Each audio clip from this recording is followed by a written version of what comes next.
Okay, so as always, we'll put ourselves in the right direction, set our motivation, as the Tibetans say, set our goal, our purpose.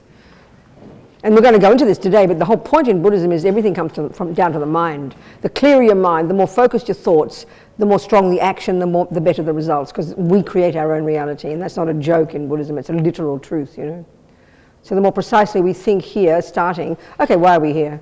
I mean, you might have come out of curiosity, you might have come out of boredom, you might have come because you want to get enlightened. Let's just sort of share a motivation, a goal. Let's think we're going to listen to these ideas, these teachings, these viewpoints coming from the Buddha, and hear it as advice. The crucial point is, Buddha's not a creator, so he's not asking us to believe it or swallow it whole, not like that. But hear it as advice, and then if you choose to take it on board, that's your call, you know.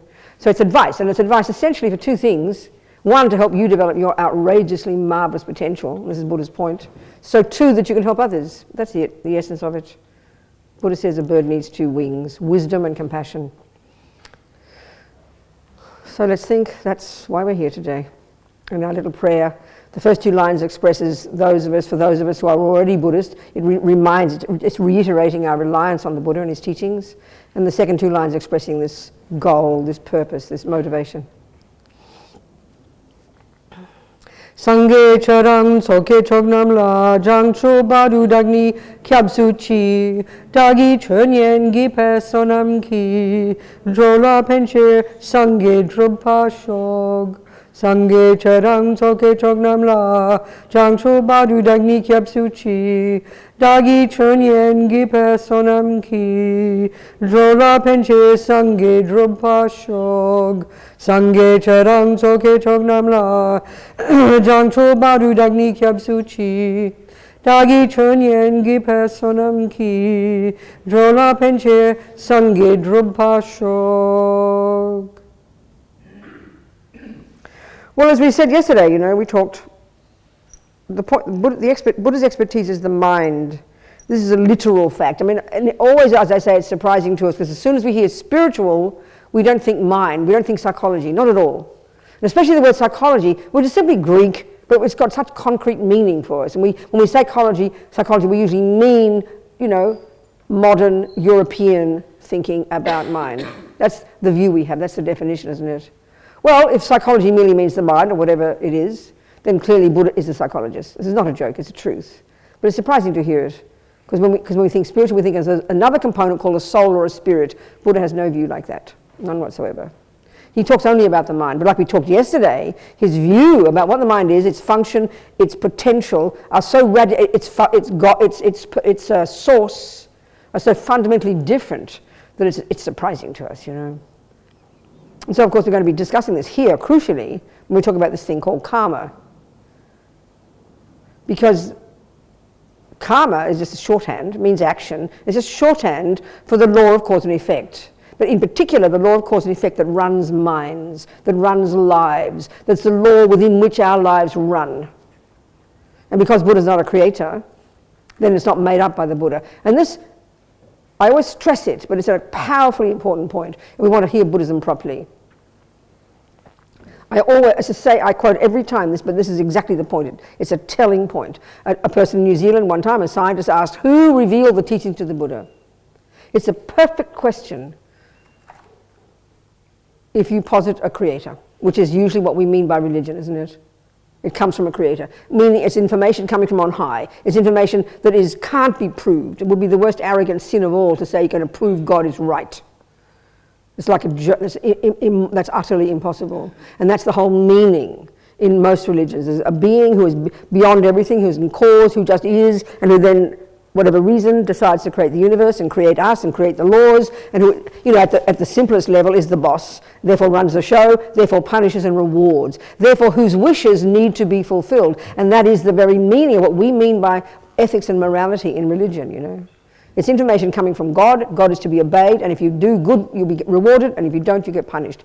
And I'm being blunt, but look at how we think. That's exactly what we think. Well, that view, Buddha says, is made up by our human minds. That's a philosophical viewpoint. That's a philosophical view, and Buddha's arguing exactly with that one. Or that's the consequence, as we discussed yesterday, about the nature of self, the nature of reality.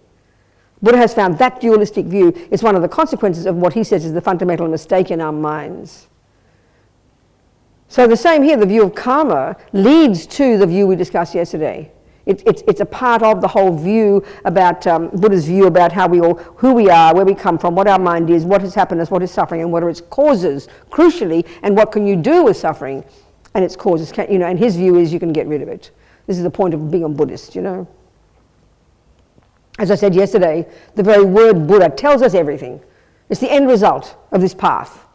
The end result is you become a Buddha. Buddha. Bud implying the eradication from your mind of all the rubbish, all the voices of ego, all the nonsense, all the fears, all the dramas, all the attachment and anger and nonsense that is the source of our pain and is the source of why we do things that harm others, which is the karmic thing, which is why we sow imprints in our mind that perpetuate our suffering. All that stuff can be rid of. Buddha says it's adventitious. He's found that from his direct experience. And then not only has he found that we can do that, because he did it himself, and he presents his methodology, and not only that, we can also do the second, Buddha, da. The second syllable implies, and this is the Mahayana view, that we can develop to perfection, literally, all the other stuff in our mind, all the goodness, all the wisdom, all the clarity, all the kindness, all the love, all the intelligence. That stuff for the Buddha he has found from his direct experience is at the core of our being. The other stuff isn't and can be rid of.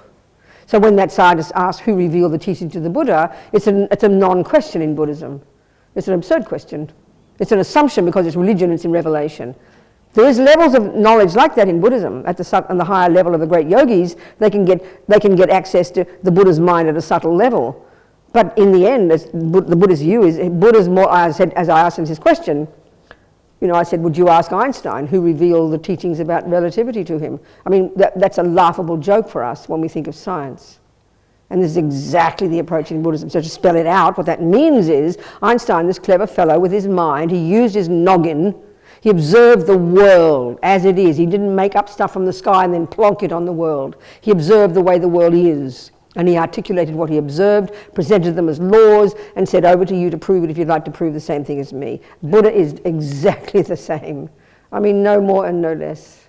So to understand how that's possible, as soon as you hear about reincarnation, you think, don't be ridiculous, you can't prove that. It's because we're taking the assumption of the brain, the modern view of mind, the gross level. Buddha's got a much subtler level of the capability of mind, You must posit that as a possibility. So Buddha, everything that is Buddhism, and if it is Buddhism, because there's loads of rubbish published, because it's religion we think you can make it up, so arrogant, because you don't have to prove it and you can believe what you like. We have these rude, lazy, intellectually lazy views, But Buddha is in his approach, we need the same rigor and clarity and depth of analysis that we need just to do numbers and cooking.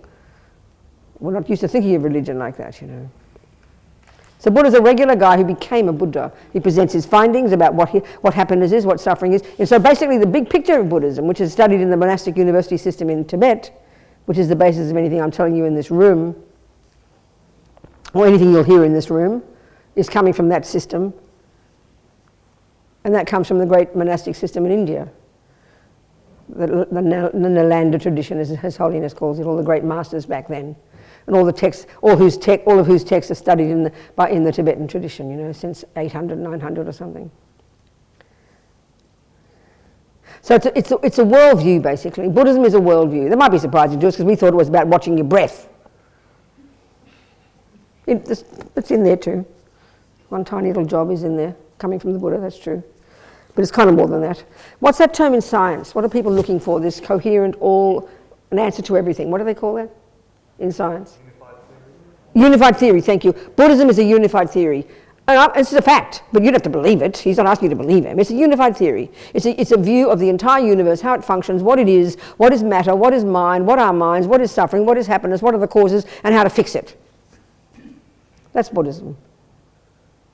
Everyone's allowed to say that, isn't they? Aren't they? But they're not asking you to believe him. Buddha's not asking you to believe him, like Einstein.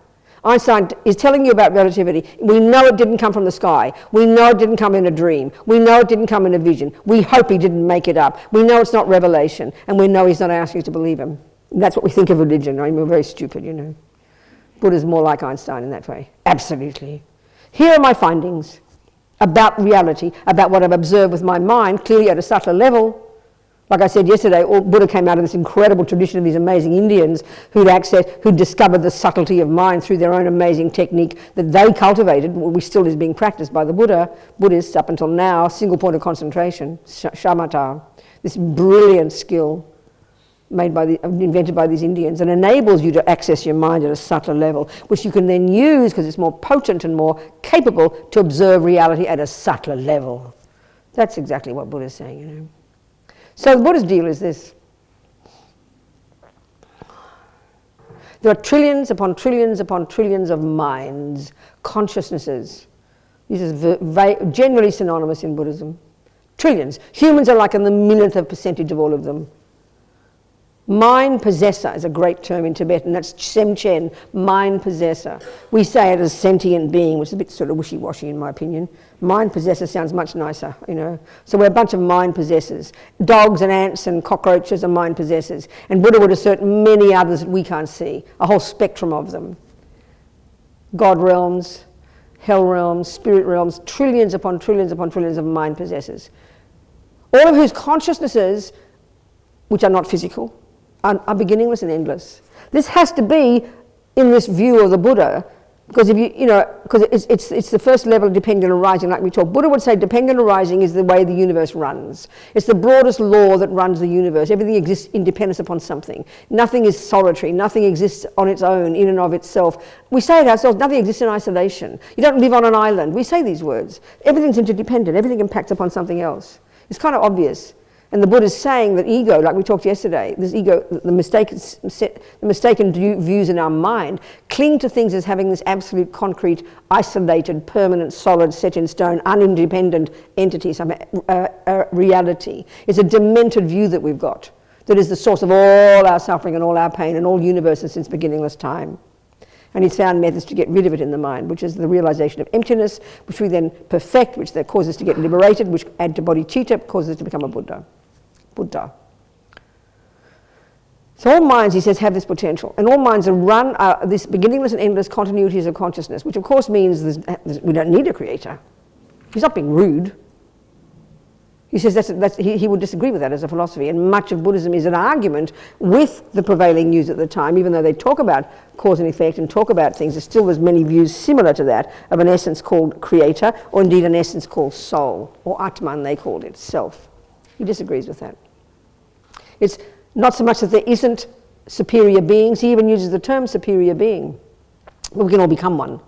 But it's not the job of a superior being for the Buddha to create universes, because we don't need creating universes. We create our own universes, Buddha says. Not like a magic wand, but in an evolutionary sense. We create our own reality. Initially it sounds pretty cosmic to say that we create our reality, because we're so convinced that someone else does. Either mummy and daddy made me and plonk me on this earth and make me happy or suffer, or God does it, one or the other. Buddha says neither of those. Yeah, mum and dad played a role, they gave us a body, how kind they are, but we did the rest. And this is what's implied in a loose kind of way by this concept of karma, this law of karma. Karma means action, and what it's referring to actually is mental action, the word intention, volition. We'll discuss all this. So simply speaking, Buddha is saying all these trillions of consciousnesses, which are necessarily beginningless, and why? We'll say it briefly here, because it's ridiculous to us. Why it's ridiculous to think that your mind is beginningless is like cosmic to us, because we have a deep assumption that everything should have a beginning. Well, that itself is a dumb question. Buddha says, don't be ridiculous. If everything exists according to this law of cause and effect, cause and effect, it's like chicken and egg. Cause and effect implies, if something is an effect, it implies a cause, which comes before. So by definition, you cannot have a thing that's a first cause. That's why the concept of a being called God, called a creator, didn't have a cause. That's the Buddhist concept of things being set in stone, kind of permanent and unchanging. That's an impossibility. That's an impossibility, Buddha says. And much of the debate, much of the philosophical study, much of the meditating is to realize the truth of things like this, not just believe them. So for the Buddha, beginninglessness, it's the most bizarre question, because one of the biggest questions we all have. When did it begin? When did I begin? When did suffering begin? When did happiness begin? When did the universe begin? When did this begin? When did that begin? It's fascinating that we all ask that question. Well, the very asking of it, Buddha says, is coming from this misconception. It's a false question. It's a bizarre question. It's an absurd question. You can't have a first moment by definition, necessarily. Because if you have a first moment of anything in the universe, that's implying it didn't have a cause. That collapses the whole logic of cause and effect. Let's just to think about that one just for a second. So then, okay, so all these beginningless consciousnesses, all these beginningless minds, think of them as, they use the term mental continuum in the sense of rivers of mental moments, you know.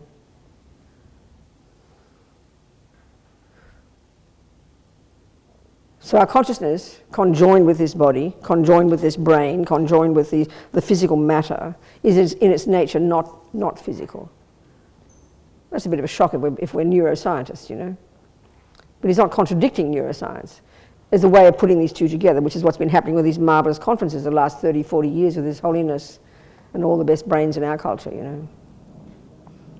So consciousness for the Buddha is not physical. It's not the handiwork of mummy, daddy, or a creator.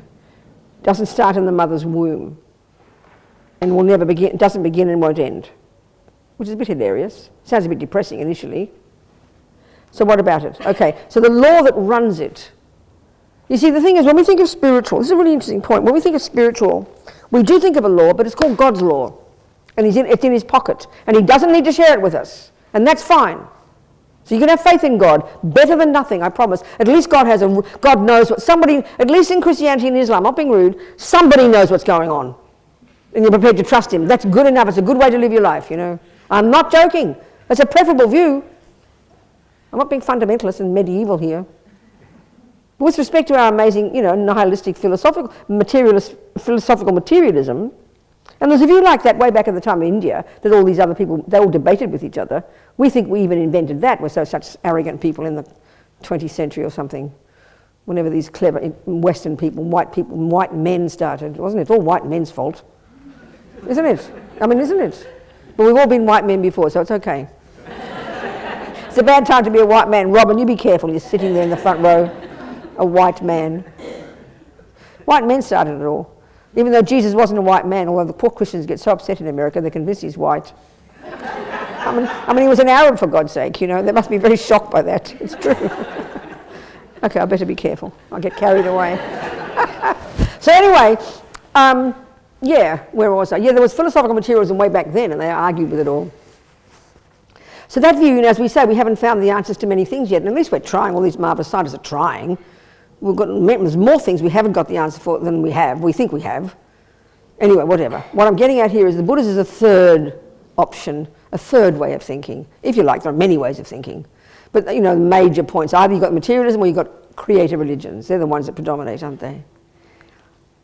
So, okay, the Buddhist one is, he doesn't posit creator at all. He doesn't posit a subtle energy called a soul, or the Greeks call it an essence or a self. But it's more nuanced than merely saying there isn't one. He's not being nihilistic. It's the way it exists is Buddha's crucial point. So this law of karma, law of cause and effect. I mean, if cause and effect, we get that. We're very good at that. We're geniuses in the West, in the modern world. We are absolute geniuses at understanding and conquering and utilising the laws of cause and effect in terms of the physical world. That is our expertise, definite. No one can beat us. Look at the ingenious results of understanding the laws of cause and effect. Computers and apps and things, the universe, science, all based on math and all those things. Unbelievable.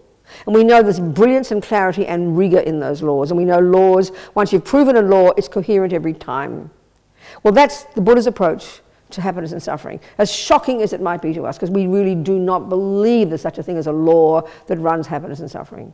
We instinctively feel there is, but we can see it doesn't work, but we don't join the dots, you know.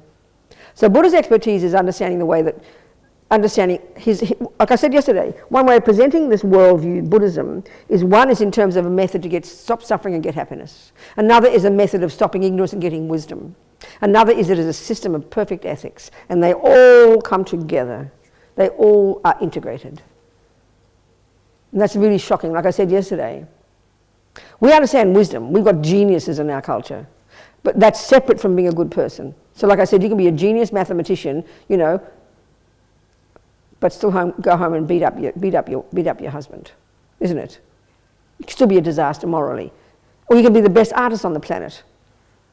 talking about white men these days, all these white men artists and musicians. I think if they start continue, I've been a radical lesbian separatist feminist, so don't, I've been the outer radical edge of feminist politics back in the 70s.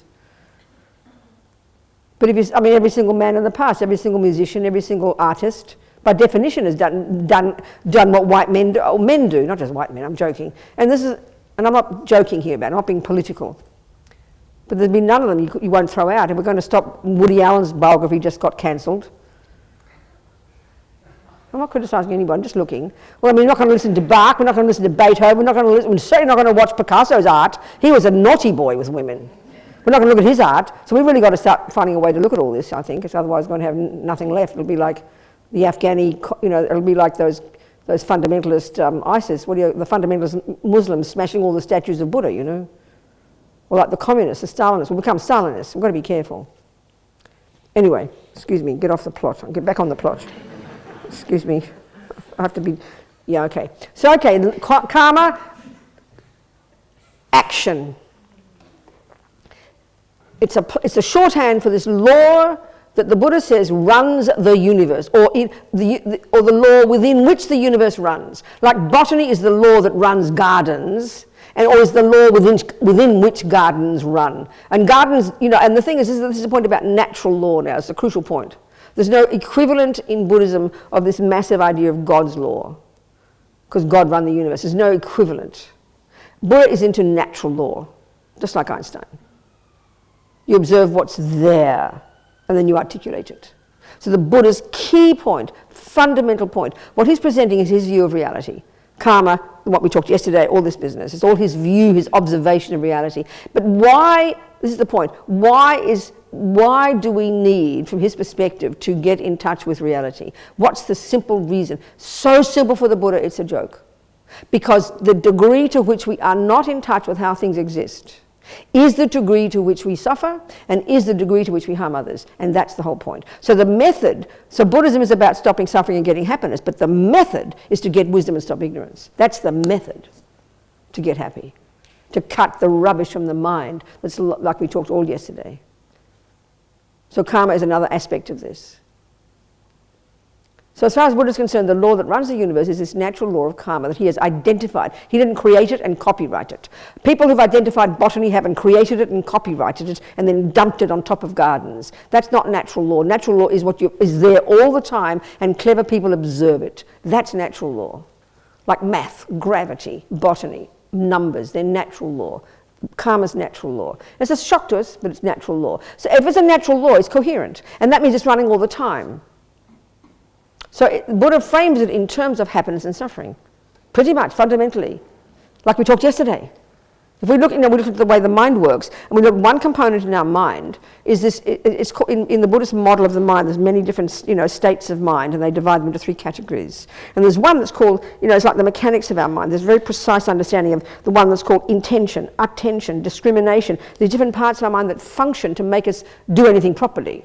Whether you're a murderer or a meditator, you need good concentration. Whether you're a psychopath or a sinner or a saint, you need good concentration. You need good memory. These are things we all need that cause us to function, to do whatever we do. So one of those is called feeling, and this is very fascinating. It's very simple. We either, in this life, either have pleasant or unpleasant feelings. There's a third category called neutral. Don't worry about them. So we can see, as we talked yesterday, what drives all of us every minute of our life is the desperation to get pleasant feelings and to avoid unpleasant feelings. The desperation to get happiness and stop getting suffering. This is evident. From the time you wake up in the morning and the time an ant wakes up in the morning until we go to sleep, we're trying to get happiness and avoid suffering. It's so fundamental we don't even analyze, don't question it. This is exactly the way Buddha's talking. And all he's telling me is he's got methods. He's found methods to get this. So the first general point that Buddha is making is this natural law of karma. The first general point, the most broad point is, in all these beginningless continuities of consciousnesses and all these beginningless consciousnesses, mind streams, every millisecond that they're working, every millisecond, and look into your life, every one of us can see, every moment, something is ripening. And if you tracked your day with a little graph, one was called happiness and one was called suffering, and you had spectrums of them, you could see the whole day. The whole day. A few times you might be not, but if you remembered each moment, you definitely have on the spectrum of happiness to mild pleasure to the most intense bliss, the mildest unhappiness, unpleasant feeling to the most intense nightmarish feeling. It's really obvious. You could track your day in that way. We could see that. Every being is like that. So Buddha's deal is this natural law. Every millisecond of what you label a pleasant feeling, and this can be triggered in many ways, and we'll go into this, is the fruit of some virtuous action, some virtuous programming in your mind. That virtuous activity, and this is a crucial point like we discussed yesterday, when we divide up the contents of our mind into neurotic, deluded, ridiculous, fear-based, I-based, demented, mad states of mind, called attachment, anger, jealousy, pride. Join the universe here, nothing special. They're demented, they're dreadful. Actions we do on the basis of those program our mind. They're non-virtuous, neurotic actions, driven by that state of mind, that will only ripen in our mind as awful suffering. And it's not punishment, and it's not reward, because Buddha doesn't have a punisher, and there's no rewarder or punisher in Buddhism. It's quite surprising. We look around to see who did it to us. Nobody, Buddha says. You did it to yourself, babe. You eat too much sugar, you don't blame the sugar company. You can sue them if you want. You ate the sugar. You know, you can still smoke your Marlboros out of your throat because you've got cancer or whatever it is, and keep sowing Marlboro, you're fine, but you know, you're the one who smoked the cigarettes. So every action we do, everything we do with our mind, and there's no second of our mind that isn't doing an action, intentional action, followed by verbal and physical. Every millisecond, this programming happens. Every millisecond, it's natural. Botany doesn't go to sleep, you know. Do you understand my point? Just because you're not looking, it doesn't say, oh, I can relax now. No, it's going all the time naturally, because the nature of the universe, the air and the water and the air and all the nature of the universe is such that it just goes. Karma's like that. The nature of beings and how things are and all the conditions of the world, it's a law that is running all the time, whether you know it or not. This is how it is. So everything we think and do and say that's motivated by the neuroses, and we're going to go into this, will naturally program the mind, pollute your mind, program your mind, sow seeds in your mind that won't go astray unless you do something about it. Like seeds won't fly out of the ground unless you do something about it. They're going to be doing their job. They'll ripen. It'll ripen as suffering, baby. I'm sorry, every millisecond of what you think and do and say that's driven by virtue, positive, non-neurotic states of mind, love, compassion, empathy, kindness. That programs your mind, sows seeds in your mind, programs your continuity of consciousness that'll ripen in the future as your happy feelings. Really simple, uncomplicated, such a simple concept, such a simple law. But because we have the view of morality, you know, very moralistic and blame and punishment and reward and drama and self-pity and guilt and all this nonsense, we can't hear it. We just can't hear it, you know. So we need to unpack and unravel this law. If we want to be happy, Buddha says, we better learn this law. If you want a decent garden in 20 years, you better start doing it now. You don't wait and hope for a decent garden. You've got to act. So create the causes. Same here. Very simple. Not complicated. Not blame. Not reward. It's like Buddha's got mental health, you know. His job is mental health. You've got all these genius physical health people now. These amazing understanding health and nutrition. Amazing what we know now. Amazing what we learn now. Physical health. Well, Buddha's deal is mental health. I'm not kidding. I'm not just cracking jokes, you know. We're not used to hearing it this way because we talk in 10th century, 9th century, 2,000 year ago language and then put it in the sky because it's called religion. Well, it's just ridiculous, you know. So, okay. If then everything we think and do and say will produce my happiness and my suffering. And if, like, I don't want suffering and do want happiness, I'd better start learning this law, hadn't I? I'd better go to botany school. Not complicated.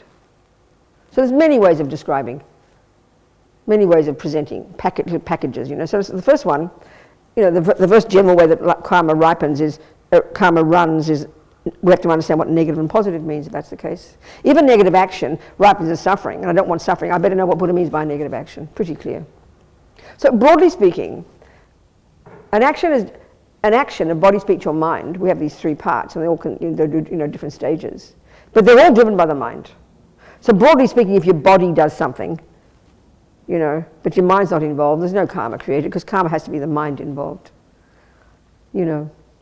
So we'll go into this. Okay, so If I don't want, so the first stages of Buddhist practice, he doesn't talk about directly what to do to create happiness. He talks about what to do to stop suffering, which implies creating happiness. It's the first level of creating happiness. At least stop creating more suffering. You know, the first level of getting health is stop eating the wrong things, and then you can start enhancing your health by eating the good things. There's no benefit in just eating good things on top of still eating bad things. It doesn't help. Same here. You've got to quit, radically quit the first level of creating directly negative stuff, and then you can start enhancing it with more virtue. Because Buddhist practice also is stages, by stages, you know. So junior school, entry level, grade 1, the most urgent level of practice, Lama Zopa says, which is Buddhist teachings. At least you refrain from 7 little things. There's only 7 little baby things Buddha lists. Just to drive a car, you have to refrain from about 400 things and learn another 400. Really complicated. This is simple. So if you want to turn yourself into bare minimum a reasonable person and sow seeds in right now, and sow seeds in your mind that will produce a really nice person in the future, not complicated, he says 7 little baby things. Don't kill. Don't jump on the wrong partner. At the very least, control your body when it comes to sexual desire. And don't take things that aren't given to you. Don't take the ungiven. That's how they say it in Tibetan. Then the speech, which is our favourite as humans. Animals do that lot. Humans mostly do the speech. That's our lot. We mightn't run around raping and killing and stealing from too many people, might we? But we love to rabbit on about nothing. Bored to tears whether the person wants to hear it or not, we don't care. We love to, especially our favourite one, I think, is say bad things about people behind their backs. Most of our conversations are that because the people aren't there, like the politicians, or your auntie, or your colleagues at work, or your husband for that matter. We love pouring out of our mouths the bad things about these people. I mean, this sounds like Pollyanna goody-goody practice, doesn't it? But actually, the more we look into this, it is profound, I tell you. Look at the harm and suffering we do to others, just with our speech. In families, organisations. I mean, Buddhist centres, the disharmony that happens, the schisms in groups, in organisations, in families, because it's behind backs, you know. We love, and because we all will believe anything we're told. It's kind of powerful, the harm. So the Buddha starts at a very simple level. And the interesting point here, the crucial point is this. You see, Jesus says the same thing. You check Jesus' points and this is pretty similar. Your grandmother will tell you the same. A good communist will tell you the same. So this is general good ethics. The world agrees on this, broadly speaking. Behave nicely, at least control yourself and don't harm others. It's a pretty powerful view. Now but the crucial thing is you've got to ask why. Well, most of us in this room, if I asked you, well, it just sort of seems a good thing to do, or you know yourself, you like it when people do it to you. I mean, but we haven't got that much clarity. I would suggest really logical reasons for why I don't want to kill. Well, Christians is perfect reason. God said. This is, as I quote always to my Jesuit priest friend, what defines an action as being wrong. What defines it as a sin is that God said not to do it. This is a powerful philosophical point. I'm not criticising it. Of course, it would be right if God created the universe. He is the boss. Just like your mum. She runs the household. Don't do that, she says. Smarty Pants says, why not? We know her answer, the same as God, because I say so. Do you hear my point? And that view, you think of it, that's the view we have in our little mind about what morality is. So that's why we walk around all guilty and shameful, because they said you shouldn't do it. It's God, mummy, daddy, grandpa, next door neighbour, auntie, teacher, police, judge, a vague they out there, isn't it? We're kind of watching paranoid for all these conspirators who are going to catch us do naughty things. And that's why it's very powerful, again, psychologically. Because we have this attachment, like we talked yesterday, to be seen as a good girl, we want to be seen to be doing good things, so we get rewarded. I mean, if we do the dishes sacrifice our life to do the dishes instead of lazy husband, and don't ask him to do it, we are so disappointed if he doesn't notice. We want him to say, oh, thank you so much. If mummy says, make your bed and clean your room, and you do, you walk out, I did it, and you wait for her to reward you. You're very upset if she doesn't. Look how we work. This is our mind. And then look what happens if you don't do it. The first thing you do is try to hide it, to get away with it. Oh, I got away with it, mummy didn't see me. Is that not how we all believe? That's the root of that view of morality is a product of this dualistic view of ego grasping, like we talked yesterday. It's like a baby view. It's like a child's view, with respect to us. We crave to be praised, and we can't stand to be found out to be naughty. This is very powerful psychologically. And this is playing constantly in here. We're terrified when we get caught, we found out. It's very fascinating. Well, with Buddha's view of karma, this is like a joke. It's like nonsense. It's like going to your doctor and she says, don't smoke, Robina, you might get cancer. Well, first of all, you don't say, how dare you say you're going to punish me with cancer? How, you brutal person. And you have a panic attack. You're accusing me of being a bad person. You're going to punish me if I do it. That's how we think of morality. You're going to get punished by somebody. Equally, you don't go home and you know, oh, my doctor's not there. Out come the Marlboros. I won't get cancer. She doesn't see me. Everybody would laugh at you. But that's what we think of morality. It's very childish for the Buddha. It's not. He says it's a natural law. We get it when it comes to health. Your doctor is just an advisor. She, from her own kindness, from her hard work, has found it to be so that cancer could be a consequence of smoking. So she warns you in advance. You should be on your knees with gratitude to her. But as soon as we hear the Buddha say that if you do negative things, you'll suffer in the future, we have a panic attack. So it's punishment, and it's how dare you, and it's shocking. We can't hear it any other way. It's very interesting. It's fascinating how we hear it. Fascinating. And because of that, you see, karma, being a natural law, is like botany. It refers to the flowers as well as the weeds. But because we're so obsessed with negativity, and because we're so obsessed with blame and guilt and I'm a naughty person, and trying to hide it all, this is the irony of ego, I've never yet, in all the years I've been a Buddhist, ever, I keep saying it, maybe it's wishful filling, I keep saying it, but nobody's ever yet asked me the question, Robina, why do good things happen? You're supposed to laugh there, you didn't even get it. We only ask why bad things happen. And you're going to see, I'm not going to touch you out. When we start to talk about karma, your questions will always be about the bad things. You see that, you'll check, wait for it. You understand? It's beyond fascinating that we think that. But it's a natural law. It refers to the flowers and the veggies and the herbs. So it refers to happiness. It should make us blissful. We've got methods to get happy. But we get tortured and brutalized, like someone's stabbing us and harming us because it sounds so heavy. Karma's so heavy, we say, It's very fascinating.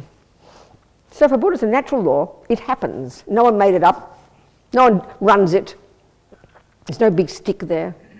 There's no magic wand to make things good. It's a natural law that just occurs. So if it is true, starting point, that you do want happiness and don't want suffering, we're talking there are various levels for happiness and suffering too. When we get to the Four Noble Truths, we'll look at that as our package here. Even the first level of happiness, which is to be free of the gross suffering, the bad things happening, there's more subtle levels for the Buddha. Even that alone, the very first level of methods the Buddha recommends, the 7 little things. By refraining from those things, so this is the point for the Buddha, the reason he exalts... First of all, for Jesus, a negative action is what God says not to do. That defines it as wrong. There is some natural law there. There is some natural law, my Jesuit priest friend. People don't like getting killed. But the main component is because it's God's law, and I respect that. Here, it's not Buddha's law, it's natural law. He says, guess what? Check the world, do your market research. No one likes getting killed. No one likes getting lied to. No one likes getting cheated. Ants and dogs the same. Check it out. Pretty clear. So for him, at the heaviest level, a negative action is defined as an action that harms another. So this first level, it's more subtle than that. There are lots of actions that are negative, that don't harm others, just harm oneself. But all negative actions for the Buddha harm oneself. And this is the crucial point that even as Buddhists we miss. The first level of practice in Buddhism, the whole first level of practice, if you've studied the Lam Rim, Buddhist packaging, especially the Tsongkhapa tradition, our tradition, it's this kind of medieval label, Lam Rim, gradual path. It's a way of structuring all the Buddhist teachings from A to Z in a nice, coherent, orderly way. Just like when you study anything, you've got junior school, high school, university, postgraduate. Well, they use these, and Lama Zopa, respecting the tradition, would say the first stages of practice are the teachings and practices suitable to the disciple of the least capability. That's a mouthful. I'd rather say junior school. Just, it reminds, it triggers. Next one is, the teachings and practices suitable to the disciple of the middle capability. And then you've got the greatest capability. Well, junior school, high school, university, postgraduate, for me, it's casual, but because those are terms we absolutely get, I like to use them. So junior school practice for the Buddha. Given that our minds are driven by neuroses, we did this yesterday. Given that our minds are driven by ego grasping and fears and anxiety and attachment and anger and jealousy and pride and low self-esteem, like I said, Buddha's identified 84,000 distinct mental problems, but luckily he narrows them down to 3. We discussed in depth yesterday. But to understand karma, we have to understand these as well, again. These 3, ego grasping, the root nonsense, which gives rise to attachment, which gives rise to anger. So, Buddha's view about what a negative action is at the first level is an action that harms another. But why he exhorts us at this level to not do them isn't because they harm others, it's because baby, honey, child, it'll harm you. That's the point. And that, for most Buddhists, we think, oh, that sounds selfish. Oh, I want to help others, you know. Well, you missed the point. This is crucial when we understand Buddhism, all the stages of practice, junior school, high school, and then university, which is the compassion wing, which is the bodhisattva path. And then, of course, you've got postgraduate tantra, you know. They're incremental, gradual, progressive, simple, and then more advanced, more advanced, more advanced. And it's a very powerful and an easy way to understand learning anything, because that's how we learn everything. Gradual way, progressive, you know. So first level, so Buddha's essentially saying, we all want happiness and don't want suffering. Fantastic. I've got a method, babes. And the method finally is mental.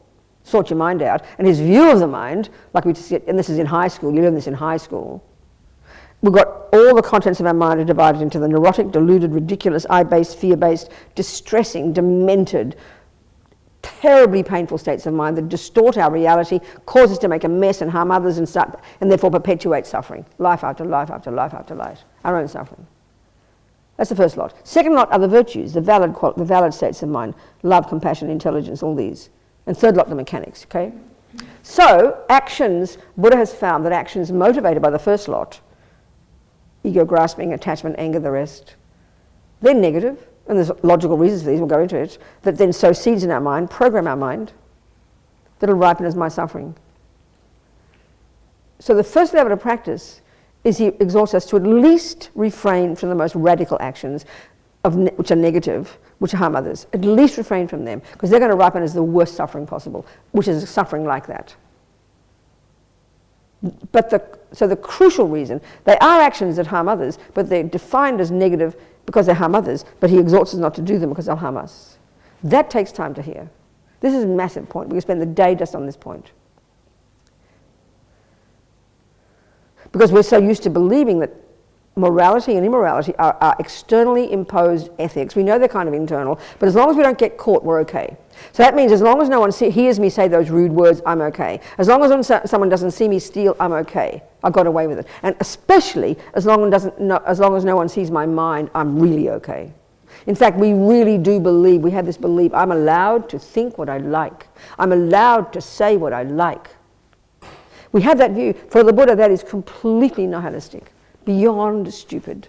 It proves we have no idea that what we do, say, and think plays any role in our life. This is really profound ignorance for the Buddha. The law of cause and effect, which is karma, they say the bodhisattvas have such compassion for us because we have utter ignorance about that. And what that means is that we don't recognize that what we think and do and say actually produce through the person I become.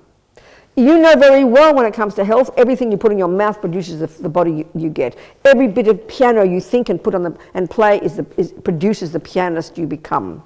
We know that whatever you do and say and think in terms of art and music and science is rigorous and reasonable because it produces the person you become. But when it comes to morality and internal, we are the weirdest people on the planet. We don't think it plays any role at all, because we're so obsessed with believing the outside world produces us. We're this kind of bizarre innocent victims, can be maniacs, but as long as no one sees what I'm doing and saying and thinking, I'm okay. I mean, we really are mentally ill when we think that way, and we do think that way. It's extraordinary. The Buddha says everything we think and do and say produces the person I become.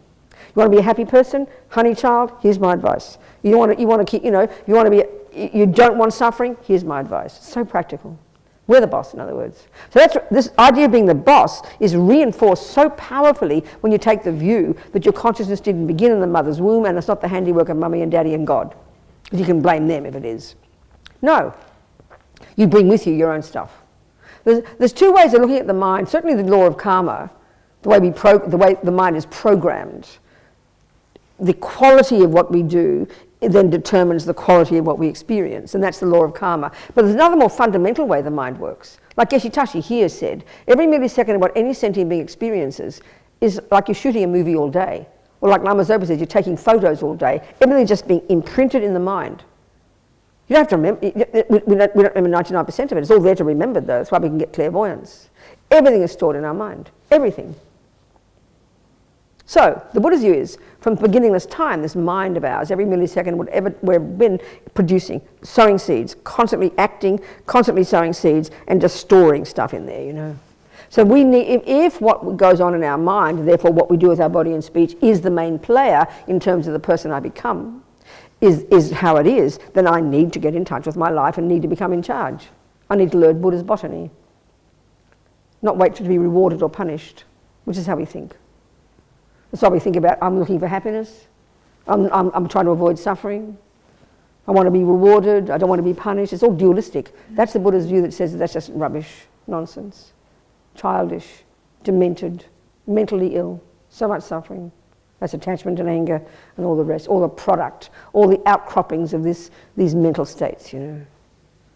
So we can change our minds and lives. We can become this blissful, amazing, happy people, and it's up to us. We're the boss. We created ourselves. Like karma, Dalai Lama says, it's like self-creation. It's a good way of putting it. It's a very shocking way to hear it. There's no view like this, not in our world. We either have God made you or Mummy and Daddy made you. That's about it, you know. So, in every millisecond of what you think and do and say, which is negative, ripens into your future suffering. What is that suffering, and therefore what's negative? Let's look at actions. Let's look at how you create a negative action. So, the 4 ways, roughly speaking, there's one way of talking, one package of is 4 ways we can see how our past actions will ripen in the present. So look at your life right now, and you can divide your entire life into these 4 categories. What's happening? Have I got the wrong time or something? 11 o'clock, 10 o'clock, 11:15, isn't it, the timing? We've got 15 more minutes, okay. We'll have some questions in a second. Okay. So the first way that our past actions have ripened in the present is, and okay, by the way, all these, okay.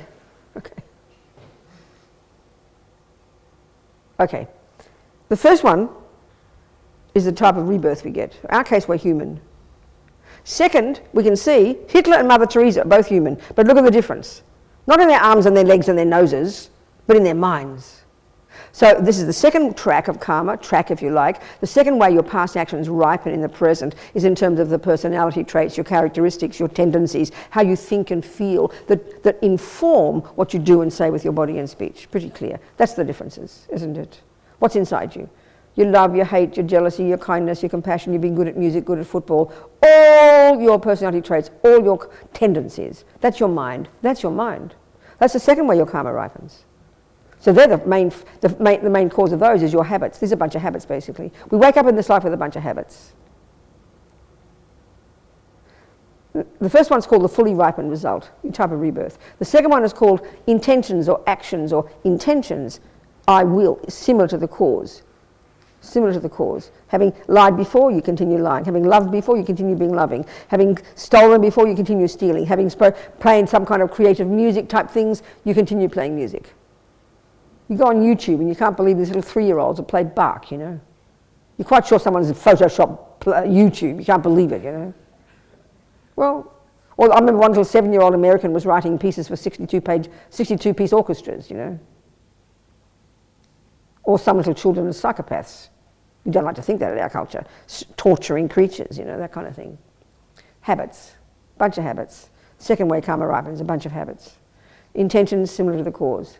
Third is called experiences similar to the cause. Now look at us. Are we not very social creatures? We live in relation to others. Since we're born, we relied upon a mummy and a daddy, and then aunties and uncles and sisters and brothers and the rats and the cockroaches in the kitchen and next door neighbours and people at school and people on the road. Our lives are full of other sentient beings. Now, if you think simply from the time you're born up to now, check this. You can divide into 2 categories. You can divide all your experiences at the hands of others into those that are nice experiences and those that are horrible experiences. Some that are pleasant and some that are unpleasant. It's so simple, it's embarrassing. Think about it. since you're born. In other words, how you're seen and treated by others. This is the third way your past actions ripen in the present. Experiences similar to the cause. The second one is the very states of mind you have, similar to the cause. The first one is your actual rebirth, a type of body, in our case human, not lion, not ant, you know. The fourth type of karma, and this seems initially a bit abstract, but there's ways of explaining it, of course there is, in all the literature, it's vast, especially in the Vajrayana. This is called environmental karma. So even the way the physical world itself impacts upon you. So, one example of one action, we'll go into more detail about the actions. One example of one action, generosity, let's say, an action of giving, with a pure motivation, giving things to people, generosity, which builds up in your mind, trains you, so, and that could be, well, okay, the main cause usually of being a human is non-killing. We'll go into some more detail. So you get a human body, fruit of your past non-killing, like a miracle. There's only 7 billion humans. I mean, even in London, there's probably 7 billion. Do you have mosquitoes in London? I forget. You don't have many creatures in this town. It's not like in India. I remember one time in the hotel in somewhere, it was like in the rainy season, it's like Jurassic Park, you know. These massive creatures bashing against your hotel window. Or like in Bodh Gaya, on the ground at dusk. You can't walk, there's a carpet of sentient beings. It's unbelievable, you know. So the main cause, in terms of getting a human, is mainly the result of conscious intentional non-killing. And we'll go into all this. The second one, in terms of generosity, the result of generosity in terms of a habit, no-brainer. You'll keep being generous.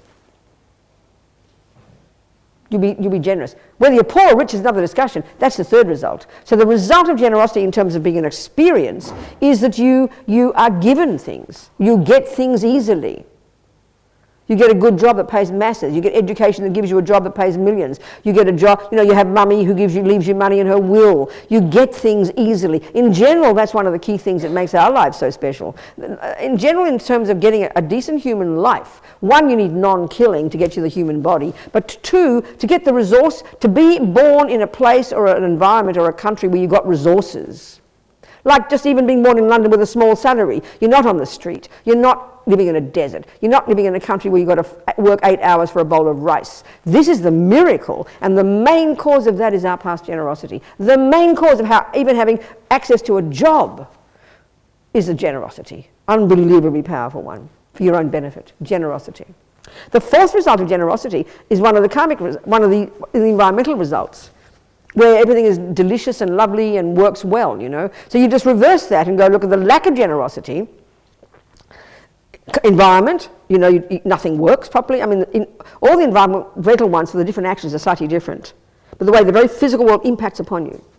In the second one, the result of not generous, the result of miserliness, or even not just stealing, but miserliness, not giving, is you don't receive. I mean, it's not cosmic, it's really logical, No matter how hard you work, some people work 80 hours a week, never can make ends meet. Some people are rich, but never make ends meet. That's the result of lack of generosity.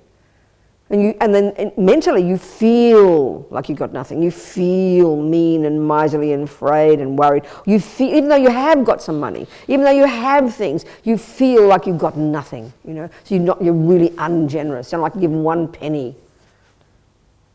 We can see all these evident in everybody. The main cause of all these, our past actions similar to it, It's hardly rocket science. Every single thing we do, think and say brings any one of these 4 results. And any sentient being has some kind of environment. Every sentient being has some kind of impact from other sentient beings. Every sentient being has tendencies, and every sentient being has a type of life and a body. All of these, we are the creator of it. This is the shocking part, This is nothing like that in our culture.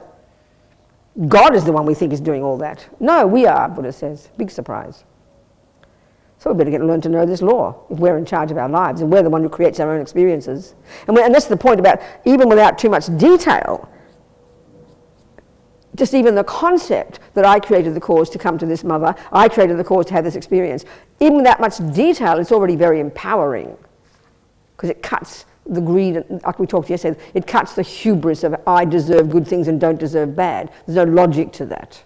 You know that what comes to you is the fruit of your past actions. You know that, even without not knowing the details, and you own that and take it on board, so it makes you more accountable, more adult, more responsible, more brave, more courageous. Less blame, less guilt, less shame, It's very powerful, psychologically.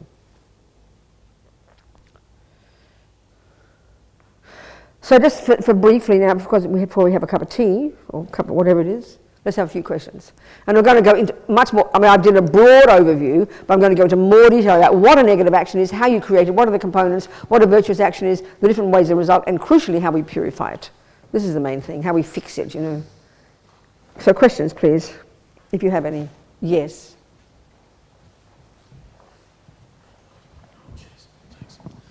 Thanks, Robina. When you said we get this through our karma, the only thing that baffles me sometimes is... Can you go a bit closer to the mic, sweetheart? It's just right close to it. Just keep it close to your mouth. So my grandmother had really bad anxiety. My father had bad anxiety. Yes. Got him sectioned 8 times. I've got bad anxiety. My niece has got bad anxiety. Yes, right. And that's the only bit that confuses me with the karma. I can accept my behaviour and what I do gets me into trouble. But when it's stuff like that, you kind of think, is that genetic? Get closer to the mic, darling. I want to hear every word you say. Sorry, is it like when... So I look at my behaviour, I can accept that if I hit someone, I get arrested. If I steal something, I get nicked. Yes. But when I look at my family... Yes.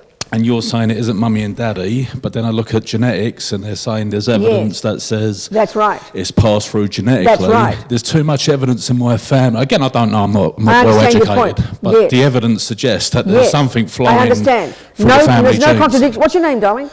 Shakonda, I don't know. What's your name? Column. What's your name? Column. What did you say before that? Christ knows. What was your name? What did your mother call you?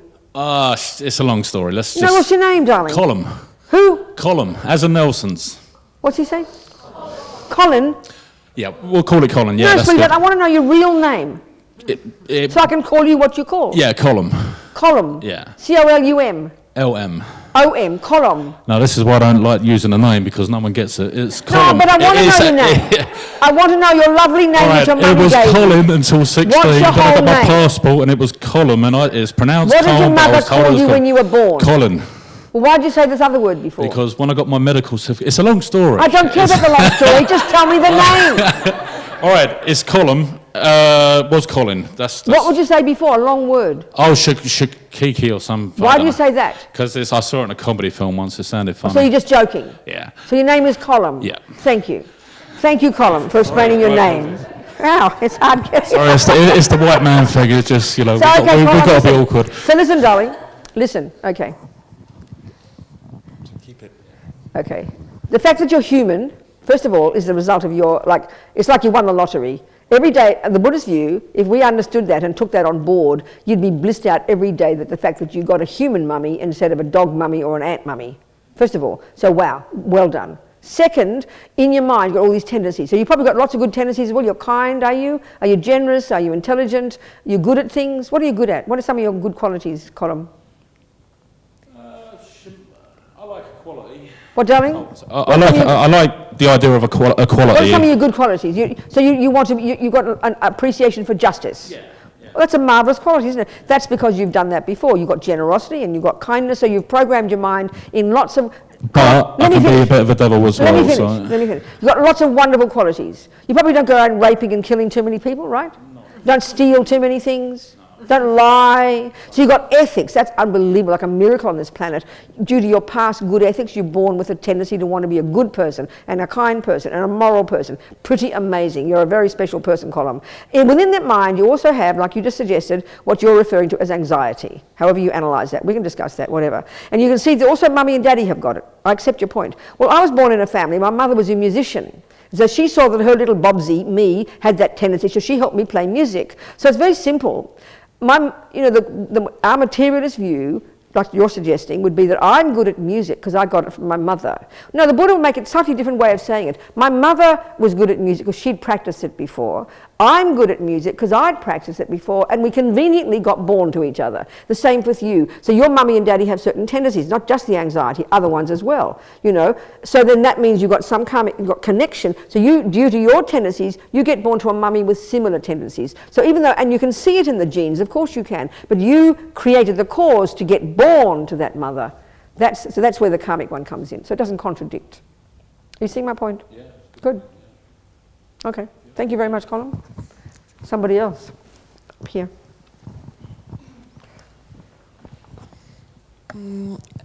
Yeah, I'm completely new Okay. to the philosophy, and yeah, I'm completely new Okay, good. All as right. well here. Yes. But you know, like from my listening to you, Yes. it's like I get the sense that it's quite deterministic. You know, What, darling? that is quite deterministic. Which mystic? Deterministic. What do you mean by that, darling? Explain what you mean by that. That, you know, like my previous, whatever I've done in the Yes, past, right. and Determines you what know, you do determines now. Okay, then who I am. Oh, exactly. So you think And- that's not. but I'm my you think that's boss. not true, darling. So what are you good at now? What are your skills? I don't know. What are your skills, darling? You can make a cup of tea. I can You make. can walk. Yeah, you can talk. Yes. You can type. Yes. You can use a phone. Yeah. You probably, you know, other skills like you get jobs. Perhaps you got to have a profession. Exactly. Yeah. What are you good at? Yeah, I'm good. I guess at helping others. Okay, good. Okay, good. So then, would you suggest that all those things that you're good at is because you've practiced them? Would you agree with that? Yes, yes. Thank you. That's determinism. What are you worried about? Excuse me, just hear that point. But as soon as you see, you saw a person playing piano for 10 years. You know, when you say, why are you good at piano? Well, I have practiced it really hard. You would never say, oh, that's deterministic. You'd say, I admire you. So why are you surprised that, you know, you're angry because you've been angry before? You played piano because you played piano before. You are kind because you've been practicing kindness before. You know how to make a cup of tea because you've done it before. Why are you surprised that when you're angry it's because you've done it before? That's the schizophrenic way in our culture. It's very bizarre. But I understand. Are you hearing me? Are you so I don't know. I don't know. Did you hear what I said? Good. So discuss the very point I made. Don't just wander off into another point. I gave you an answer back. So give me a logical reason why being good at piano because of practice isn't determinism, in the way you're saying it, which implies you're stuck with it. That's what you're suggesting. You're stuck with it. You know what? Therefore, no choice. Can you hear my point? I'm arguing with my point. Yeah, I'm You're both confused, and I back would like. Okay, but I would like to get wider. Which one? For my previous life, yeah. Which what? I would like to go further, Go what? and you Go know, what, like darling? the deterministic in my previous lives. What, darling? What I've I can't understand you, sweetheart. You need to repeat yourself. Aha, okay. What would you like to happen? So no, I'm like arguing I rather. would like what? I'm arguing with what's been happening in my previous lives. Why would that yeah? be different than playing piano last week? What's the difference? This one I The agree. theory. This one I agree, but I don't know. Like So why do you disagree with the other one? There's the same principle, isn't it? The same principle. I've stated the same principle. The difference is, and that's what you've got to get used to. If you don't have to get used to it, the Buddha's suggesting that your consciousness didn't begin in your mother's womb. That's all. That's all. That's the one difference. So if you can, but like everything that you hear for the first time, let's say this is math class or science and you've never heard about relativity, it'd be a bit hard to understand it first time, wouldn't it? So give yourself a bit of time perhaps to relax and listen and think about it. Perhaps that's the best solution. But then I'm not my boss. I beg your pardon? I'm not my boss. Oh, okay, then if you're not your boss, I'm very sorry for you. No, but you know, if I agree with this, that I'm determined by my previous lives. Who's asking you to agree with it? Who asked you to agree with it? No, I'm just trying to understand it. Well, then, you know? as I said, listen and relax and listen and see what happens. You've just heard it for the first time in 1 hour and you're worried. I think relax. No, I'm trying Please to pass the understand. microphone. I'm not Well, then worried. relax and try and listen. And pass the microphone to the next person. Thank you very much. I understand, sweetheart. You're like everybody else when they hear this. We're all shocked. We're shocked, horrified that we actually are creating our own reality. Like, wow, you know. Who else? Where are you? Nobody. Okay, go. Yes. Hi, Venerable. I did ask you this question. Keep close to the mic, please. I did ask you this question before. Oh, sure, yeah. Ask me again then. But I'm a slow learner and I still don't get Okay, it. ask me the question. So it is about, yesterday you mentioned, you did talk about emptiness and dependent arising. And you said that person can realize, first realize... Darling, is this about karma or about yesterday? Yeah, no, that was yesterday. It's about yesterday. Yeah, it was about Robin and the flask. I don't want that now. What about karma today? Oh, okay, so Just should I now. ask you? Not now, no. Oh, okay, We'll ask it later. Yeah. Just any questions from what I've just discussed in this first hour? Yes, sweetheart. My question is about... Close to the mic, darling. Sorry, Close to the mic, darling. I used to work in medical research. Yes. And sometimes animals are used, Yes. and sometimes they are sacrificed as part That's of it. right, exactly, yes. So that's killing, which Yes, is it is. obviously negative. That's but right. if it is for research that is Yes. going to save a life I understand. later, I understand. how does that weigh up in I terms understand. of cause It's a and really good effect? point. This gets us to the next stage we're going to discuss after tea break about what it is, what are the components that make up an action that would determine whether something is negative, positive, or whatever. That's what we must look into. We'll do that after the tea break. Thank you very much. Thank you. Anyone else? Just a little bit, general points? No? We'll have a cup of tea then. And a scone and cream or whatever. Oh yeah, go. Here. Yes, darling. No, it's just a thought. It's not a Yes, question. yes, good. Thank Okay. you. Because always there's, people who hear about the idea of karma in the first time, and it's shocking, and it's very difficult to accept. Yeah, because we're not familiar with the concept, are we? Right. That's right. Yes, so then... But then I was thinking, because this thing, the things that we've done in the past predetermine us. Yeah, that's right. Then We could also look at our present lifetime and see that it's true. I have. That's what I'm discussing here about piano playing. That's right. Exactly. Yeah, the point. exactly. But I've said that already. Yeah. You're right. So you're agreeing with me. So yeah, good. I'm very happy. I do. I'm happy you agree with me. This was my way of Good. helping myself I understand, to help you get understand. my Yeah, mind that's right. habituated I about understand, this exactly. karma thing. Exactly, I understand. Because I always in my life, if I always got angry, then it's no surprise to me now. Now I realize this, that I keep on doing I understand this. that. Yes, exactly. That's Yeah. right. Yeah, and we're going to go into this in more. This is exactly the point. We'll go into this in more detail. The nature of action, the nature of tendencies, the nature of habit. It's very interesting. Okay, so let's continue. So in general, the Buddha is saying there are trillions of consciousnesses that pervade the space, that are all in all different realms of existence, beginningless and endless. They're not created by anybody. And every millisecond of what they think and do and say programs their mind, sows seeds in their mind that produce their future. So it's not a very difficult concept, but it's just because it's so different from how we think that we can't hear it properly, of course, because we have these series of assumptions in our mind already. I mean, of course, no one's asking you to believe it. There's no concept of believing in it. It's first you hear something, like you hear E equals mc squared for the first time. You hear that 1 + 1 is 2 for the first time. Then if you're interested in it, you'll pursue it. If you're not, you leave it there. Same with this. Okay, so generally speaking, that's the broadest idea. Then the thing that next level of detail, if we take this whole view of the Buddhas, which seems fairly reasonable, that everybody wants happiness and no one wants suffering. We look into our own lives, it's pretty clear. Everything we do, think and say is driven by the wish to be happy and not suffer. Pretty straightforward, fundamental. So then every action we do, Buddha says, every action of mind or body, every action everything we do, say and think is an action, is an action. But the crucial one is the mental action. That starts the ball rolling. As Lama Zopa says, everything exists on the tip of the wish. So the point is, this is all so programmed, Buddha says. It's like we come into this life completely programmed, virtually with instinct, instinctive intentions, instinctive habits from eons of practice, Okay, so if a negative action will ripen as suffering, a rebirth, a tendency, an experience, and an environmental result, and if we don't want suffering, this is the first level of, there's various levels of suffering,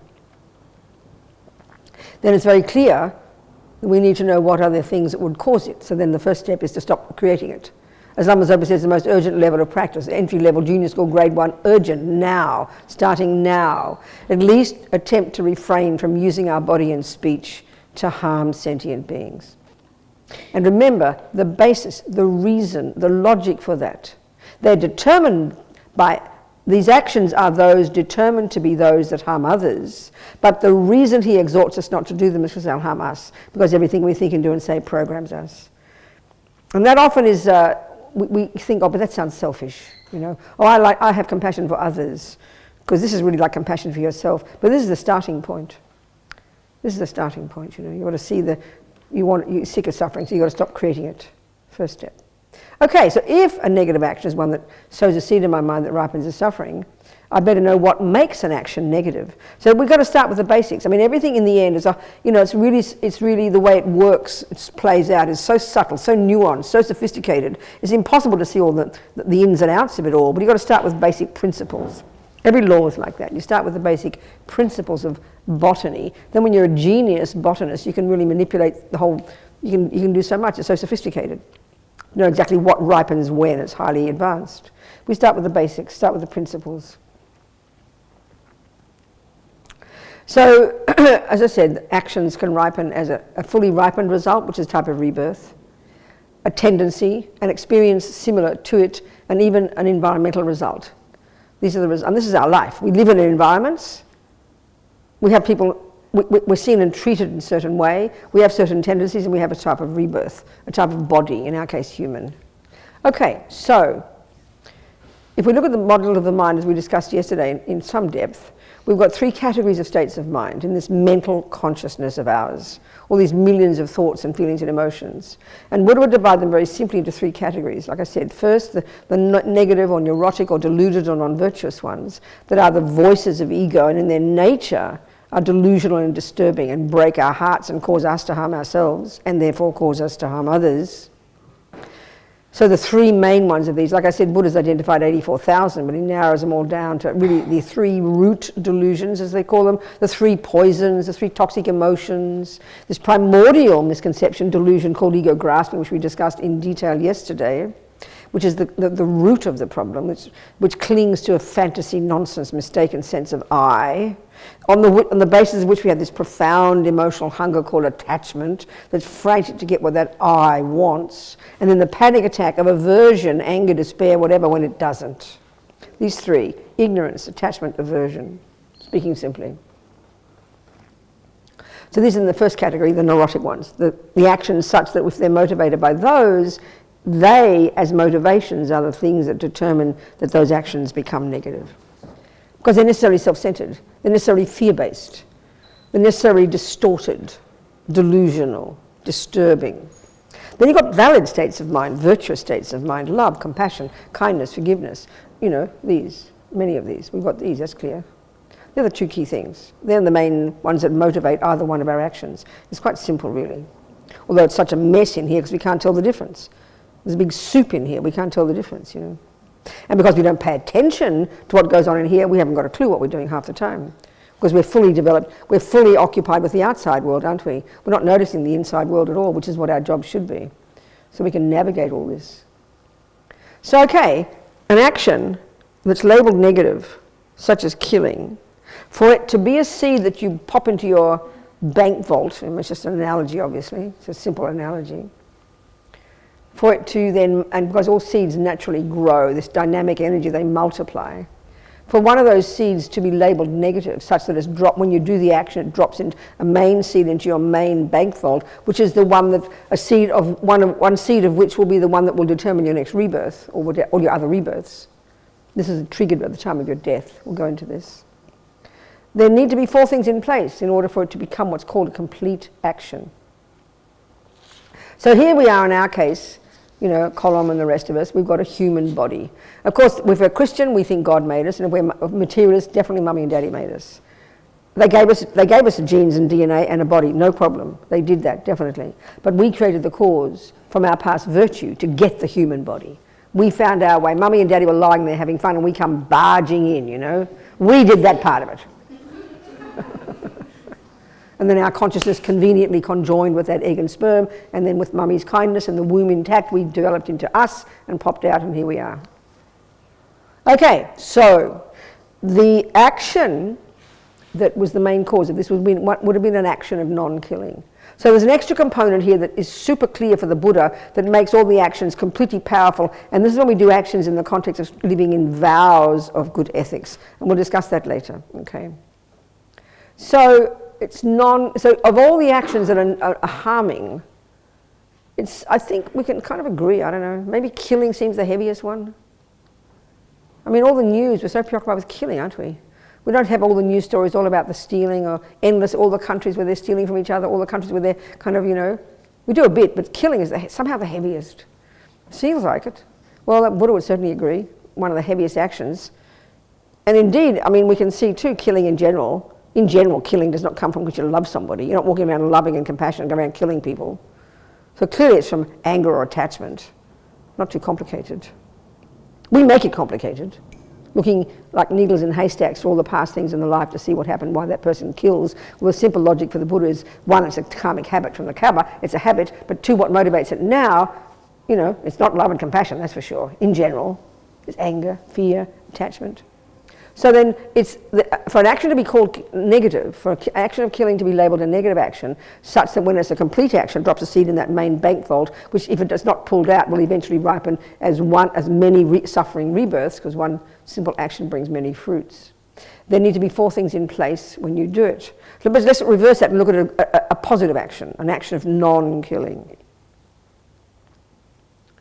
So the first thing in place has to be a being, a living being. Because non-killing refers to a sentient being, you know. So there has to be the object, four things in place. The first is the object of the action. Let's just say it's that mouse in your kitchen. Simple example. Second, and this is the crucial piece, and it's more details than this, but this is keeping it simple. The second is your mind involved in it, and this is the major piece, you know. And again, keeping it simple, there's two main parts there. But they're so usually come together, we just think of it as one. And one is called intention, which is bare bones, I will not kill that mouse. I must not hurt that mouse. I must not kill that mouse. A conscious intention, a volitional thought, conscious, intentional, I will not, in this case. The second part, this is the main one. Intention is the main one, but this is even the main one. Once there's intention, motivation. In other words, the reason. You know, but and generally, because you're a compassionate person, you see the mouse and you don't want it to harm it. That's kind of powerful. The thing that motivates that, the thing that informs that intention, this is the part that's really powerful. This is the part that determines the character of the action. And it's fairly obvious if you think about it. The thought, I won't kill, is just bare bones. Maybe out of laziness, you can't be bothered. Who cares? That's crummy motivation. There's not much virtue in that. Lucky mouse, it gets away. But if it's compassion, it's very powerful, isn't it? So the third part is you do the action. You consciously save the mouse. And fourth, you release it. Happy mouse. Thank you. That's a complete action of non-killing. Speaking simply. Now the crucial piece in there isn't, clearly there's a mouse there, that needs to be, but the second part, the mind involved. And not even 2A, intention, but 2B, motivation.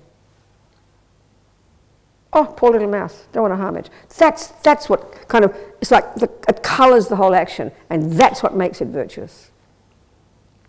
Equally, let's say, you know, Robin's at home and I know he likes mice flesh for dinner. He likes a mouse steak. So early in the morning I catch the mouse. I look at a little mouse, oh wow, and I look like I'm really being kind. Quick, don't hurt it, save it, don't hurt it. My motivation, attachment to kill it later to offer Robin his dinner. I look like I'm being kind. It's a terrible motivation. Attachment. It looks even kind, doesn't it? Not. You look like you're saving the mouse. What's my reason? Again, generosity is a powerful action. A powerful action such that you see someone in need and you reach out and you want to give that person something. It's pretty profound, really. That's generosity. And usually it's under the positive heading, isn't it? Generosity is like an action that helps people. Killing is an action that harms people. In general, we can see this. But what makes it negative or positive for me is what's in my mind when I do the action of generosity. You know? Let's say I'm really kind of arrogant and proud and totally attached to my reputation. And I'm with a friend. And I want them to know that I'm a really generous person. So I consciously give a homeless person some money, or I would never normally do it, because I want them to praise me. That's a disgraceful action. The homeless person's happy. They got their £20. But my motivation, you can't say there's virtue there. You can't really say there's any virtue in that action. You could argue. Even the same, reversing it, a negative action. And this is a very common one in our culture. We kill our animals, don't we? We call it polite words, putting it down, putting it to sleep. We give it fancy Greek words when it's our grandmother, euthanasia. As soon as we make words fancy, they turn into Greek. It's very funny. Or is euthanasia, is it Latin? I forget. All the fancy words, it's Latin and Greek. That's us Europeans, isn't it? So we think, oh, psychology. It's important, isn't it? Or a psychopath. I mean, please, a sad, you know, euthanasia. Ridiculous. So that's a common one in our culture, and it's a big minefield. We can happily talk about it when it comes to karma, and this is now getting to your point. Really important point. Yours is a good point. So normally euthanasia, it's not yours, this is a different one from your example. Euthanasia, whether it's your mouse or your grandma, is you see the person suffering, you do have compassion, no question, for that person. And naturally, because you have the materialist view that when it dies, the suffering will stop. That's logical. And if you think it's pretty fitting. It's quite fitting, isn't it? You're going to stop the suffering. So naturally, we think that's good because you stop the suffering. And so your motivation, you really do mean well. It's very clear. There's no thought in there, is there, to suffer? So although in general we can go killing or negative action, generosity, good action, you can immediately look and see when the motivation is different, it changes the character of the action. It's really obvious, you know? But the point is this when it comes to killing, and this is coming to your point a bit now, this is a point about killing. Whether it's the mouse or, what's your name? Alice. Alice is an example of using animals to do testing on medicines for humans, isn't it? Or even, do we use animals to test for medicines for other animals? Probably do, don't we? Huh? I don't know. You don't know, okay. So Alice's point is a very good one. So, but the one of euthanasia, or the killing the mouse, or your puppy dog, or your grandma. So again, 4 things in place. 1, there's a living being there. 2, there's your intention, I will kill my grandmother, although we say I will euthanize her or something, I don't know what the verb is. We'll put her down, we don't say that, do we, for our grandmas? We'll put her to sleep. Poor grandma, it sounds like a kind of 1950s English comedy. So then you've got the motivation. And clearly for you it is compassion. But what we don't factor in, you see, is various things here. But certainly one of them we don't factor in, and we certainly discussed this yesterday, when we look at attachment, our attachment, which is like basically attachment, like I said yesterday, is this junky inness that really can't bear pain, can't bear difficulties, can't bear problems, can't bear other people's suffering. So we can't distinguish in our own mind the difference between our panic and fear of suffering and the compassion for the grandma's suffering. We can't see the difference. And because of our attachment, and because we don't have much wisdom, we really can't make the wise decision. So clearly, in the materialist view, it seems pretty straightforward. You are being kind because you're stopping grandma's suffering. But we all know, as we're discussing here, very clear, you've got to factor in something broader in the Buddhist teaching, which is to say, you know, you've got the consciousness of your mouse or your grandma will continue once they die. And when we understand the death process, which is really important to understand, well, certainly for this reason alone, to know how to help people, you know. I mean, the Lama Zopa's book, which has come out a couple of years ago, but it's coming out again as a paperback, published by Wisdom this year. It's coming out, it's changed its label. It's called How to Face Death Without Fear. And it's a marvelous handbook on exactly what to do when and how to help people at the time of death, how to help your animals. 2/3 of it is the practices to do, but it's pretty much its advice, you know. It's a very helpful book, very practical. So the crucial thing, when we look at the death process, the way it's described in the Vajrayana, it's described in 8 stages of this gradual deconstruction of the person. Whether it's the mouse or your mummy, it's exactly the same. The first stages of death are gradually when the senses cease, your eyes cease, your ears cease, and by the time the 4th of these 8 stages comes, that's when the breath stops. But for the Buddhist view, clearly that's not death. The mind will continue. It could be there for 3 more days, the subtle consciousness. But the point is this, the crucial point is this, it's quite a technical point, that it's about the 2nd or the 3rd stage that another process kicks in, which is the 12 links of dependent arising, which is taught by the Buddha in the sutras. Another process that at this point in death, and this is completely natural, it happens, this is the observation of all the great yogis and the Buddhas, at that point, very powerful craving and grasping, very intense levels of attachment kick in, extra powerful, unique to death, that come as a big surprise.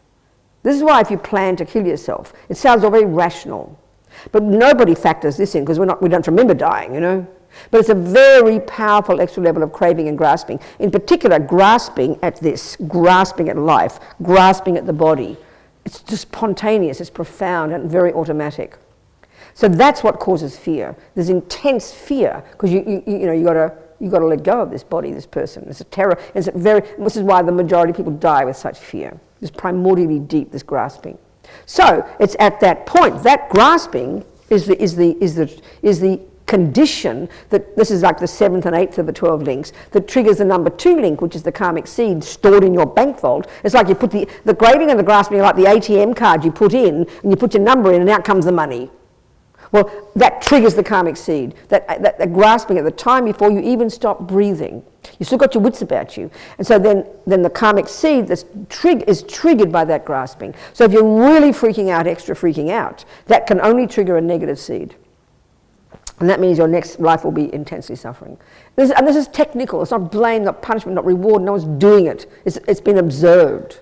But if your mind, even though that grasping is occurring, and that's why, as Lama Zopa says, if you want to help anybody in their life, including your mouse or your mummy, at death is when they need you most, to help them navigate this time, to hold, almost like metaphorically holding their hand. If you're a Buddhist, you'd be saying prayers or mantras for the mouse and the cat as well. That's the most powerful way to benefit your animals, you know, is to have mantras on, for example, which can be super powerful just to soothe their mind, to calm their mind. Because the main thing isn't the physical pain, it's the mental pain, it's the freaking out. If the mind is freaking out, if your grandma's freaking out, if your doggy's freaking out, that's far worse than the physical pain, but we don't make the difference, you know. So to help your mouse or your grandma to be peaceful, to be loving and kind to them and peaceful, play mantras, that's the most powerful gift you can give that enables their mind to be peaceful. And then the other point is, every second, you know, so the key point for the Buddhists when it comes to your motivation to kill your mouse or your grandma, you mean well. So from your side, from your point of view, your motivation was pure, as much as pure as you could be. Well, compassion, you know, you meant well. And that's a good motivation. So the action you create, the seed you plant in your mind is okay. But you ought to ask the question, well, I wonder if I did help my grandma. So how you answer that from the Buddhist point of view is only in one way. You have to have certainty that when your grandmother's mind leaves her body, or when your grandmother this process starts to kick in, and then the karmic seed that is triggered before she even stopped breathing, you have to be certain that it triggers a virtuous karmic seed. Now, how can you be certain of that? You're not clairvoyant, you're not a genius, you're not a yogi. So you can't be certain that she will die peacefully. You cannot be certain. So you're playing Russian roulette with your grandma. You're playing Russian roulette with the ant, with the cat, with the mouse. So it's a practical issue, not a moralistic one. If you have the wisdom to know exactly what's happening, then please go ahead and kill them. If you're certain at this moment, if you kill your grandma right then, that exactly that moment a virtuous karmic seed will be triggered, that'll give her a really good rebirth, well, grab the opportunity and kill her right now. I'm serious. I am serious. But who's got that wisdom? Nobody. So we play Russian roulette. We mean well. But as Lama Zopa says, meaning well is not enough. You've got to have wisdom. It really is a very practical issue, but we can't hear it like that, you know.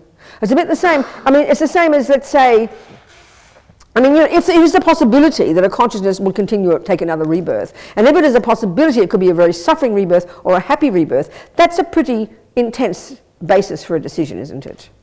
If you're going to cross the road with the cars coming around the corner and you're not sure if you're going to car get and come and smash you to death or not, you'd be cautious. In other words, if you're not certain of the results of the action you do, then don't make the action, please. Anybody with common sense would think that way. If you've got a pill and I've got an incredible headache, but you've forgotten whether it's cyanide or aspirin, I prefer you to leave me alone and let me have my headache. Thank you. Don't rush in and, I meant well as I'm dying with an agony. No. So if you don't have it's very logical. If you don't have the wisdom, if you're not informed about the consequence, the likely possibility of consequences, don't play Russian roulette with your grandma or the mouse. It's a very simple point. You've got to think about that one. So the other point, Alice's point, what about all the creatures we kill for the sake of humans? Well, I'll put it this way, that's nothing special. What's the basis of all the wars? What's the basis of slaughtering another group of people? Because you're trying to hurt my people. So for compassion, I have compassion for my people, but then I consider you're harming my people, so I kill you. Well, they're supporting their people, and they kill me. It never ends. So it is compassion, but it's only for another group of people, which is pretty heavy. To slaughter one group to support another group is kind of heavy. Speaking simply. Do you understand the point, Alice? So of course in our culture that's reasonable, and I mean it's got a long history. If we scientific ones coming in the European world, coming back to the Christians, and probably the Jews as well. The view in Christianity, and with respect, I was a very good Catholic, I love God. But I was taught that God made the creatures for our benefit. So it's really logical we would do what we do. And then we continue on into the scientific materialist mode where we say that they don't have a brain, these little baby creatures, or they don't suffer the same way. Now we're finding out more and more it's not true. But there's this natural devaluation of the experiences of animals, including ants and creatures, And even now, all the animal lovers, people who adore animals, and the vegans and the ones who love your pussycats and your poodles, you don't like the rats, I'm sorry. You don't like the cockroaches. You don't care about the billions of bugs that die on the road, that carry the holy vegetables for your holy vegan lunch. I am being rude, so I don't have to apologise. We get very holy and caught up because we don't ingest the flesh. We think it doesn't matter. I've even heard that. I mean, I always make this fuss on Facebook, and I always upset people. So I'll do it yet again. I remember a couple of years ago on Facebook, and I had a picture of me in Liverpool in this cheese shop buying this kick-ass cheddar. And I remember I had the photo, innocently put it on there. Someone puts it on for me and they send me my messages. I don't look on it. I don't even know the password to get in, But so then some people, upset people, vegans, I'm not being rude, I'm not being sarcastic or anything, but the vegans are a bit fundamentalist who run around telling everybody else to be a vegan, That's like the communists telling everybody else to be a communist, or the Muslims telling everybody to be a Muslim. You just back off and mind your own business and let people eat what they like. It's not your business. Yes, be political. Go out there, demonstrate, show the facts, try and change the world. That's called political action. Fantastic. Honoured, fantastic. But these people, one said, how dare a Buddhist nun eat cheese, Like those things. So I didn't want to be political. Several people, including my friend Nick Rebush. Anyway, I didn't want to be political, but I'd always wondered how many bugs get crushed on the road when you drive cars, right? Because they're sentient beings as well.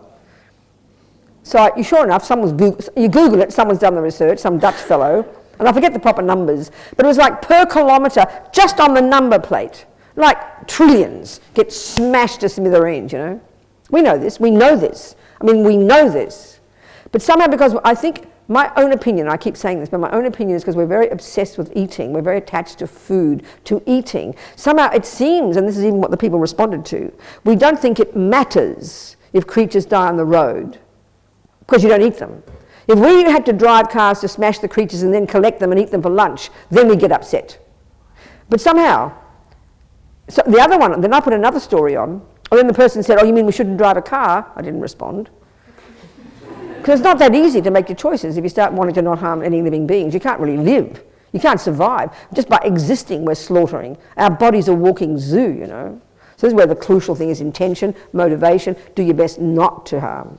You kind of program your mind to not harm. It's very powerful. So the other story I put on, and I find this one most blatant, and somehow quite shocking that we don't see it, Some scientists in Australia, sick of the fundamentalists, vegetarians and vegans. Fundamentalist is the word. So he quoted this, and this must be everywhere, a wheat field where they grow wheat, pretty clear. So maybe 20%, 40% for the bulls, I don't know, for the meat eaters or whatever we eat. Do we eat bulls or cows? I never know. When we eat meat, do we eat bulls or cows? Does anyone know? What? What? We eat the bulls, not the girls. What happens to the girls? What happens to the girls? No, they're gone straight away. Gone, dead, killed. Killed straight away. What happens to their meat? Goes into pet food, goes the animals eat the cows, okay. Okay, whatever. So anyway, this guy, he did this research, he observed that when the off-season of no wheat growing, millions and millions of cute little field mice gather there. He had photos of them. He said they sing love songs to each other. Well, then naturally, when you have to grow the wheat, what do? You slaughter the field mice. You slaughter millions of field mice, and I'm sure it's not done gently. Why? So you can grow the wheat for the holy vegans and vegetarians and for the rest of the bulls. Now, I mean, and then one fellow even responded and said, oh, you can't help that. So just for me, all I'm saying is it's kind of irrational, isn't it? Sentient beings die. Sentient beings die no matter what we do. This is, Buddha would say, this is the tragedy of the samsaric world we live in. The very nature of the suffering of just being born. It's in the nature of suffering. I mean, the universe is, Buddha's approach is, there's not an atom of space you won't find sentient beings. And this is where in the Vajrayana they talk about the world is made of the 4 elements, earth, air, fire, water. I mean, we used to talk about that back in the Middle Ages. Now we've got all these other elements, haven't we? So, and because all minds are conjoined with their own set of the 4 elements, and there are trillions of sentient beings in all these realms of existence, all embodied in one degree or another with the elements, then wherever there are the elements, what you would argue is a conducive environment for the birth of beings. So wherever there is, I mean, you know, you even got the dust mites, you know, you get a microscope big enough, this air is pervaded by billions of living creatures. It's a living zoo under the armpit. The mouth is an entire ecosystem. It's all real, living, sentient beings. It would repulse us if we saw the creatures living in our mouth. You'd never, not to mention not shaking hands, you'd never touch another being again. You'd be repulsed. So they're everywhere beings, right? So just by living, we're breathing them in, slaughtering them, driving cars, walking. I mean, look at it, it's really evident. So what do you say, what are you going to do with that, you know? So this is why the Buddhist approach is, there are 2 things. One, whatever we do, we're going to harm. But we've got to start with wishing not to harm. Program our minds to not harm, you know. That's the best we can do in this nightmarish environment of suffering sentient beings. So the best we can do is at least have the purest, most strong intention. This is number 1, entry-level, junior school, grade 1, at least. Stop with your body and speech harming and have it motivated by the wish not to harm. And this way you program your mind with that. You program your mind with that such that you won't have the intention to kill, and it also brings the karmic result of not getting killed, not dying young, not getting sick, because these are the karmic results of killing. So at least you can start with that, and then eventually you develop incredible compassion, you know, and all we can do is try to help, at least not harm, and do what we can within the fact that you can't stop it, but we have to program our minds. So we can see in our culture the development of medicines is dependent upon using countless creatures. Still it's the same, isn't it, Alice? So many creatures are used, you know, and we see it as noble because it's helping medicines that save lives. I mean, you can't argue with that, you know. It sounds so noble. But we've set ourselves up in these dilemmas, haven't we? That because we've not valued other creatures for so many centuries, it's just deeply our culture. So it's not an easy one. You can't stop it happening. I mean, you can demonstrate as much as you like. People are going to keep eating meat, even though they're trying to get hamburgers that taste like meat and all these things. We can do all that, do everything, do the best we can not to harm the environment, because there's no question, apart from anything else, the meat industry is destroying the environment. It's pretty clear. You hear all the facts and things about that. And then all the medicines we have, destroying creatures, you know. So as much as we can't guarantee the rest of the world won't do it, but the best we can do is at least intentionally not want to be involved in it. The best we can, you know. Do you understand, Alice? The best we can. So that you could argue, you see, there's no action is set in stone as absolutely bad or absolutely good. Everything is so nuanced. Every single person in this room might have killed an ant. Well, as many examples of people is as many variations of motivation and conditions and habits. So each person is a slightly different action, a slightly different karma created. Do you understand? So you could argue killing creatures with anger is the worst karmic action. Killing people, killing creatures with compassion for one group to kill the other, that's less. Because your mind isn't so brutal. It's not trying to brutalize, but nevertheless look at the suffering. So we just do best. All we can do is do the best we can, but to try to have the wish not to harm any living being, and the best we can not to be involved in. But although it's hard to do that. You know, I mean that's why if you're the purest vegetarian on the planet, the purest vegan, it doesn't mean that millions of creatures haven't been slaughtered. Even I don't know why it's so hard for us to see that. It's so evident. But as that guy said, you can't help that. That's as if that's logical. It's very fascinating, I find that was a fascinating argument, but so irrational. Those mice, for example, so clear. Well, look at the chicken farms, you know. I mean, the chicken factories. Now they're starting to monetize, but as soon as the eggs come along and they're boy eggs, isn't it the boy eggs or something? They put them into, and the eggs come along, they identify it's a little boy chick, little chick just pops out of the shell, little brand new little boy chick, This is when it's not good to be a boy. This little boy chick pops out, they see it's a boy, and it goes into this machine and is mangled in a second, like mangled to death. I mean, what I'm talking about? It's very fascinating, isn't it? So because, and this is where we start to talk about karma. So many things about this, you know. Okay, we'll leave all that. We'll continue on with the system, and then we'll go on. I don't know what I'm talking about. I'm going mad. What time is it? Okay. Back to what I just said before. Whatever I said before. The 4 things in place that determine a negative action, okay? First is there needs to be the being. That's a complete action. The being, in terms of killing or not killing, for that matter, not killing. Then the intention and motivation, the action and the result. There's more to it than that, but that's fundamental. So then so now I think it's appropriate now to talk about vows. So Buddha loves his vows. Psychologically, the Buddhist approach is that vows are super powerful.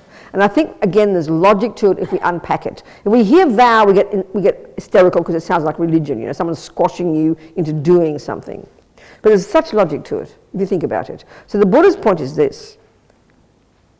As Lama Zopa says, you can have one person who's doing lots of spiritual practice, meditating every day, whatever, but doesn't have even a vow just to not kill. There are 3 sets of vows in Buddhism, and it's like the infrastructure of everyone's practice, especially the way the Tibetan Buddhists, the Vajrayana system talks about it. It's not just the Vajrayana, all the Buddhist views. Vows are fundamental to a healthy practice. I'm going to try and give the logic to this. The first level is the vows we're describing here, the first level of practice, known as the vows of individual liberation. And these are all the vows related to this level of practice, which is the level of practice that's refraining from harming. It's called the morality of restraint. This is the ground level, junior school basis of all future practice. At least you start refraining from harming. It's the practice of the morality of non-harming. And the vows here are non-harming vows. So you vow, Buddha's got this little list of 7 plus 3 more things. There's usually a little list of 10 things he recommends we start to not do. But then when you start to take refuge, become a Buddhist seriously, you then take 5 the lay person's vows, or the individual liberation vows. The monks and nuns' vows are the same level. And these vows are all characterized by, you know, they're all don't. Vows by definition are don't. But here they're mainly focused on don't do certain actions. The motivation isn't so important. Just don't do it. There's no wiggle room. You don't do it. You don't kill. And you make a vow to not kill humans. And you break it in a major way if you kill any human being, and you break it in a minor way if you kill any creature at all. But to break a vow means you know it's a vow, you don't care, and you do it, and you have no conscience and no wish to change. So it's quite heavy to break a vow. You break it in a minor way if you kill any other creature at all, intentional. Second, no taking the ungiven, no stealing. And these are actions that's evident, aren't they? Are driven by attachment or anger. It's very clear. You break in a major way if you steal anything of value to someone else. So maybe 20 pounds from a homeless person, it's a major break of stealing, you know. A minor way, taking anything that hasn't been offered. And I think it's a really good practice, especially with computers these days. It's so easy to press a button, get music, get movies. So it's really good discipline, I think, to not do it. Because it's mainly just greedy, because we don't like paying for things, you know. We're just mean, that's all. Third, don't lie. Don't speak words that aren't true, because it misleads people. It's so confusing. You break in a major way if you lie about your spiritual practice, and you break it at all if you say anything that isn't true. So it's a really, this is where just behavior, these vows are about behavior. All vows are about behavior. We don't pay attention to behavior much, you know, we don't think it matters. But it's a very powerful spiritual practice, disciplining your behavior for the right reasons, not just to be a good girl, because you don't want to pollute your own mind, you know. And then, of course, at junior school level, disciplining your behavior enables you to get to the more advanced level of now disciplining your mind, which is the source of the problem. That's high school. That's where you start to be your own therapist. That's where you learn to get concentration meditation and to start to unpack and unravel your mind and really begin to change yourself. That's being your own therapist. That's where you become a Buddhist. Morality and ethics is shared by everybody. You know, good communists, good Muslims. It's not unique to the Buddha. But mind is a very unique Buddhist approach. So this first part's major. Now, why are they so powerful? As Rinpoche says, you know, a person who's doing lots of practice, but just doesn't have a vow not to kill. Another person has vows of not to kill and others, and is keeping their vows purely, but not doing much else. He says the second person, no question, creates infinite more positive karma and puts atomic bombs under the negative karma, under the habits in the mind, the tendencies in the mind. So what's the logic of this? Well, it's not that complicated. Here we are sitting in this room right now, yeah? And at this moment in time, the action we're mostly doing, and I'm doing it as well, even though I'm talking, we're listening. We're listening to these words, trying to process them. That's the action we're mainly doing. So we're not at this moment in time having a clear conscious thought, I will not kill, are we? Because there's no creature in front of us that we're trying to not kill. It's very clear. So the only time we will decide intentionally, consciously, proactively have the thought, the intention, I will not kill, is when we meet the mosquito, we meet the ex-boyfriend, we meet the mouse. You get my point? That's the only time it's going to pop up. Do you see what I'm saying? So in other words, we are not killing at this moment, but there's no intention to not kill, therefore zero karma of not killing. We're being very nice people, and the rats and the cockroaches are thanking us for leaving them in peace, but we're not creating any virtuous karma of non-killing. It's very logical. So karma's very proactive. It's got to be the mind intention.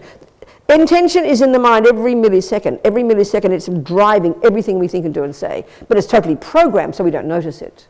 So when we have the intention, I will not kill, that's like a top atomic bomb. That's a powerful thought to program your mind with. Think about it.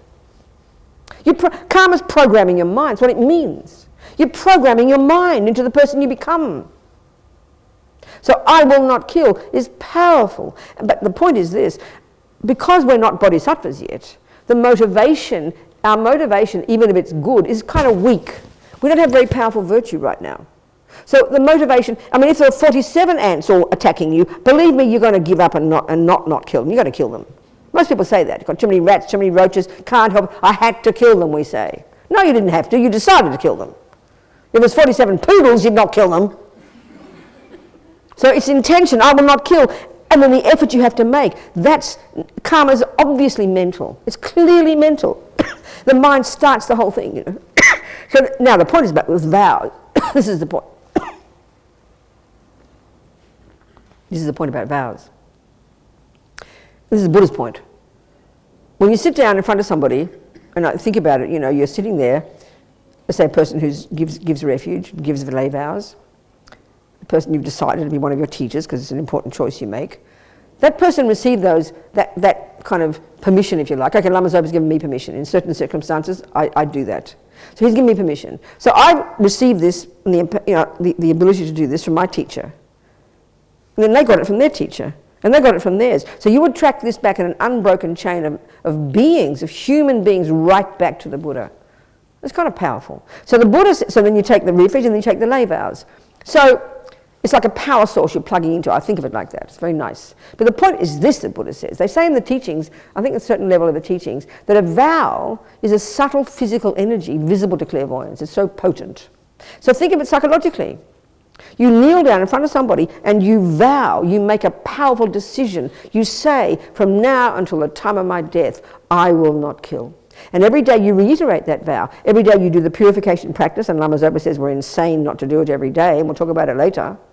So you're hugely programming your mind. It's like you're practicing non-killing all day. So Lama Zopa says, and this is a Buddhist teaching, that when you've got a vow and you're keeping it purely, it's deep in the groove of your mind, and it's like, I said those words, not him, and it says it's like 24 hours a day you're keeping it purely, 24 hours a day, even when you're not thinking about it. Vows override even motivation and intention because they're so powerful in the mind. 24 hours a day you're ticking over virtuous karmic seeds into your bank vault and you're putting atomic bombs under the habit not to kill.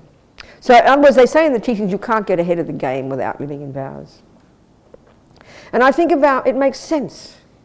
If Robin and I just hang out and be friends and one day we decide to commit to each other, we do it in front of people, we have witnesses, and we say to each other, I will not cheat, I will not do this, I will not do that. And in our relationship, I'm using that like sitting on my shoulder. It's reminding me, my commitment is reminding me every day.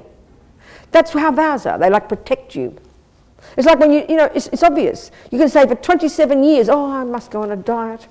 Oh, One day you will say, I will go on a diet. And guess what will happen? The first time you'll start to do it, because you said, I will, intention.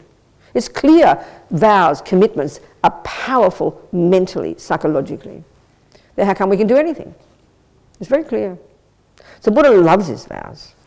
And this for me is the powerful reasoning for it. We need to think about it, you know.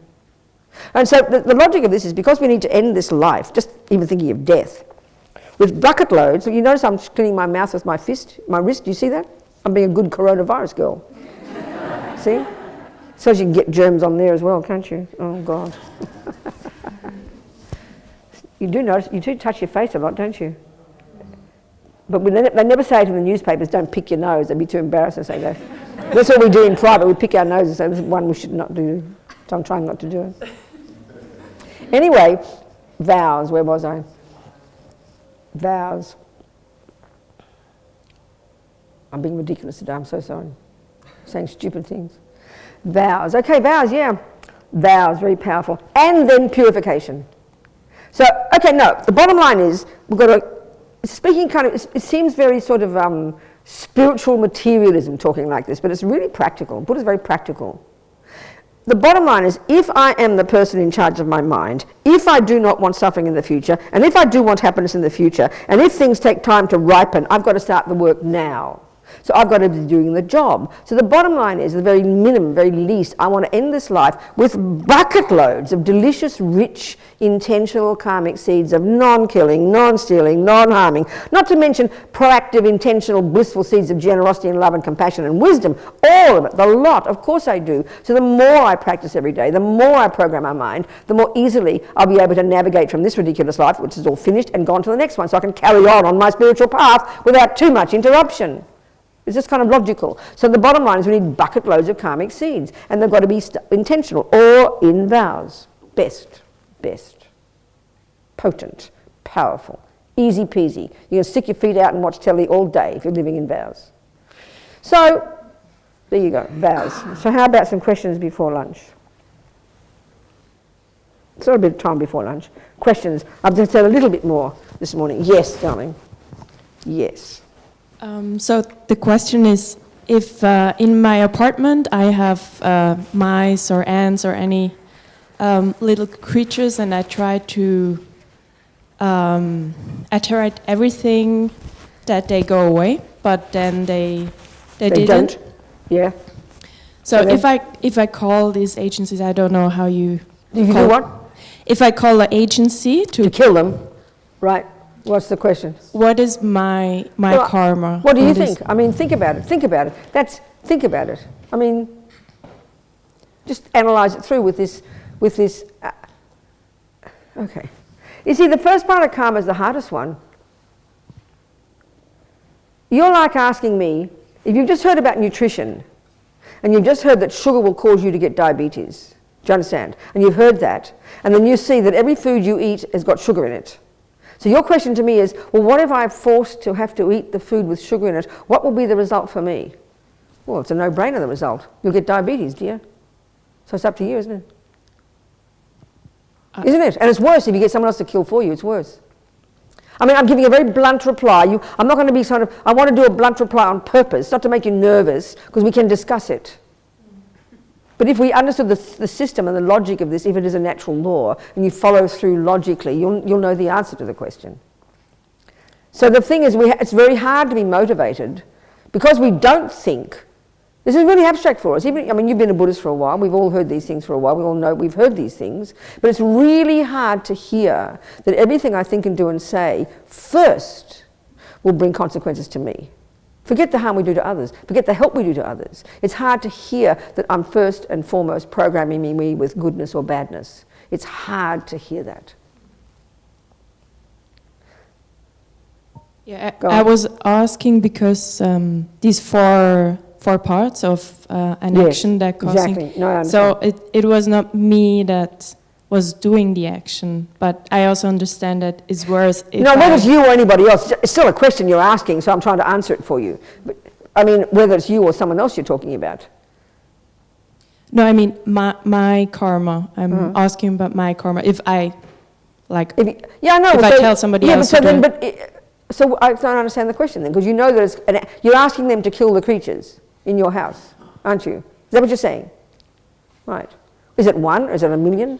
I mean, everything's gradual, everything's incremental. Is it 1 or 1,000,000?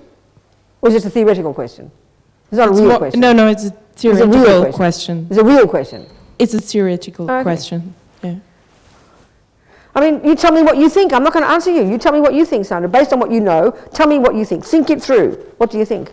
Think about it. Just say the words out, for everybody's sake. Spell it out. So it's definitely bad karma. Well, for what me. are you doing? You're doing, what is the action you're doing? You're calling up some people whose job it is to kill creatures. Isn't it? That's their job, isn't it? So you're asking them, on your behalf, to kill the creatures in your house. I don't know, what do you think of that? Just without being emotional, neurotic, we're all grown-ups, we can talk about it. We can talk about it, we're all grown-ups, but it's hard to talk about it, because it's set in stone. Of course, we've got no choice, you know, but I must.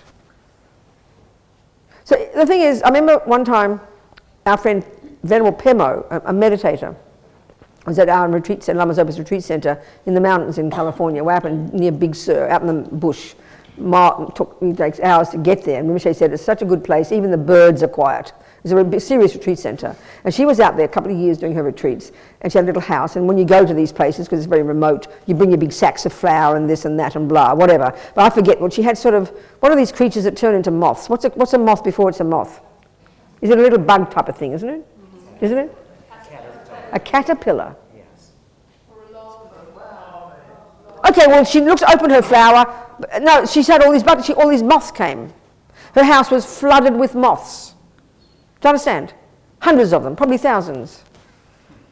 Weeks and weeks and weeks. Release them. Do you hear me? Now, that's a bit saintly, isn't it? And patient and kind and compassionate and outrageous and wonderful and special. But we've got to hear these things.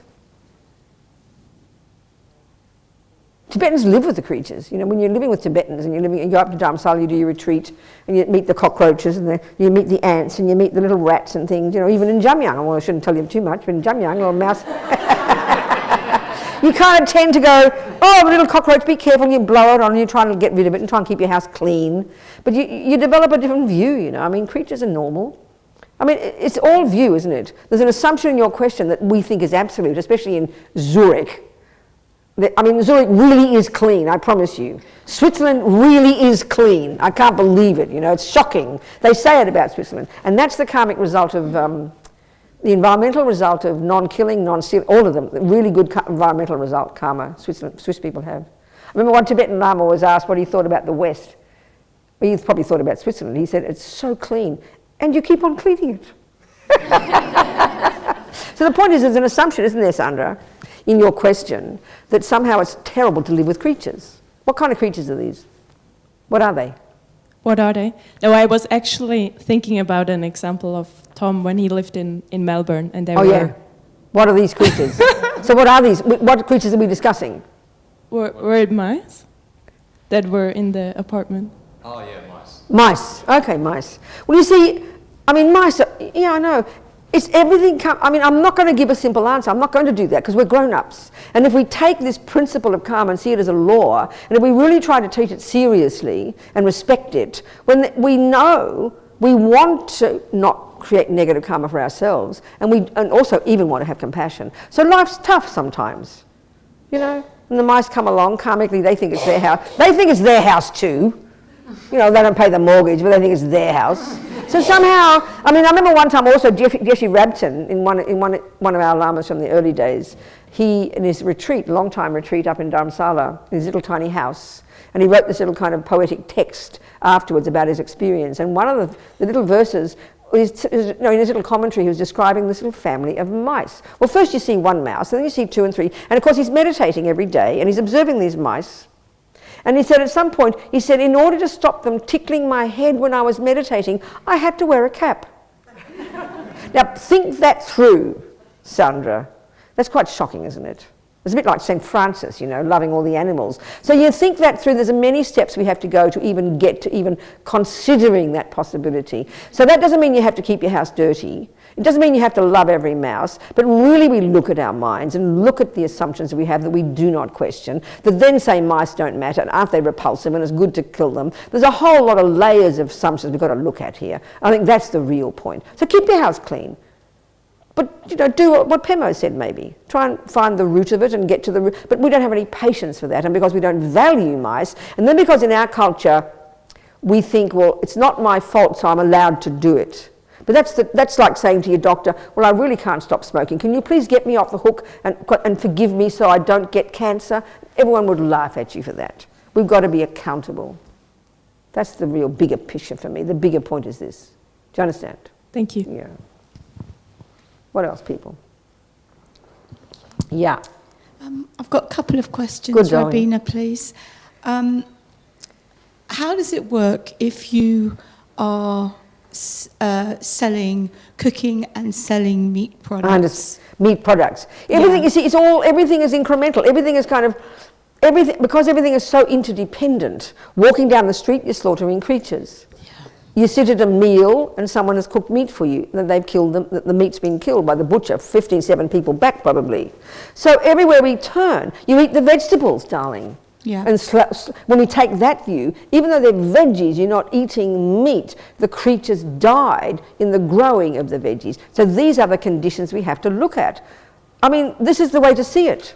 So we do as much as we can to be not as directly as involved as we can. If any action we do that can lessen the harm to sentient beings, do it. Meanwhile, when we do eat, be aware of all the creatures who've died, be aware of what's happened, be conscious, and wish we don't try not to be involved in the killing and harming of sentient beings as much as we can, and then and just do what we can to try and not harm. And it's like, think about the whole thing, think about it.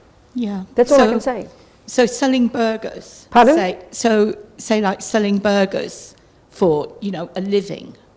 Cooking and selling burgers. I'd say everything's gradual. You sit there and eat a burger that can't be as heavy as selling burgers. Selling burgers can't be as heavy as killing the damn cows that you eat for the burgers. Everything, there's so many levels of engagement, so many levels of karma, so many levels of it, isn't there? And it depends on the person. One person can have no intention to kill, be living in vows not to kill, never harm a living being, never harm, so pure, but they might eat a fish every now and again. You have another person who might be, I've got a person who's a vegetarian, but he has shares in a company that kills billions of fish every year. So everything's so kind of relative, I mean, it's just you've got to look at the conditions of your own life, what your job is, and as much as you can, a person has to have the wish not to harm sentient beings, doing the best we can on this crazy planet. So you have that wish not to harm sentient beings, but if you sell meat and get a living from it, but I'm not saying that. I'm not saying, but that's what you're saying. Yeah, how can you say I don't want to harm sentient beings and keep selling burgers? It's contradictory. So that's what I wanted to know. But isn't that reasonable logic? I'm not saying she shouldn't kill mice. I am not saying to you shouldn't sell burgers if that's what you're doing. I'm just trying to talk it. I'm not, but no, I know, but I'm trying to discuss it in a general way so we can take it and think about it and based on logic make our decisions. That's what I'm trying to do. Thank you. I have one other question, just very quickly. When my dog dies, and he is dying, and I'm trying to keep him alive as long as possible without getting him put down. You mean without killing him? Yes, we say the right words, without please. Killing him. You don't want to kill your dog. I don't want to kill him. I try and keep him alive with the drugs from the vet and good food and care. But when he does die, hopefully naturally on the settee, how long do I have to leave his body there before? Well, first of all, does the view of karma make sense to you? Yes. Does the view that, so that you'd like your dog to take another human rebirth and meet the Dalai Lama and have a spiritual practice in his next life? Would you like that for your dog? Ideally. If that's a possibility? Yeah. You'd like that? I would. You would like that? I want my dog to be happy. So if you want that, you have to create the causes. So don't just feed your dog. It's not enough. Don't just keep him alive with drugs. It's not enough. You've got to let him hear the mantras and hear the prayers and the teachings. Yeah, he Pardon? does. He does hear mantras. Well, that's the most important thing. And he's been That's the most important thing. That's the most important thing. That's the most important thing. Okay. That's the most important thing. Okay. That's the most important thing. That is the most important thing. Okay. So keep doing it.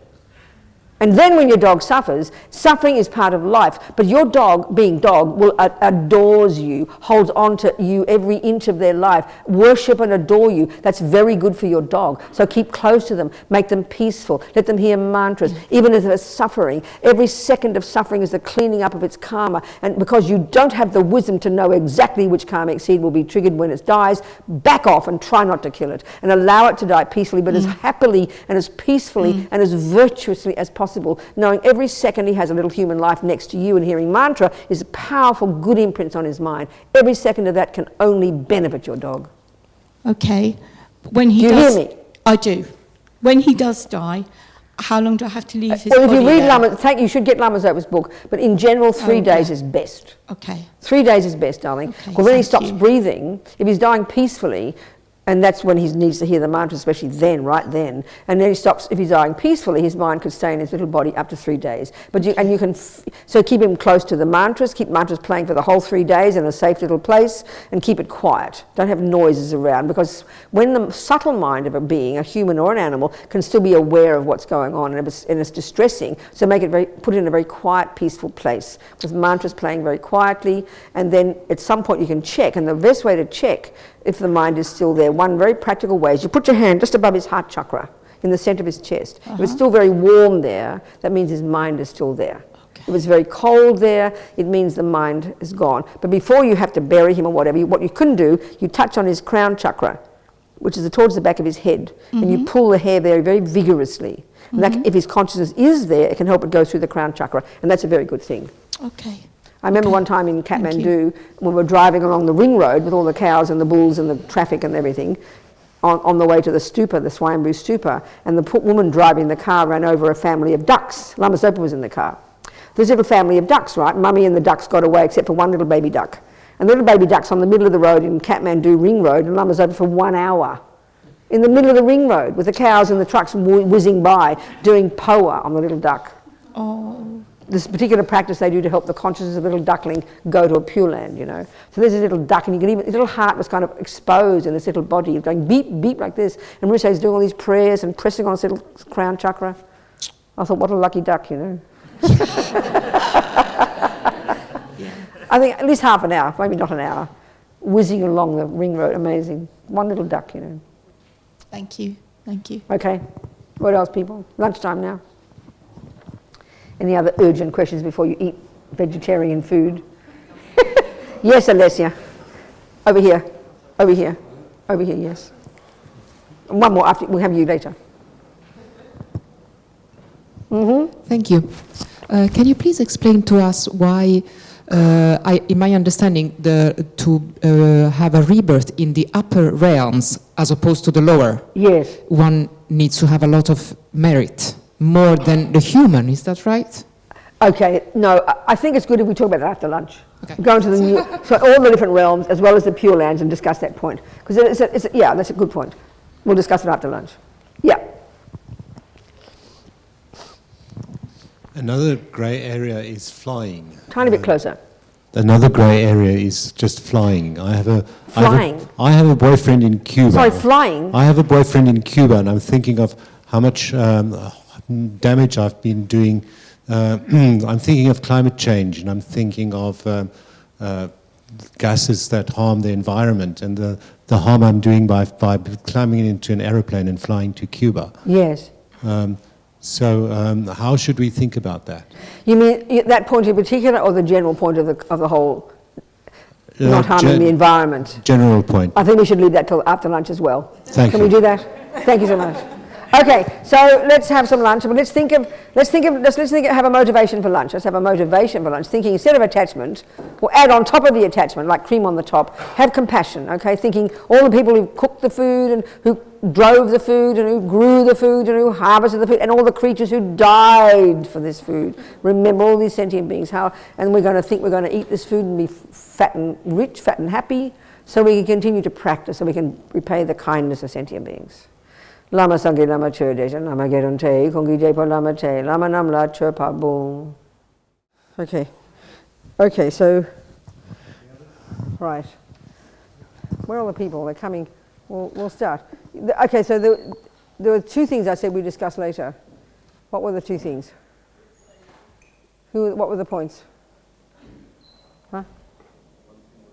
What were the 2 points? Yes. I was speaking about the... flying. Yeah. The whole planet. Yeah. If I fly, how bad should I feel about it? Okay. Well, I mean, yeah, that's... Okay. I understand. So that's... Yeah. Well, that's to do with... That's... Yeah. So generally speaking, the Buddhist approach is talking about actions that are harmful to others and actions that are beneficial.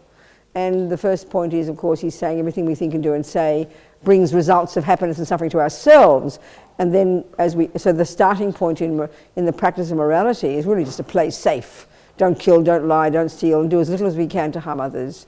But as we progress, we can then start to be motivated by wanting not to harm others, wanting to have compassion, wanting to not harm the planet for other people's sake.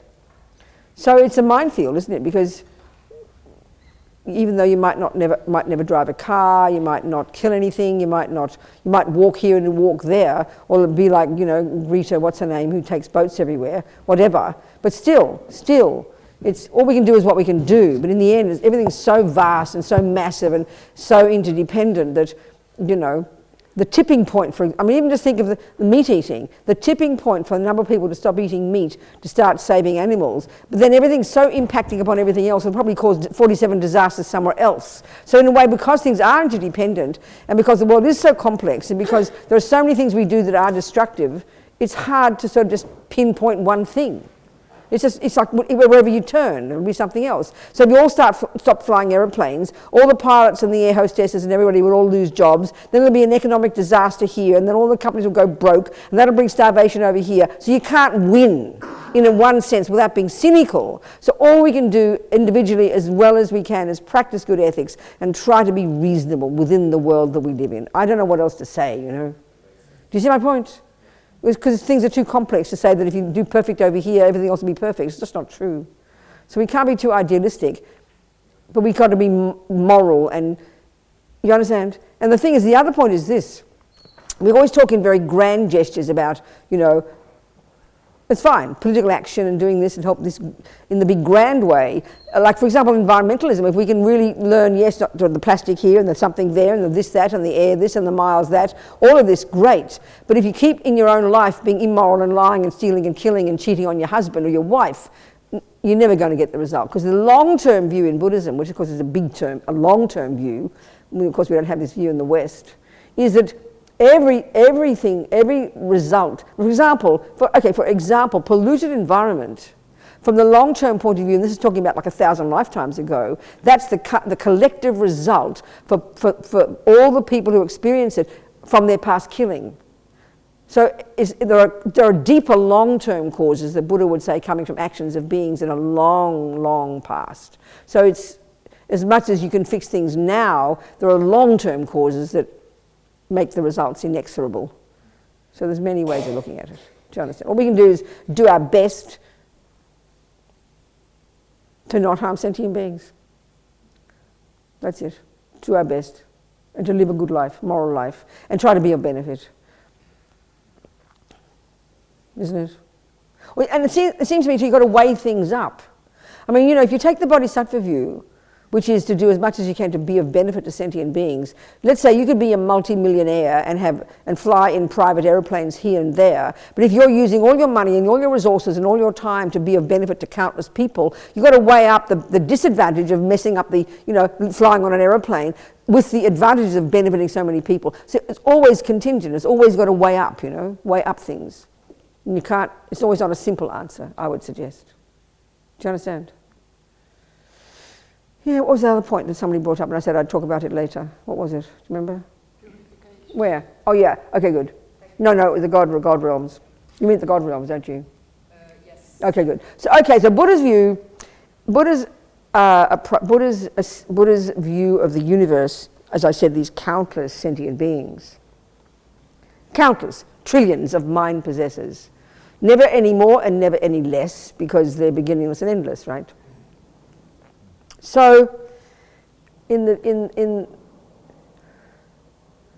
So within what he calls samsara, it's either referring to you being caught up in your own neuroses, you're in samsara, or in terms of the karmic actions you do, being reborn and reborn in the different realms of existence. You're in that samsara in a bigger sense. So from the bigger point of view, there's all these different types of sentient beings that have their own kind of own mind and own types of bodies and own types of behavior and own types of environment and experiences. And humans is one of these. Animals is another. So we can see very clearly that animals and humans share a similar environment, you know, in many ways.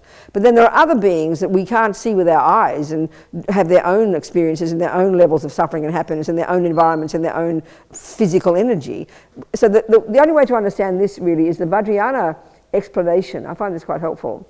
I mentioned it yesterday, that from the Vajrayana perspective, the universe has got the 4 elements. There's matter, which is made of the 4 elements, earth, air, fire, water.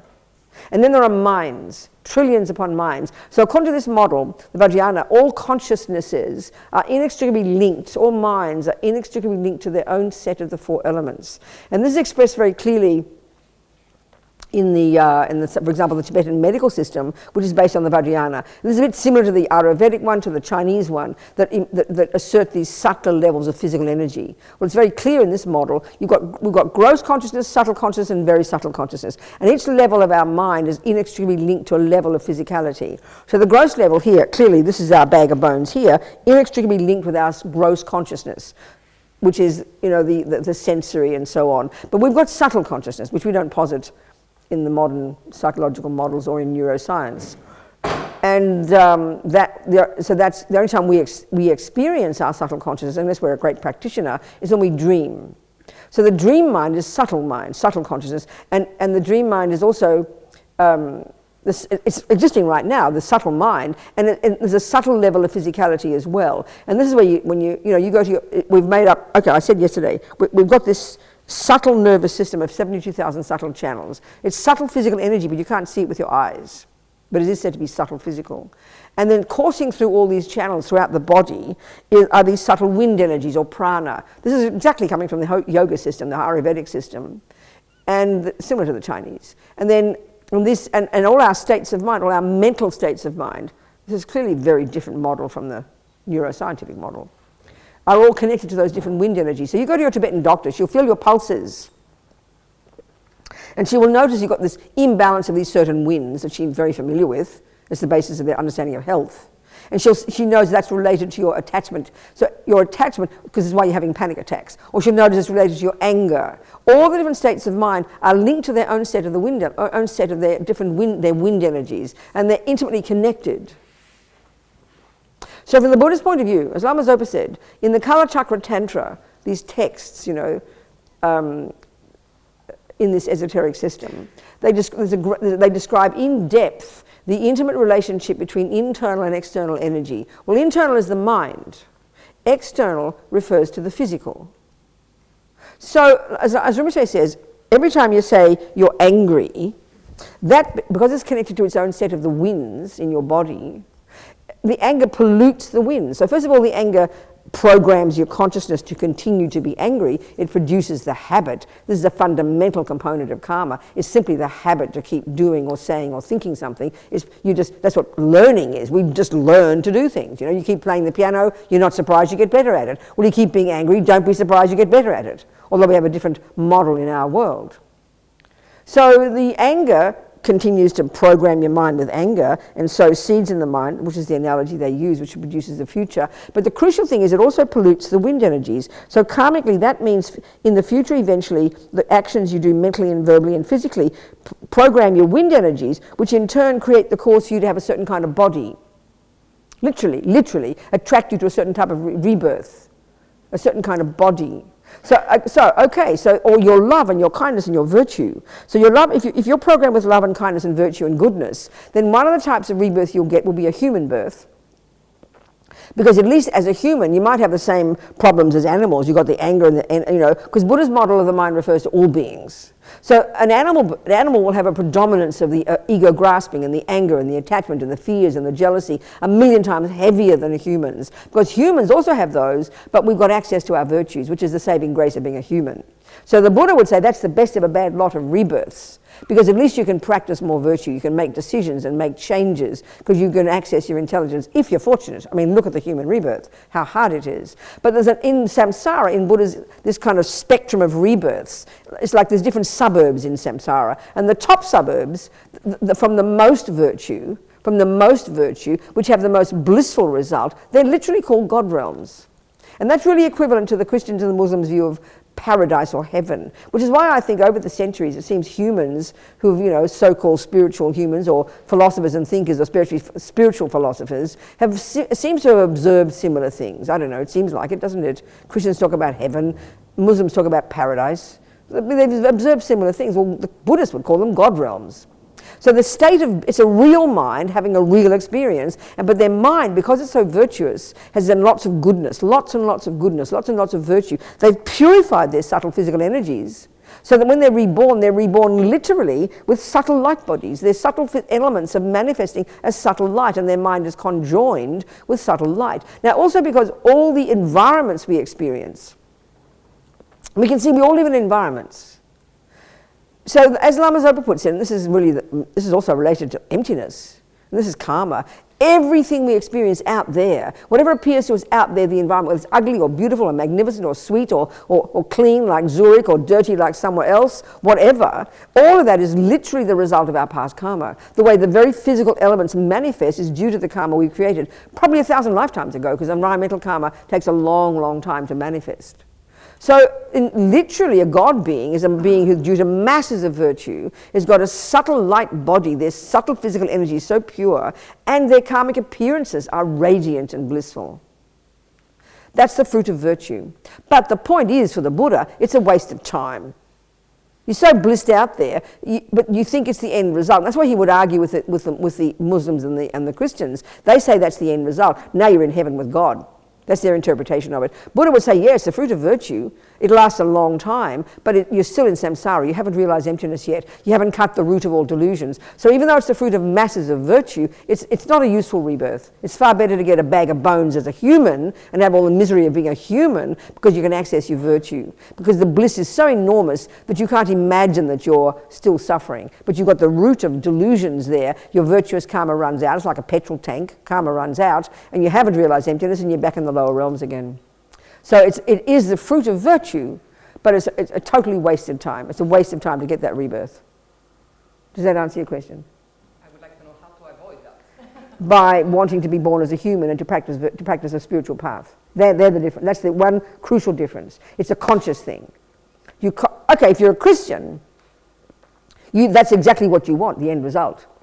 That's fine. I mean, that's the Buddhist view. But if you want, the Buddhist perspective is, you don't want to be born in the God realms because you just so bliss out and you don't realize you're still suffering and you're completely wasted. It's like being rich and famous and divine, but you completely bliss out and use it just for more pleasure because you think it's so gorgeous, and then you just pissed a lot down the toilet. Excuse me. That's the only way to say it. So that's why on the Bodhisattva path, no, not even the Bodhisattva path, that's why you want, so taking the Lam Rim, and taking the different levels of suffering. Okay, in the Four Noble Truths, first is there is suffering. Second, there are causes. 3, you can get rid of them, and 4, how to do it. It's kind of practical. First one is there are 3 levels of suffering. So there's 2 ways you can interpret the 3 levels of suffering. One is literally in terms of this life itself. We can identify the suffering of suffering, which is when the bad things happen. We can identify the suffering of change, which is when the good things happen, which is related to attachment. And that's a subtler, more nuanced level of suffering. And the third, and the subtlest level. But we can also look at it from the bigger picture point of view in terms of the realms of existence. So you've got this whole spectrum, all these suburbs, and these are real states of being. Buddhas observe this. They're not just like kind of made up. This is reality. You've got the gods from the most virtue, just straightforward virtue, goodness, lots of virtue. And you'd suggest that if you're a Christian, you would consciously, because that's how they define what heaven is, or the Muslims. So that. And you would want to be reborn there. You would focus on being reborn there. You'd focus on going to heaven with God. That's how they interpret the experience, okay? So from the Buddhist point of view, and the Hindus also, you'd want to be in the heaven, you'd want to be in these blissful states because it's blissfully happy. And the mistake is because you think it's the end result. That's the goal. That's the goal. So Buddha would argue with that and say it is blissful, but it's not. It's a subtle level of suffering because you've still got the ego grasping. You haven't cut the root of suffering. It'll all run out eventually, and you're back to the lower realms again. That's his interpretation of it. That's the point. That's the Buddha's interpretation. So therefore, the goal would be to want to practice. So the first level of practice. Don't kill, don't lie. This is junior school. Don't kill, don't lie, don't steal, don't harm others. That will bring the result of at least getting another decent human body. That will get you that result. And that could even get you the result of being born in a God realm. That's the first level of practice. But you won't want that because you don't want to be blissed out. You'll want to consciously be born as a human because you'll use your common sense and you'll want to continue to practice your spiritual path with your long-term view in mind. The next level of suffering is the subtle one, which is getting a human body or the God realm. But you want the human body because you can keep practicing. That's the reason you want the human body, only so you can keep practicing. But if you see it as the end result, then you might as well just go to heaven. You see my point? So being a human or a God is the result of practicing junior school, of living in vows, of not killing, of not stealing, of not lying. But if you want the human body, but not because it's just the end result, but because it's the means to an end. So you want it because you want to continue meeting the lamas, you want to continue meeting the teachings, you want to continue to practice and live in vows. So it's a convenient stepping stone, and you do not want the God realm. So you'll consciously, actively want to practice virtue so that you get a human body, so you can keep practicing. That's the one thing. And because everything comes from intention runs the universe, then you exactly decide what you want, and that's the result that you'll get. That's the difference. Do you understand? This is Buddha's view. What can I say? I'm here to tell you Buddha's view. So any questions? We've only got really time, really. So I'm going to talk more about karma and more about how we purify karma. Are there any questions, though? No? Yes?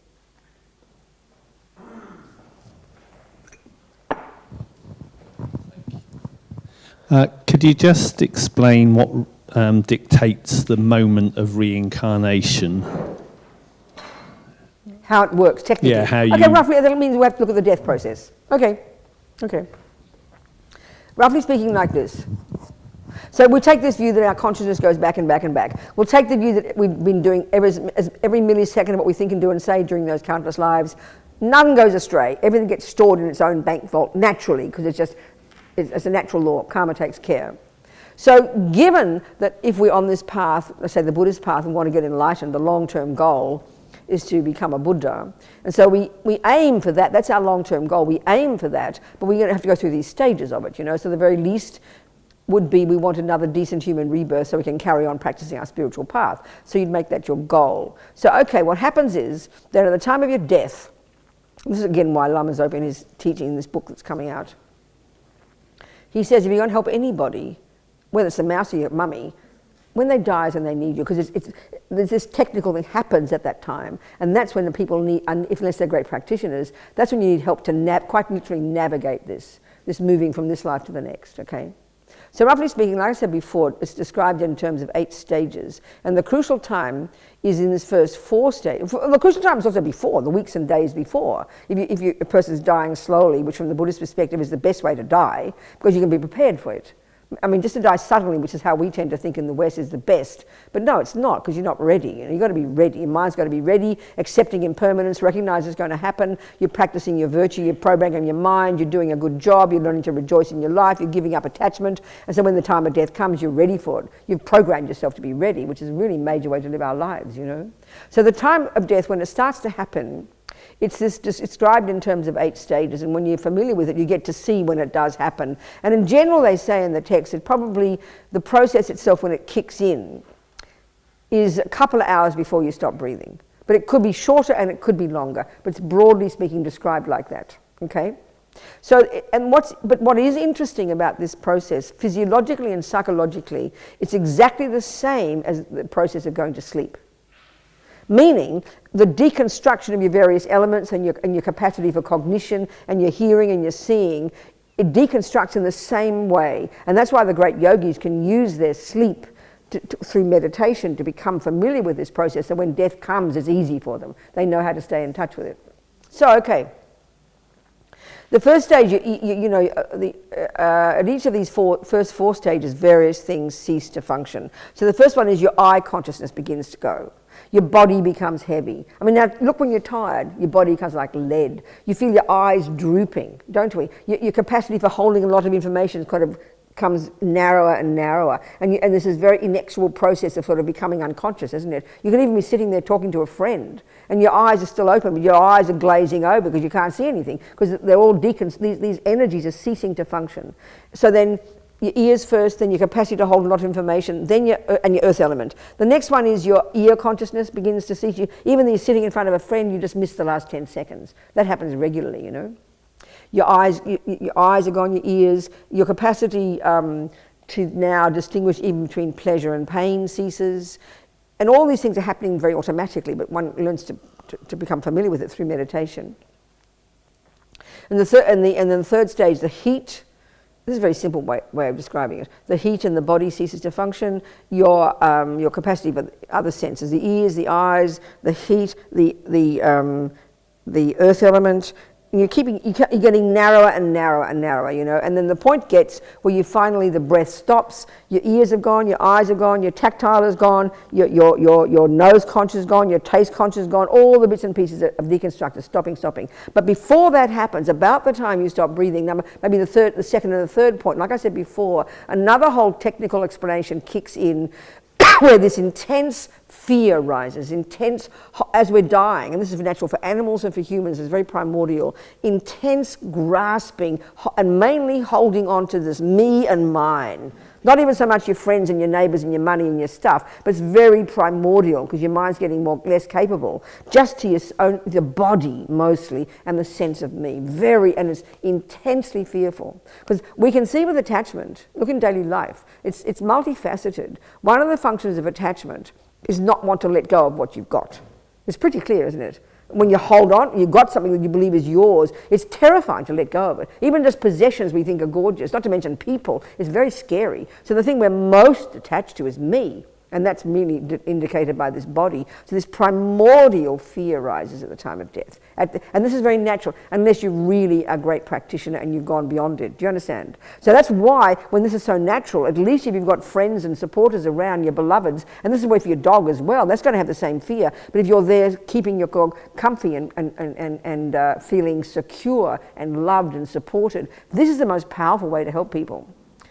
Even before you're dying, I mean, you know, you're sitting there, you're dying, you know you're dying, even though you can't think about it. You're feeling guilty about your life, you're feeling worried you didn't do a good job, there's anxiety, it's so strong in everybody. And one of the most powerful ways to help, like, you know, Lama's Zopa in his book, he's got a chapter on what to talk about. Well, the most practical thing, talk about their wonderful qualities. Praise your mother, thank your mother for the wonderful job, tell her what a marvellous job she's done, tell her how people love her, tell her she's a good person, stuff that we would never tell ourselves. We're always telling ourselves bad things, you understand my point? This is a powerful way to help a person calm down. So powerful, because we're feeling anxious and guilty. I mean, it's really to really help a person become more relaxed and more calm. And when the mind, this is a key point now, when the mind is relaxed and calm, that activates, when this grasping kicks in, which it will still do, the mind's relatively virtuous. Maybe if you're a Buddhist, you're hearing prayers, that's calming you down, your friends are supporting you, you feel safe. And then when this kicks in, and then that'll trigger the karmic seed that will be the one that will determine your next life. So that's even before you stop breathing. This is the crucial point. So when the mind is more peaceful, it will naturally help trigger a virtuous karmic seed, which will program you, in our case it would have done that, to our mummy's human womb in a few weeks' time. And this is all programmed and set ready before we even stop breathing in the past life. That period is when a person needs you most, to help them navigate this, lessen the fear, make them feel secure. If they're Buddhist, you let them hear prayers. If they're a Christian, tell them about God. God loves you. And the other thing about attachment, one of the things is to lessen someone's attachment. We can see this. Another function of attachment is to always look forward to something. Do you understand? We're always spending our entire lives anticipating, now we'll do this, and now we'll do that, and now I'll go home, and now I'll get this, and now I'll have a job, and now I'll have a holiday. We're always looking forward to something. Now, if you've never thought about death, and you don't have faith in God, and you haven't got a Buddhist view about karma, excuse me, what have you got to look forward to? A black hole is the best. No wonder we don't want to talk about death, it's too terrifying. So the grasping will be very powerful, because you finally realizing there's nothing to look forward to. That can be very scary if you've never processed it in your life, you understand? So the fear will be extra intense. So one of the skillful things, as Lama Zopa says, if your mummy's a Catholic, let's say, or Christian, but she loves God, but she's never thought about him much, remind her about God. Tell her God loves her. Tell her heaven is divine. She can relax and let go of this, and she'll be looking forward to heaven, and she'll die peacefully. It's skillful means, you know. Do you understand? So for a Buddhist, the view of karma is that, you know, you do program your own mind to get another decent human rebirth. You've got to plan it. You're the one. No one's going to run around giving you something. There's no creator. We do the work. I mean, it almost sounds hilarious to think this way because we don't think of karma so literally like this. We've got to program, what do I want next? You want to be born as a human being. Well, you better create the causes, baby. Practice morality, don't kill, don't lie, don't steal. Actively want that, recognize impermanence, know you're going to die soon. And when, like everything, if you plan it, when death comes, you'll be ready. Bye, I'm out of here, see you later. There won't be so much fear.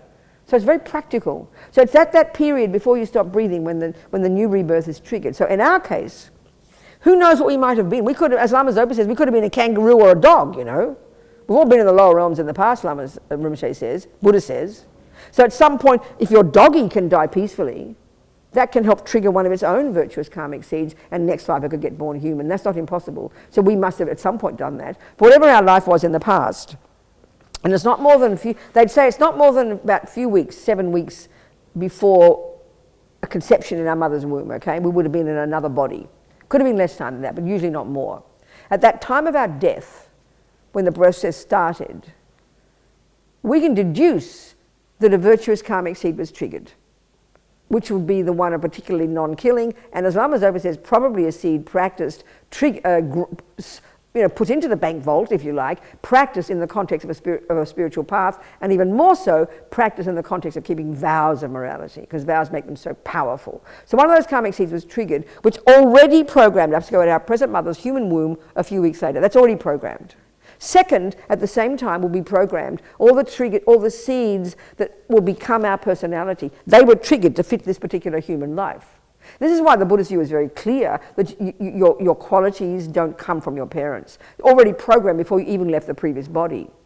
You know, so you've got the mummy sorted out, you've got the mummy and daddy, you've got all the tendencies in your mind, the personality you're going to have, all these karmic seeds of yours, a bunch of habits. Third, all the experiences similar to the cause, the people you're going to meet, how they see you, how they treat you, all those seeds are triggered, and even the environmental. This is all programmed, and it's all from karmic seeds you have planted, done from your actions. We are the person who creates the cause for whatever life we get. There is no one running the show, and it's not random.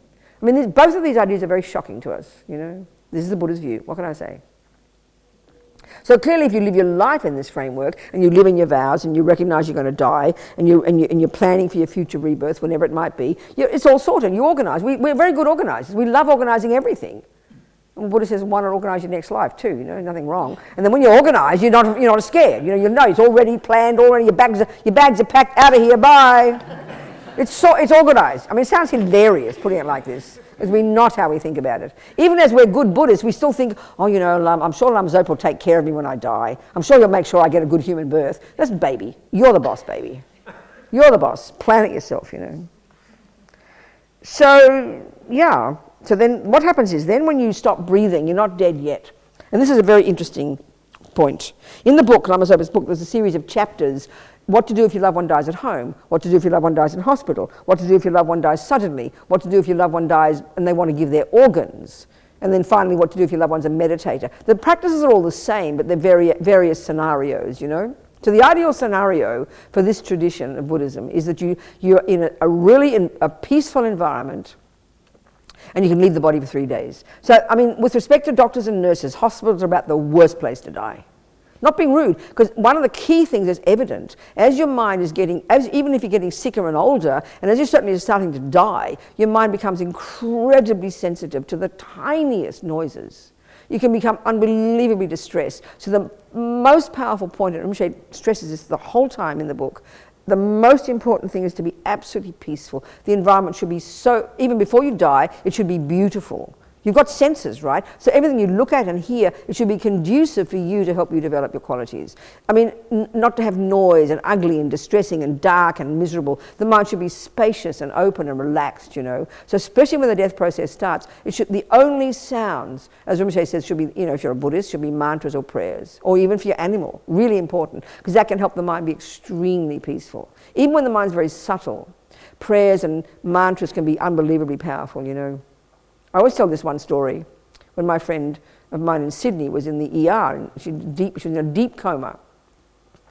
And I'd go every night into the hospital to see her. She wasn't a Buddhist, but she was close to many lamas. She'd had Songsar Khyentse Rinpoche staying in her house. She was close to His Holiness Sakya Trinzen's family. So I'd asked their students to ask the lamas to pray for Judy.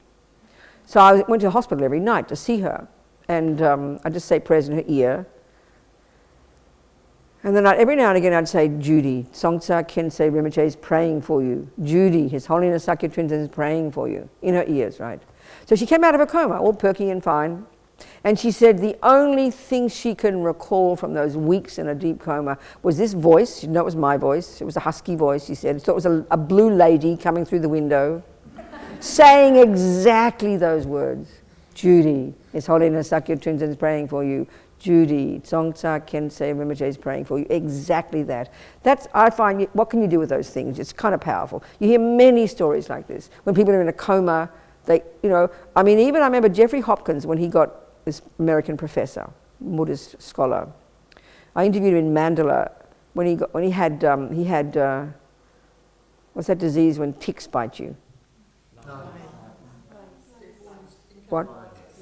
Lyme disease. And he was seriously ill with Lyme disease. They didn't think he'd come back again. He lost his memory. He was chronically, deeply sick with Lyme disease.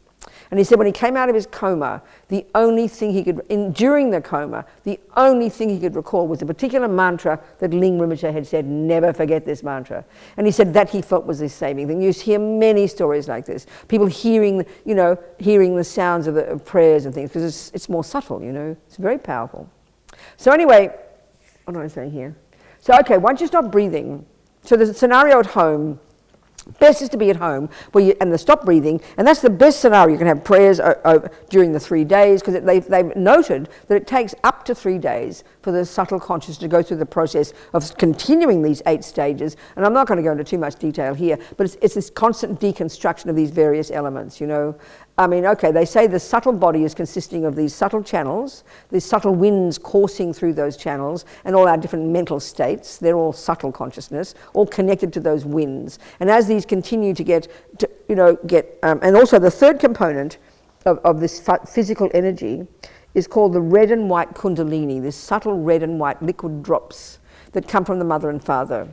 So at the time of conception in our mother's womb, our subtle consciousness, and I'll describe the death in a minute, but we're now talking about going to the womb at the time of conception. Our subtle consciousness joins with the egg and sperm, yes, but actually with this subtle physical red and white energy. It's a subtle physical component of the red and white of the egg and the sperm. So the very first moment of conception is the beginning of the person. The consciousness goes into that subtle red and white drop, and where we all begin is at the heart chakra.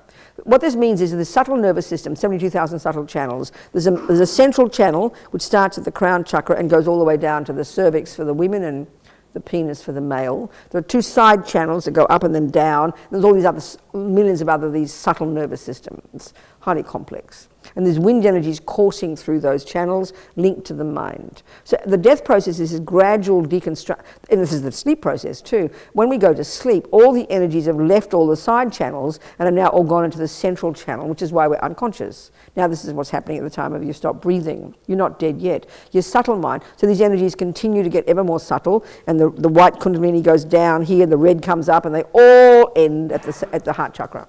This spot in the middle here.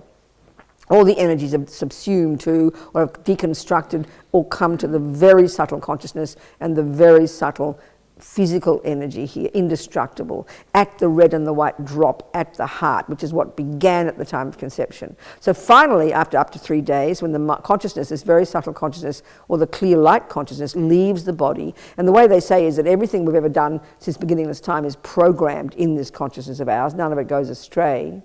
This then will, the red and white drop will open, and then the subtle consciousness will leave, and that's what death is. That's when death comes. The red drop and the white drop will go out the nostril, and the white one out the sex organ, depending on the male or female, which one or the other.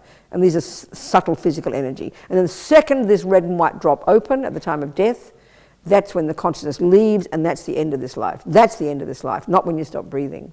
So the problem with when you stop breathing, this is one of the interesting discussions in Rinpoche's book, is what if you give your organs. So Rinpoche, and like many of the Tibetan Lamas, praise the marvellous action of giving your organs to help others. It's incredible. But there could be quite a problem with it because, as far as the materialist model is concerned, you're dead when you stop breathing, isn't it? But you're not dead for the Buddha. Your subtle mind is still there. And this is an interesting point. You know, there are many examples of people who are, during their dreams, which is the subtle mind, can be super conscious of all the noises around. Many people have what they call out-of-body experiences, although technically you're not leaving your body, but because your subtle mind is conscious, you can see things in the past, you can see. He had this man in a book I read while I was doing this book called, there's an American journalist who's dealing with death. His main expertise is death, and he had this book called The Undead. It's about, you know, organ business, not zombies. And he was quite critical of the whole American system of taking organs, the brutality of it and the arrogance of it, and taking organs when the families didn't want it, and really the dilemmas that are happening now, which is really good in a way, because it's forcing everyone to discuss when really is death, you know. So he had a whole chapter on people who have out-of-body experiences. So they're not really leaving their body, but that's the experience of your subtle mind. When you're unconscious, when you're on anesthetic, you are unconscious. And then you're subtle, and all these reports of people floating above their body, observing exactly the operation, the music that the doctors were playing, all the conversations we're having. And you can't argue with this, you know. That's the subtle mind. Even I remember one time when I did a retreat years ago, when we'd have our little nap, it was in India, have our nap during the rainy season at lunchtime. You know, I remember having these vivid, clear dreams, totally asleep, but completely conscious of everything going on around me, hearing it, not seeing it as well, but that's your subtle consciousness. So, in other words, here, even the same way that your subtle consciousness is still functioning when you stop breathing, and because they think you're dead then, and they keep you breathing, and they keep you alive with machines, right, then they have you on the operating table. It's still possible for someone's subtle mind to be aware of what's going on. And he quoted this particular example of this woman who was having her organs taken. They keep her breathing, and as Lama Zopa says in the book, if you can breathe, then your heart can still beat. This is absolutely true, that your mind is still there. You're not a dead person at all. It's not a possibility. So and that means your subtle mind. Her senses have ceased. So she's on the operating table, and the nurse who was monitoring the heartbeat said that as soon as they got the circular saw to cut her from head to toe to take out her organs, the nurse noted that the heart went from 100 to 200 beats a minute. So as the author said, I wonder what a dead person has to be anxious about.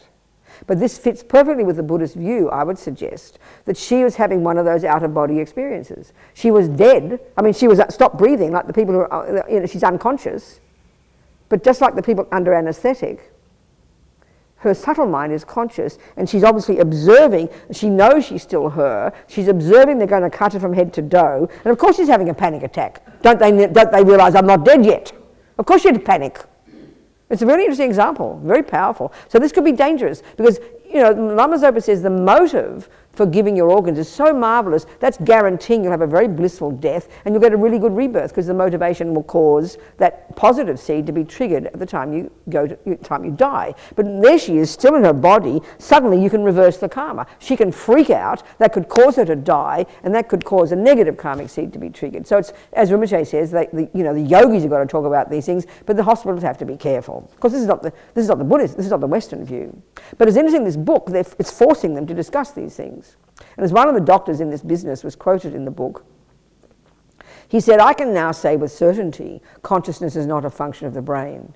I don't know what it is, but I can say that much. So that's great. At least people are looking, questioning, which is very marvellous, So that could be tricky, giving organs, And many people won't be aware. It won't disturb you. That's marvellous. But that's a perfect example, I'd say, of the mind, and the karma could change. She would have died with a virtuous motivation, which triggered a virtuous karmic seed, but that can change. And as Lama Zopa says, there are certain practices you can do. For example, a person might die with negative karma triggered and have a suffering rebirth programmed, but you can help them with different practices which can reverse the process. Well, the same in this case, You can help the virtuous. So there's lots of, Rinpoche's got so many of these practices in this book, things you can do for a person once they've died. This is where, of course, it's unique to the Buddhist approach, that one. So many things you can do to help the person, even once they've died, But many things to do, and that's why the death process is so important, to allow the person to die peacefully and to not disturb them for up to 3 days. That's the best thing possible. So then, what happens then? So once your mind does leave your body, and let's say in your case, as it is indeed your case, you're a human being, we can deduce that virtuous karmic seed was triggered, that's programmed you. You go through the process, your mind eventually leaves the body, and then you go through the eight stages in reverse.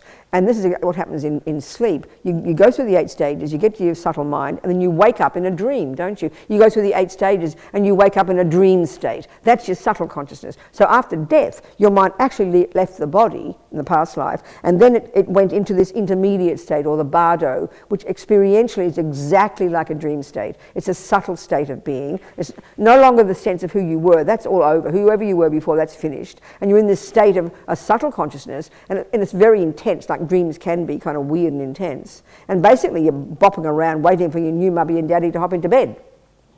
So eventually, your new mummy and daddy in England hopped into bed, and you were in the intermediate state, and this sounds very hilarious. Freud would really like this. But this is the explanation of what happens. You're having this intense experience in the intermediate stage. You're not that conscious of things. You're going from pillar to post and having these intense experiences. But the virtuous karma to be born a human is triggered, and you're waiting for your new mummy and daddy. So they hop into bed or wherever they hopped, and then that's the condition. And your mind then dies, if you like, in the intermediate state, and it runs like a magnet. But because this Buddha calls this entire realm of existence a desire realm. It's driven and created over eons of time by our attachment. Intense attachment is a vast subject in the Buddhist philosophy and psychology. So this whole realm of existence, from the gods all the way to the suffering realms, which we haven't discussed yet, it's all driven by attachment. This intense primordial grasping. So that when you die, you're driven by your intense, literally, in your case, intense attachment to have sexual union with your mother. Intense. That's the energy that drives you. And then you get there like a millisecond later to the egg and the sperm, and you get really annoyed because all you see is a sex organ. So then that causes you to die in the intermediate state, and then you wake up, and boom, you're now in the egg and the sperm, and now you start. And if you're going to be born a girl, you're attracted to your father. That's how they say. They say that this is the observation of all the great yogis and so on and so forth. But we're driven by attachment. Our fears come from attachment. Even our rebirth is driven by attachment. It's driven by intense attachment. So here you are. That's the Vajrayana Buddhist explanation of death, intermediate state, and rebirth. Okay? All right. Any other questions? Yes. Is there a particular mantra that you would recommend to help somebody who is dying? Rinpoche, he's an expert at mantras. His chapter took me about 6 months to edit it. He has so many mantras. He's found so many mantras in the deepest, subtlest sutras in the back of the beyond that no one else has ever heard of. There are thousands that he would recommend. But Om Mani Padme Hum is perfect. The compassion mantra. Everyone is brilliant. Any old mantra. Because each of them is connected to a different energy. So Om Mani Padme Hum is compassion. Couldn't wish for better. Yeah. The mouse, the ant, or your grandma. Same. Anybody else? Yes. Just going back to what you were saying earlier, I've heard somewhere that suffering... Closer to the mic, Alice. Sorry. Suffering is meant to dissipate negative karma. Is that true? What that means is this. It's much more simple and technical, really. It sounds, again, heavy, like you ought to suffer, you're purifying your karma, you know. What it means technically, if every millisecond of happy experiences, as many moments as you can count today that are vaguely pleasant, okay, as opposed to suffering, they're the fruit of virtue. Each one is the fruit of a virtuous seed, just naturally. So every millisecond of what you call is not pleasant, is unpleasant, is the fruit of a non-virtuous seed. So every time you have every time you have a moment of happiness, that's the end of that seed, isn't it? So every time you have a moment of suffering, it's the end of that seed. So in that sense, it's finished it. I remember I did a conference in Florida a long time ago, and the topic was why do bad things happen to good people? Well, it's easy for Buddhists, you just talk about karma, you know. But I mean, it was interesting. It was me, a rabbi, a loser, and a Catholic. Sounds like a joke, doesn't it? And we all gave our answers, right? Well, it was so interesting, the rabbi clapped. He said, oh, we have the same view. He was a Kabbalah rabbi. I think all the Jews in the audience was in Miami. They were shocked. They never heard such thing, because he's a Kabbalah rabbi. He said, he was cracking jokes about Hitler, you know. And he said, well, we have a saying, every time something bad happens, you think, great, one less debt to repay. Do you understand? So if you think that way, it's logical. So that's where it can be a very powerful attitude spiritually, a method of helping you deal with the suffering that you can't change. Do you understand? At least you feel like you're cleaning up things. And that's where, if you can be kind and loving to your animals, to your dog and your pussy, and make them feel safe and secure, let them hear mantras, that already is helping them purify. And every second they're purifying, you see, because we don't have the wisdom to really know exactly the karma the animal's got, you don't even know that 5 more minutes of that suffering might clear away a whole pile of junk and give the opportunity for a little human seed to pop up. We just don't know that. Do you understand? So that's why, as much as we can, not to, as much as we can to make death as peaceful as possible, do everything we can to lessen pain, everything can we to make them peaceful, as much as we can, you know. But that's the logic of it. Does that make sense? Yeah, it does. Thank you. Good, Alice, thanks. Yes, someone behind. Behind. Oh, where? Okay. Yes, sweetheart. Who's got it? Yeah. Hello. Okay, go. Somebody told me a story. Can't hear you, precious. Somebody told me a story about your life a couple of years ago. Yeah, an incident that happened to you when you were younger, maybe before you were ordained. And I hadn't read this anywhere. And the way this person described your response, I found extraordinary, that you had been attacked. Is this true? Keep going. Tell me the story. There had been an incident in your earlier life, and your response to this incident was unusual, in that you had no anger towards the people, or you saw it in a different way. You were able to transform the experience, the negativity into... Are you talking about the time when I got held up with a gun by a person in New York? Was that... No, it wasn't that one. It was another one. But I'd like to hear about that one. You mean when I got raped? You mean when I got raped? Yes, yes. Oh, that one, okay. That one. Don't want me to tell you the story, do you? Please. I see. Thank you. Okay. I don't talk about it too often, not in public. It's okay, not because I'm ashamed of it, because it's, I don't know, sometimes shocks people. It was your response. It was the way you responded. I'll tell you the story. But I wanted to hear it from you. Because I understand. Thank you. Well, in general, I'd say, first of all, generally in my life, it's my personality. Especially when violent, because I've had quite a few violent things happen, and many women have sexual attacks since they're little girls. It's normal for women, isn't it? Men expose themselves to us in the train. I've had so many of those examples I can't even count. Isn't it, girls? Men just do weird things because they've got these things between their legs. I'm sorry, but whatever. I'm sorry. I have to be careful not to be embarrassing to you. But I've been a man countless lives, so don't take it personally. We just know it's just the way the world is. So since a little girl, I've had that. My father was violent. Other things happened with my father weren't appropriate for my father. I don't want to go into that.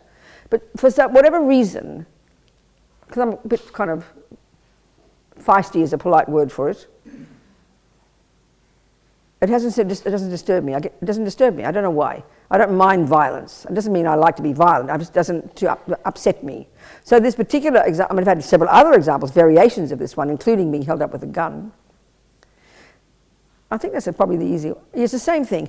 Anyway, I was hitching in Europe when I was 25. I was in 1969, And I was kind of in my own personal internal process of going from kind of hippie to radical lefty, communist to feminist. But in this period, I was into sort of reading George Jackson and the Soledad Brothers, and reading Eldridge Cleaver, and reading all the Black Panthers experience and the whole, you know, that kind of movement. And all that. And also, always in my life, I just did what I wanted. I didn't seem to care. So I decided I'd hitch around Europe. It was 1969, okay? I was a girl, I had a nice chest, I had long hair, I dressed like, you know, I think I even had short dresses and high heels, and I was hitching in Europe. I mean, I'm insane, really. It's amazing I'm not dead, basically. But I didn't seem to mind. I just decided I got stubborn, I was going to hitch around Europe. My mother she came to visit us. She was in tears, but nothing would stop me. So she dropped me off in Italy. And I hitched on my own. I'm not trying to be rude to Italians, but I hitched on my own in Italy. Well, I have to say, every single lift I got was one man on his own. He thought he'd won the lottery, you know. I mean, don't ask me, it was really quite exhausting, but I'm so stupid.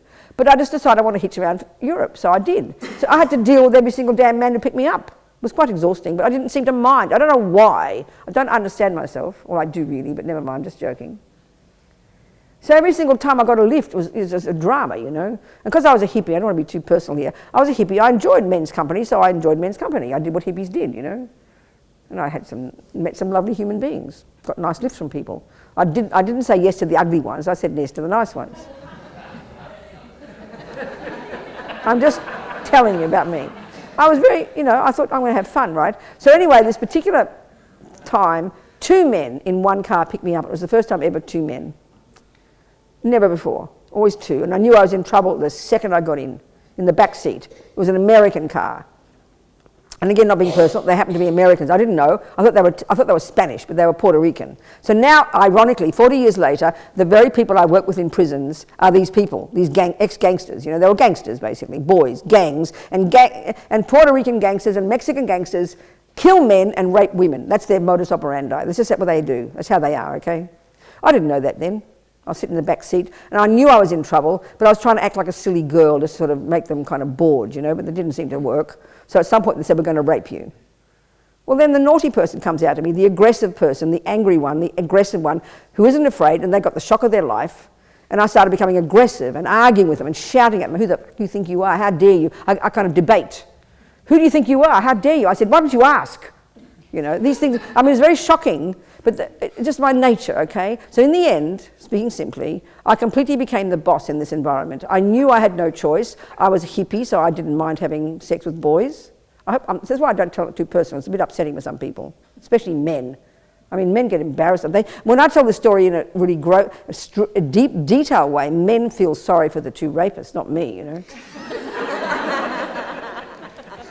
So basically, I become very aggressive and in charge, and I could tell within 1 second, instinctively, it was a very hyperventilating experience, that I realised that I had the power. But I knew I couldn't escape. I was in the back seat and I was in the bush. So I decided to let them go ahead. Okay, come on, rape me, get on with it. I'm in a hurry, I've got to get to Sweet Austria tonight. So of course the poor things, what could they do? They were completely embarrassed and ashamed and had to pretend to rape me. It was embarrassing. I told them one to go away, I didn't want one looking. And they were completely mortified, and the other one had to come and he had to pretend to rape me, and I kept laughing at them as they were doing it. Quickly, hurry up, I've got to get to Austria tonight, I'm late.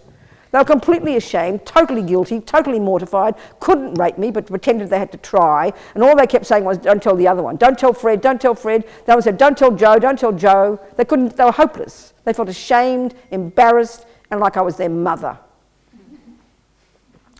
So, you know, I got dressed and I said, drive me to the road. So they drove me and they wanted to take me out for a meal. I said, well, I'm late. I don't want a meal, but I want some money. Because I was, you know, I was an old hippie, so they gave me some money. And then I left. And then I took a lift with another bunch of guys, 6 guys in the car, and then I slept the night in the forest. That's my story. Roughly speaking, very brief. So what's your question from it, darling? I mean, that's why I don't so often want to tell women even, because women feel like I'm insulting them because they got scared. Do you understand me? So do you have now we've discussed it, so tell me your questions. How did you perceive those men? What, darling? What was your initial response to... them wanting to rape me? Yeah. Initial? So it wasn't anger? No, you can see I wasn't angry, because when you're angry, and then you get, you see, this is what now that I'm a Buddhist, I have an analysis of this that's really powerfully helpful to me.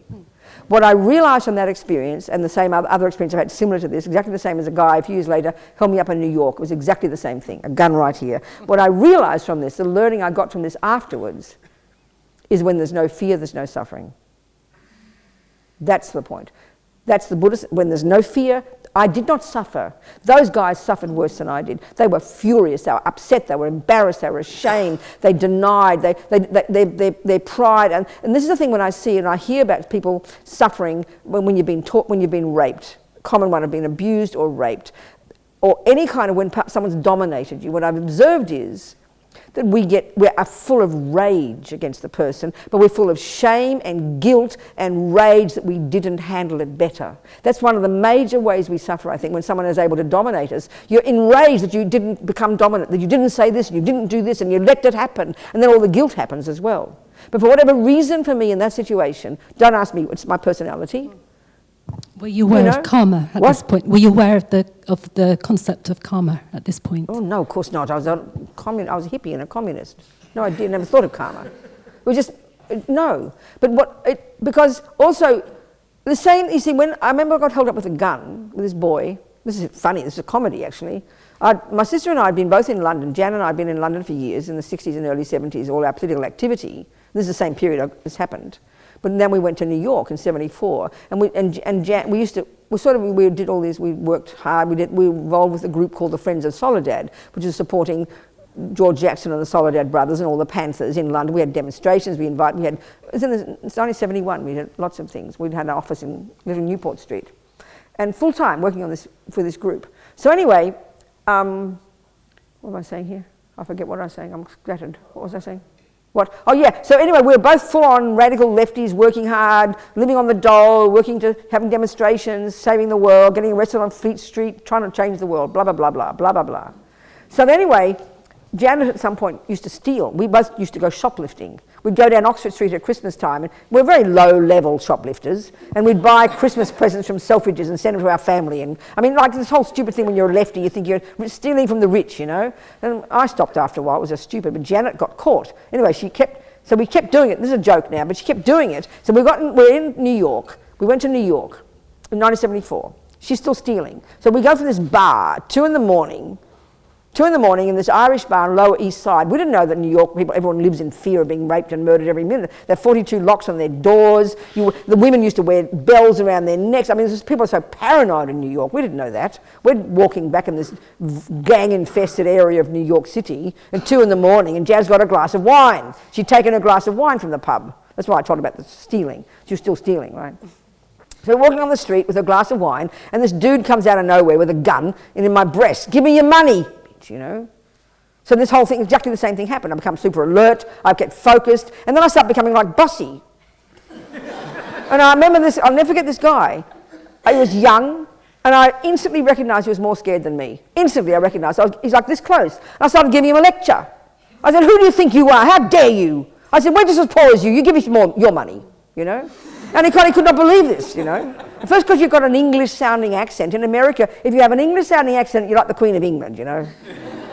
So he could not work this out. These 2 women, and Janet kept saying, hey, brother, have some wine. I don't want your wine, I want your money. And he kept saying, give me some money. And the gun is right here, between my breasts. I remember it, you know. I'd never seen a gun before. And Janet kept saying, give him some money. I said, no, you give me your money. And the poor guy had to give up in the end. What can he do, you know? So it was the same thing. It was sort of instantaneous, super focused. My fear turned into logic, and I became bossy. So then the same thing I realized. I took control. So he became weak. You look at animals. Look at the 2 animals fighting, and one is aggressive, and the other one starts to give in. And what do? They go to the ground like a victim. That's the energy of pride and arrogance and all this. So someone's always going to be bossy. And then look at relationships. It's what it is, all about power, you know. And men, because they're bigger, they're usually bigger and stronger, not always. And then women give them the power. Look at the dynamic. I'm not being rude, I'm not criticizing anybody. It's never ending like this. So as soon as I took the power, these boys, 2 rapists, they were rapists. That's their modus operandi. They rape women and kill men. I know them. I met them in prison. They became pathetic. I knew it straight away. They were like these pathetic boys. I was like their mum. I told them exactly what to do. I said, I don't want one of you watching. Go away. I took complete control. I was completely instinctive. I didn't plan it. I just knew I couldn't do anything else. I knew I had no power. I had no control over it. So I turned it to my advantage, and I said, okay, get on with it, rape me. I mean, what a joke, you know. They didn't know what to do, the poor things. Do you understand? So then afterwards I was chatting, and I was even thinking to myself, oh, I'm white, you know, they're Puerto Ricans. I deserve it. I'm white and rich and middle class. I wasn't feeling guilty. I thought about it because I was reading all these Black Panther books, you know. It was okay. I thought, that's no problem. But I was in control. And these poor boys, they were paranoid. I was going to call the police. I'm not going to call the police. Of course I'm not going to call the police, I said. They were worried, anxious, and their pride was destroyed. Of course it was. They couldn't get it up, the silly boys, you know. Excuse me. That's why I don't talk about it too much in public on a bloody camera.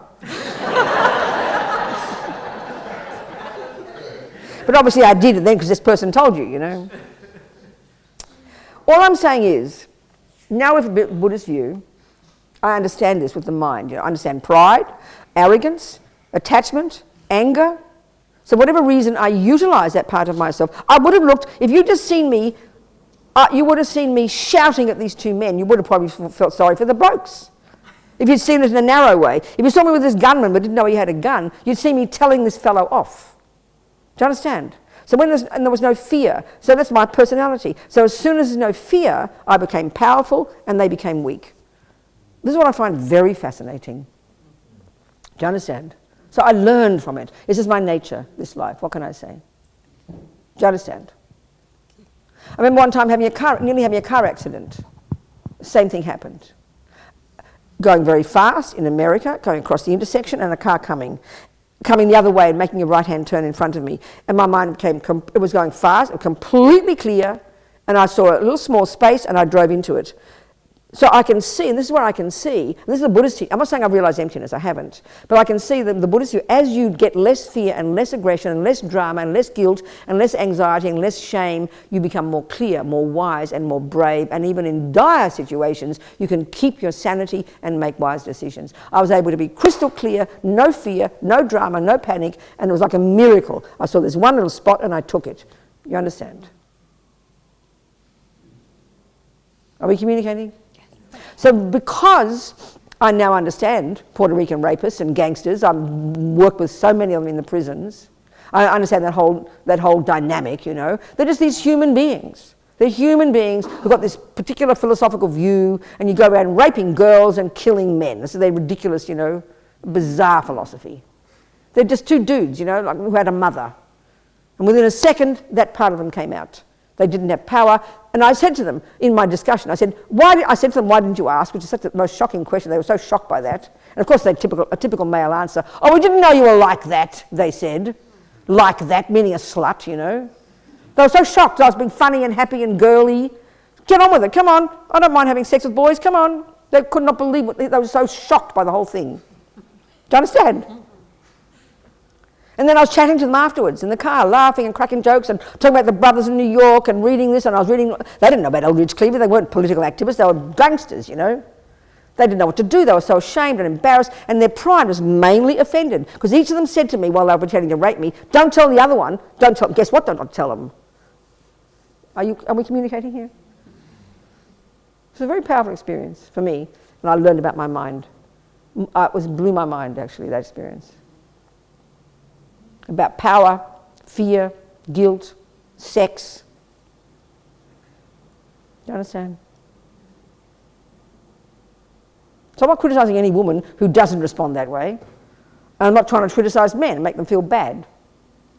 Somehow, discussing these things like this in a different way is can be very calming, I think. Helpful. I'm not sure. Is it helpful or nerve-wracking or weird? Okay. So all I'm getting at with the Buddhist view, as we progress spiritually, meaning psychologically, then you do become fearless. That's the point. Do you understand? Of course I didn't hate them. It was my party story. There was no residual fear, no residual trauma, no PSDSD, whatever it's called. Do you understand? They had it, not me. They were having PSDS. understand? The gunman, I bet he thought twice about holding someone up again. He couldn't believe himself. Give me your money. He said, give me your money, we're as poor as you. He couldn't believe it. In Delhi one time, all these beggars, as soon as you stop at the lights, they're all coming for your rupees. And I said the same to one of the beggars. I said, give me your money. And he did. He gave me a rupee. And I kept it. Anyway, okay, I have told the story, obviously, because you heard it. So is that useful to you? Huh? Okay. Okay, that'll do for that one. Any more questions? Huh? Hi, I'm Lizzie. And I just want to go back to your point about death, the grasping of death, because that hasn't actually been my experience. So I couldn't hear those last words. That hasn't been my experience, the grasping. Which one? Of death. Grasping of death. Oh, what do you mean? So you've died before, you mean? Yeah. But you didn't die, you came back. I did. I managed to come back, yeah. But I chose it, okay? So I had no, you're right, and many people don't have necessarily. That's marvellous. So tell us the experience. So I had meningitis, and I spent 1.5 years in a darkened room meditating my way out of the illness, because they said I'd be disabled all my life. Yes. And through that time, I basically became, the way I healed myself was I realised that I was just part of everything. And if I allowed myself to melt back into that oneness, then that would allow me to find physical freedom. Right. But out of that came the fact that I continued to have the experience of the oneness, even though I entered back into wellness. So I could see, I could decide, like I could now, I could decide to breathe this way and just see us in this physical form, or I can breathe in another way and I can move back into us as a oneness. So like one big ocean of sparkles, really. So that became something that actually was quite haunting, because you're constantly seeing these two worlds. It's like seeing through two visions, two eyes. I see, okay. So I actually came to a realistic decision in the end, which was that I couldn't live both. I couldn't fit the universe, all of the universe, into my physical body. Yeah, I understand. And I couldn't, so how did I resolve the problem? It's a logical question. Mm-hmm. So my logical answer was, there is more of me in the universe than there was in the physical body. Okay. So I was choose to go back to the universe and let go of the physical body. Mm-hmm. So I made a decision. I told my husband, I'm going to die. Mm-hmm. And I actually managed to manifest it. So I had a major heart. I managed to manifest it. I had a... Manifest what? The death process of having a major heart attack. So you died? So we got the ambulance there, he's sticking a needle in my toe, going, and the guy's going, well, this could be it. And basically... Sorry, I can't hear you, what? This was it. So I was having the heart attack, and during the moment of the heart attack, so my hand is on the wall, and everything's going off, with the ambulance. Yes. I suddenly realised that I'd missed the whole point. And the whole point was that if I left my physical body to be a part of everything, then I was no longer everything. So then what did you decide to do? So I decided in that very moment, I could see myself leaving and my hand going blue. So I just decided, I just said, I love you, Lizzie, I love you. And I came back in. Oh, good, okay. Because I realised the completeness is being a part of this. Okay. But so anyway, the short and tall in terms of what you're talking about. Yes. So what's come out of that is that I can see people's energy. I can see, I can enter back into those worlds, and I can also go to those places with people and allow them to see it. Yes, good. So in terms of what you're talking about, I don't experience death as something to grasp. I understand that, and lots of people won't, because obviously you've got some past practice from a past life that you're able to tap into now. Well done. That's natural, because of course you can have it where you don't have to have fear. That's marvellous. So where does that leave you in terms of you, if you look at the Buddhist teachings, and you've got the Bardo experiences, you've got all these different places, which are places I don't, have the grasp of understanding. What? I have a great understanding of all those places, but where in the sense of, I spent a Buddhist retreat in New Zealand, I will enter back into that death. I'll go back into a flying sort of between death and life. So my question is, in terms of your process... You're going to die, okay, I'm asking you a question now. At some point you will leave this body, right? At some point you will. So what's your view? You don't have a Buddhist view maybe. What's your view of what will happen to you? I'm interested. I've given you the Buddhist view. Let's say if you take another human body, it would be like that. But it depends on where you're at spiritually. If a person's got realizations and they don't have to be reborn again because they realize emptiness, they can do all sorts of other things if you're a spirit. But what's your view of what will happen when you die? What's your view? My view is that, I don't have the view of reincarnation in the quickness and speed in which the Buddhists do. I have a sense of, just moving back into that ocean, and the moment of time doesn't necessarily manifest again in this planet, on this earth. I see. So you've got your own view about these things. Yeah, but I'm not, I'm not in dispute with you, but I'm interested in terms of, I've ended up now between two worlds, so I can see this world here, or I can see you in another space. Okay. Good. So how does that fit with your theory? Oh, it's a very different way you're saying things, but I'm sure there's a way of putting them together if we had the time to discuss it. Lots of people have different experiences, don't they? And they interpret them differently. Yeah. So, but what I'm asking is, do you get sort of stuck in a space? Like you're talking about the process of death. So is there a point at which stuck in a space? I don't understand. You were talking about the different layers. That's what brought me to ask the question. The different processes of dying. It's a description from the Vajrayana point of view of the deconstruction of the mental and physical components of a person. With this particular way the things deconstruct. You go from gross to subtle to very subtle. And then eventually your mind gets to the very subtle level, and then carrying all the karmic seeds of all the things you've ever done, said and thought, and then eventually the karma will be triggered and you go to your new mother. That's what I described. If you're getting born as a human. But if you're a highly realized being, you can stay in your mind for you can stay in your body for many days. If you've realized emptiness and achieved realizations, then if you're on the bodhisattva path, you will consciously decide to come back so you can be of benefit to others. So there's many different other scenarios, but I was talking about an ordinary person dying an ordinary death. Sorry, okay. Thank you so much. Someone else, please. 3 o'clock, we have an hour. There's lots of things I want to talk about still, but I haven't. Yes. Sorry, Robina, to ask a second question. Go, darling, go. I spoke to Mike Murray, the spiritual director of this place. What, sweetheart? What? Mike Murray, he used to be the spirit. Yes. Dear friend of mine, lovely bloke. Yes. The only thing is, I find it a bit cruel that you could go against your whatever deluded nature and start doing good things and being generous. So you find it a bit cruel? No, yeah, I'll get to the point of it. But what you said, like that state of dying, the 3 days, finding a peaceful environment. Some people can't afford that. Some people can't get that opportunity. That's right. But you might have spent the whole of your life doing good by others and trying to generate good merit. So then? And my point is, the last hurdle, it's like the old joke, you step on a tack on the floor and you go, oh, f*** this, you know what I mean? And then, boom, you're born as a cow. Do you know what I'm saying? I do. So what's your point, Colin? It's a bit like... What's the question? Right, Put it in the question. The Christians say, when... it doesn't matter what you do in life, if you surrender to God or surrender to Jesus, if what? The Christians say when you live, doesn't matter what you do, we're all born in sin, right? So it doesn't matter what you do. I could go off and murder 100 people. As long as on the last hurdle, I say, you know what, Jesus, you're the man, beam me up, Scotty.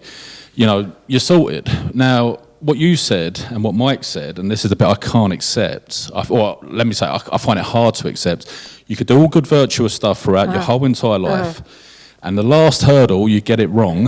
But who told you that? No, this is what I could be wrong, but this is what I'm getting from what I'm hearing from the conditions of death. It's not saying that at all. Yeah. Well, that's what it sounds like to me. I'm not saying that at all, Colin. You should be very relieved I'm not saying that. Thank God. I hope I've got some mental defect and I'm hearing it wrong, but that's what I'm hearing. We all hear the same words, but we interpret things differently, don't we? I mean, we hear the same words, we have very many different interpretations. Yeah. All I was doing is giving the detailed explanation of the technical process of how you die and when the karmic seed that will determine your next life is triggered. It's a very technical explanation.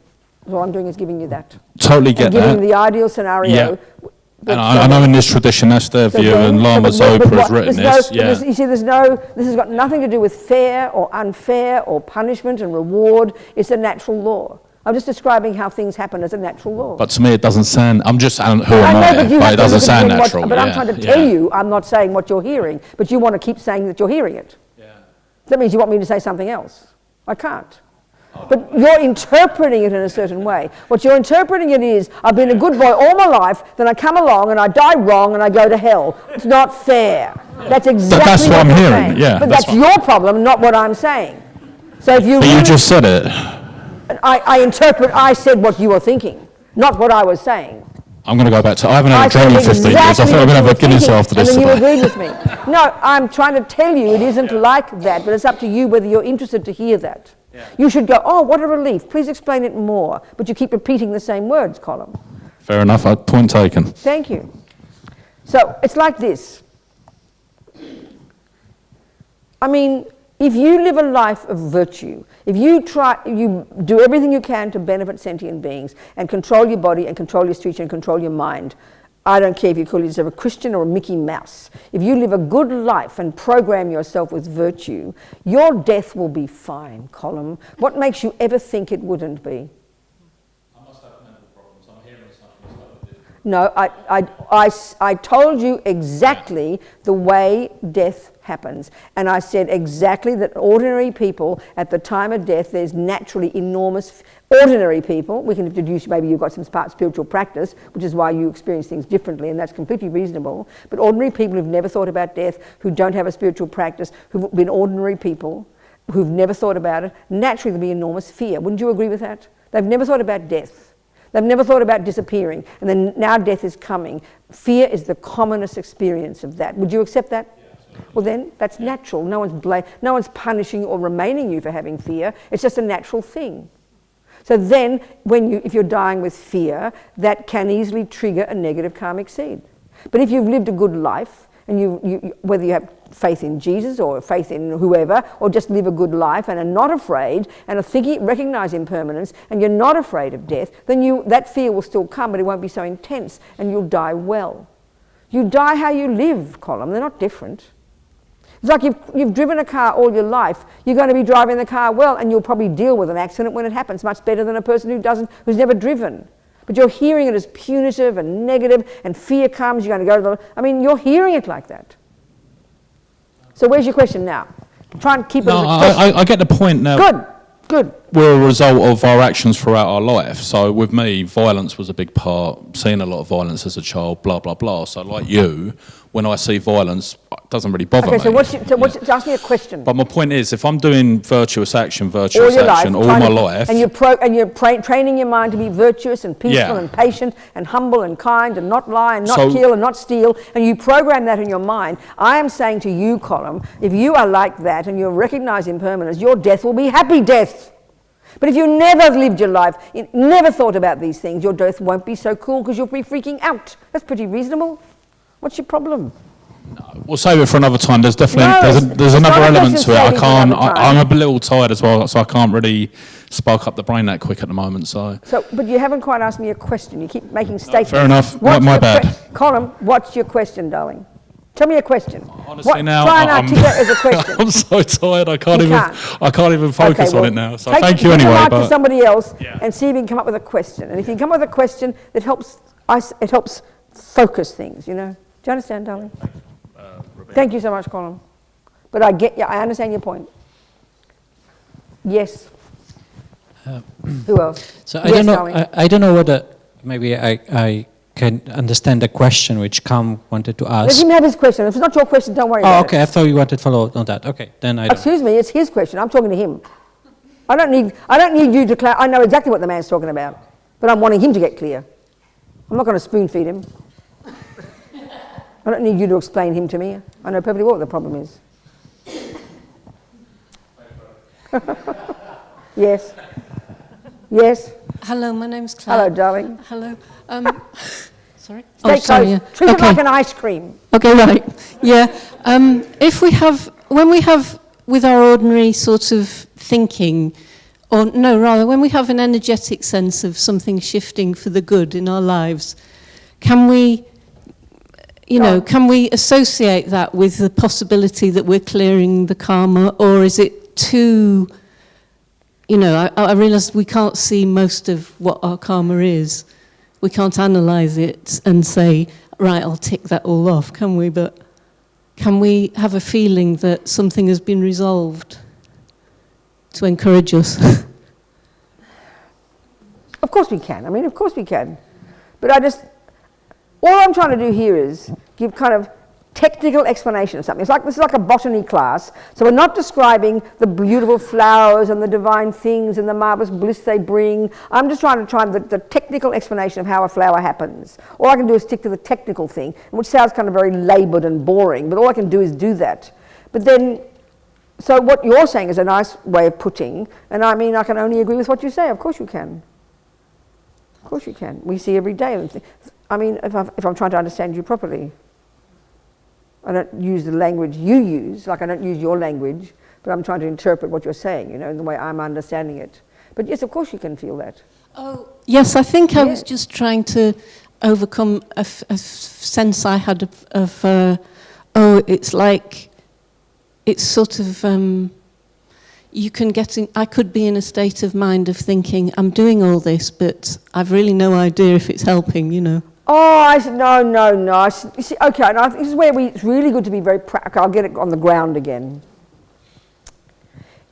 If it is true, as the Buddhist view is saying, that this is a natural law, when we say natural law, if you think of botany, even though you don't understand botany because you haven't studied it, you know that it just happens, don't you? You know that, and that you can learn it. You can learn to articulate, and that means you can learn to be in charge of the garden and turn it into the garden you want. You know that, don't you?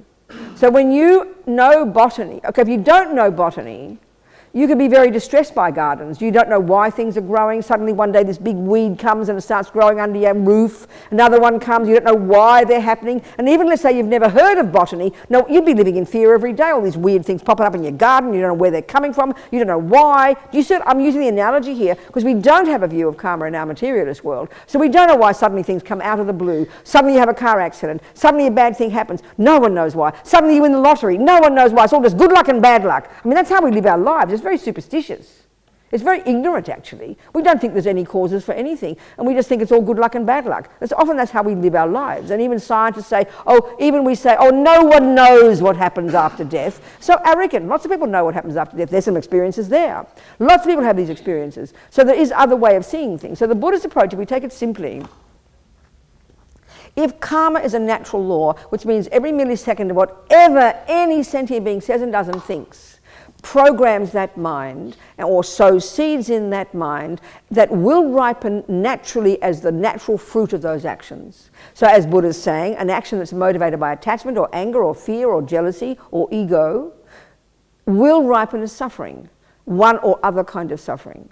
And then if every single thing that we experience, which is called happiness, is the fruit of a virtuous action, then even if you have a little bit of botany like that, you'll at least explain why bad things happen and why good things happen. You know why. You see my point here? Do you understand my point so far? So now, if you know that you're using this internal botany as the basis of your life, and you know that every day you're doing purification practices, you're doing all the weeding, every day you're growing all the flowers, and so you know at some point in gardens it looks like a big mess, you're pulling up all the weeds, you're up to your knees in dirt, but you're happy because you know you're pulling out the weeds and you're growing the flowers. But if you look at it, it looks like a mess. So you could have a life right now where you get a sickness, but you know it's the fruit of your past negative karma, and you know you're cleaning it up and you're so happy. Oh, I'm sick, I'm so happy, I'm doing some weeding here. So you can interpret it very differently. And then when really good things happen, you know that's the fruit of your virtue and you rejoice in it, you know, you're delighted. So it's a basis for interpreting your life every second of your life if you choose to use it. So you know how to interpret what's going on. And you know when things are going well and when things aren't. But the long-term crucial piece is you know that some seeds take time to ripen. So if you're going to be growing a garden with, a few oak trees, a few acorns, you can't just, you don't get disappointed if happiness doesn't come in 10 minutes. You know it's going to take 20 years for your oak trees to grow, but you're happy with the process. So when you're in charge of something and you know what's going on and you know the laws involved, you can interpret it properly and you can have a happy life. That's the bigger picture, really. Yes, are you seeing what I'm saying here? Yes, thanks. And even if things look bad, it's just temporary bad because you know it's cleaning up your act. I mean, even in spiritual practice, one of our friends, Venerable Roger, Paula's friend, he's a monk. He's been a meditator for many years. Lots and lots of, practices. And at some point, years of retreats, 3-year retreats, 4-year retreats, really intensive retreats, And at some point, he was really out of his brain with extra levels of rage and drama in his mind, thinking, it was like he was really distressed, And he went to Lama Zopa and Rinpoche laughed and laughed and said, fantastic, the dirt has to come out. The dirt has to come out. The dirt has to come out. So often a way of interpreting even suffering in our lives is like that. It's purification. It's like the weeding. You pull all the weeds out and you're happy with your garden, and I look at it and I go, what a disgusting garden. What are you doing there? But you're so happy because you're pulling the weeds out, preparing to grow the flowers because you understand what you're doing. But so often our problem is we judge everything by how it looks now. It's too short term. I'm saying other things than what you're asking, but I'm saying some things. So that was a whole interpretation. Rinpoche was delighted because he's doing so much long-term practice, sowing so many amazing seeds for amazing future results. And we're talking eons of time here in this Buddhist view, not just next week and next life. So, and he's on the process of working really hard, practicing like crazy. I mean, it's like you go to the gym for the first time. You think you're going to go to get fit and feel good. You come home the first night with muscles you didn't know you had, but you know it's a good sign. You know, if you go on a diet, you've got smelly farts and breath coming out all wrong, and you've got belly aches because you know you're purifying. So there's lots of ways of interpreting whether something is good or bad, or whether it's a sign of success and growth and purification. Do you understand what I'm saying? A little bit. Yeah. What else, you people? Yes, somebody. It's very interesting conversations today. Go on. Hello. Just a quick question. Like, would you have an example of seeing things from a different perspective? Yeah. What I mean is that, like we do have movies about like superheroes and stuff. Do we have? What, darling? Do we have movies about superheroes? Superhero. Uh-huh.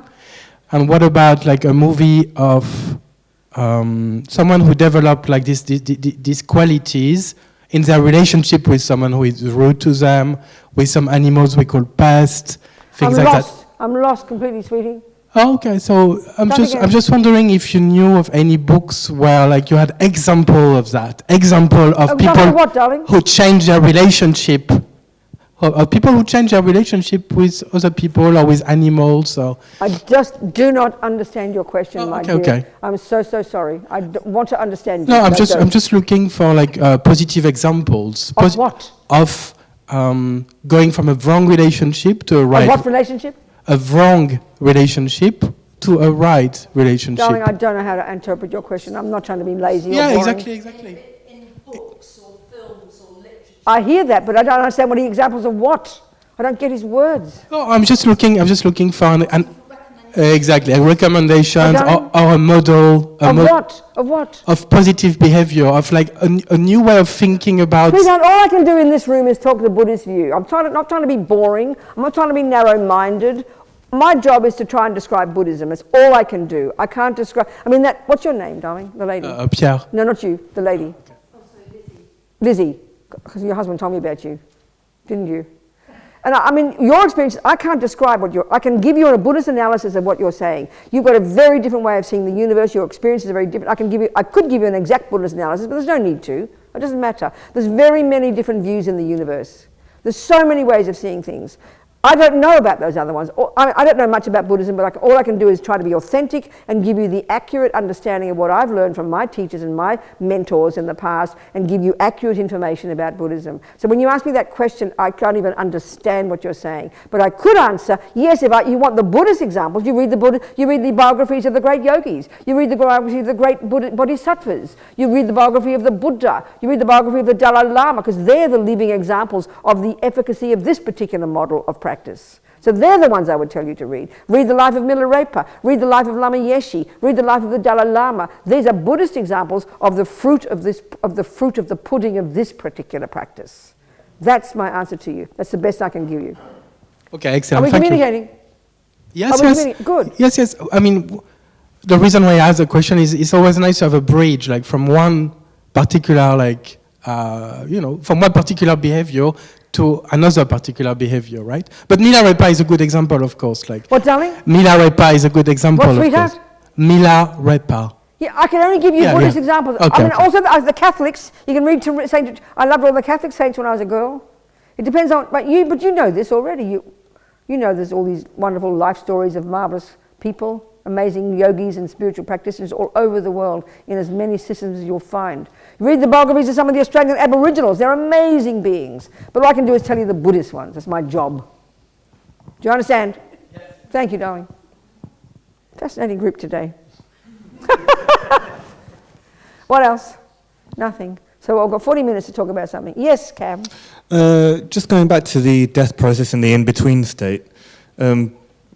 you know, you said that karma is a natural law, so seeds are being planted all of the time. It never stops, and presumably that's in that in-between dream state when the subtle mind has left the body. Yes. So what do the yogis do with that particular time? I mean, the yogis wouldn't be in the bardo. They're doing their own trip. They know what they're doing. They're in charge. Okay. So if you've got single point of concentration from this technique we're describing, and you're completely in charge of this process. Throughout your life, you've meditated, going through the grosser level to the most subtle level of your mind, the microscope of your mind, where you learn to do all these where you learn to deconstruct the nonsense and realize emptiness and get yourself out of samsara. Then when you die, you're in complete control and you can meditate. You've either become a Buddha by then, and then either you will effortlessly manifest in millions of different bodies to benefit sentient beings, or you'll meditate at that point, or whatever, but you won't just have the ordinary process of death, intermediate state, and rebirth. It won't happen for you. You'll be in charge. So if you're a normal non-enlightened person, you're not a yogi. That's then right. What, the karmic projections of your own subtle mind are laying imprints on that mind? Of course, every second your mind is doing something. As long as your mind is existing and you're still in samsara, you haven't realized emptiness, your mind is continually sowing seeds. Yeah, right. You're experiencing the fruits of your past seeds, and you're sowing new seeds continuously, unceasingly, until you're in charge of the process. Yeah. So as you progress, on the bodhisattva path, as you first get single point of concentration, already at that point, even single point of concentration, and this has been around for thousands of years, you get clairvoyance. Clairvoyance is a natural consequence of getting single point of concentration. But of course in the materialist world it's completely cosmic, So some examples of Lizzie is talking. It sounds like she's obviously, the Buddhist explanation, she's obviously had a spiritual practice in the past. She would seem to me she's had single point of concentration in the past. But often what happens, and I mean, Lizzie doesn't sound like she's on a Buddhist path again. You're not training in Buddhist practices, are you? No. So you've done your own interpreting of these experiences and you've got your own style.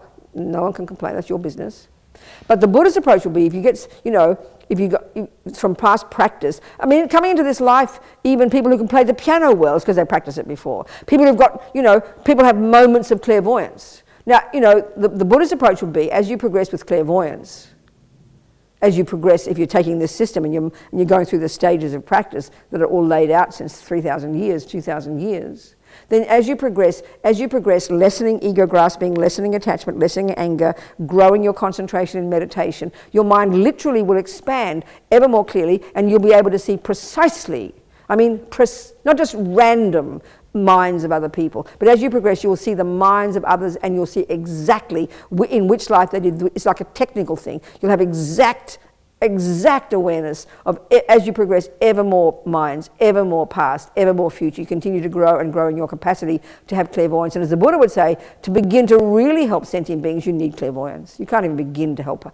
others until you have clairvoyance. So this clairvoyance, then, as you progress, as you see minds of other beings. In other words, for example, Lama Yeshe, one of our monks in Copan Monastery, was a tiny, small example of how you need clairvoyance to properly advise people, to be wise, to help them on their path to enlightenment, So one time one of our friends, Harry, was helping one of the monks at our monastery. This is back in the 80s. He had very sick, and he'd found a doctor.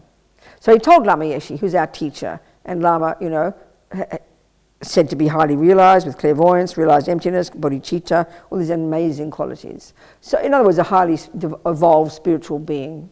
So Harry told Lama he'd found a doctor to help the monk.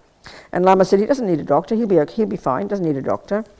So Harry didn't get the doctor, and the monk got sicker and sicker and sicker, and then eventually went up to his family, he was a Sherpa, and he died. Now that sounds like Lama Yeshe was being very cruel, like he was not caring about this monk being sick. But the abbot, the monastery, told Harry, he said that's because of Lama's clairvoyance and his compassion. I mean, clairvoyance here is not just some casual, momentary, flash in the pan thing. It's a clear, literal capacity, because you've accessed your subtle mind to see, whoever you're talking to, you see their mind exactly, you see their karma exactly, you see exactly which life, when, what, how, and as you keep progressing, that increases and increases and increases and increases in power. And we're talking and all the techniques to develop that are right there in the Buddhist path, all there.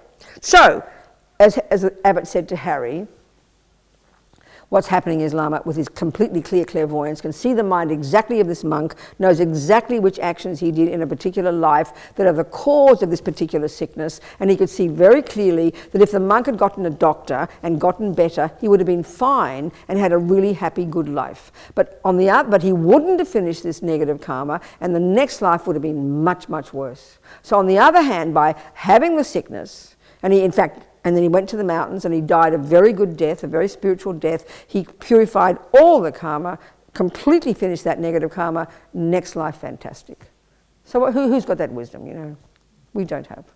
But this is the level of wisdom that we have to, so it's this wisdom is, so, and the techniques in Buddhism are all there, right there, extant for 2,500 years, coming even before the Hindus, all laid out for anybody who wants to track the path, to follow the path, you know. So many people in this life, I'm not discussing Lizzie here, I have no idea what she knows and doesn't know, but people who talk about having clairvoyance, people who say they're clairvoyant, it's sort of they've got some vague memories left over from a past life, from their practice, and it's like a person who's got the capacity to play the piano.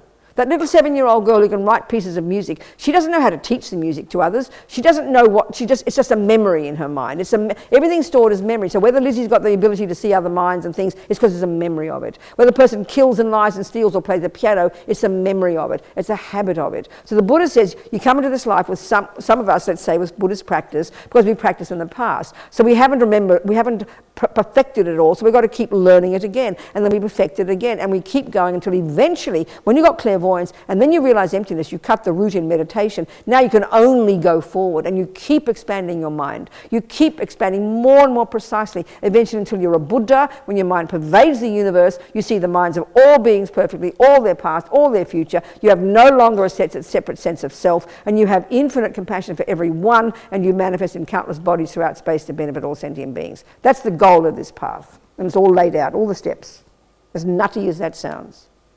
So clairvoyance is necessary, Buddha says, to really begin to benefit others. And that story of Lama Yeshe is a perfect example. I mean, who's got that kind of wisdom? We do not have, you know. So often when we meet people who are clairvoyant in this life, not being rude, it's like flashes of moments of memories, you know. But they don't work on their own minds, and there's no courses in our world to continue developing clairvoyance. People don't know about Buddhism, it's all there. Clairvoyance is a natural part of your progress if you're practicing Buddhism. But you've got to get single point of concentration first, and then you perfect it. And then you realize emptiness, and then you keep moving, lessening the delusions, growing the virtues until you achieve perfection of becoming a Buddha. It's a very progressive, detailed, step-by-step path, you know. Not hippy-trippy, cross your fingers and hope for the best. I'm not discussing anything about Lizzie's experiences. I have no idea. That's for Lizzie to do her own trip. She's a Lizzieist. She's made up her own philosophy about the world, and people do that, and that's perfectly fine. Well, I'm sticking to Buddhism. I don't know, that's my job. The best one I can come up with. That's my thing, and that's why I'm saying to you back there, all I can do is talk about the Buddhist one. I can't say more, you know. Are we communicating, everybody? Okay. Very curious day today. What else? Come on. But let me tell you, go on, who else is there?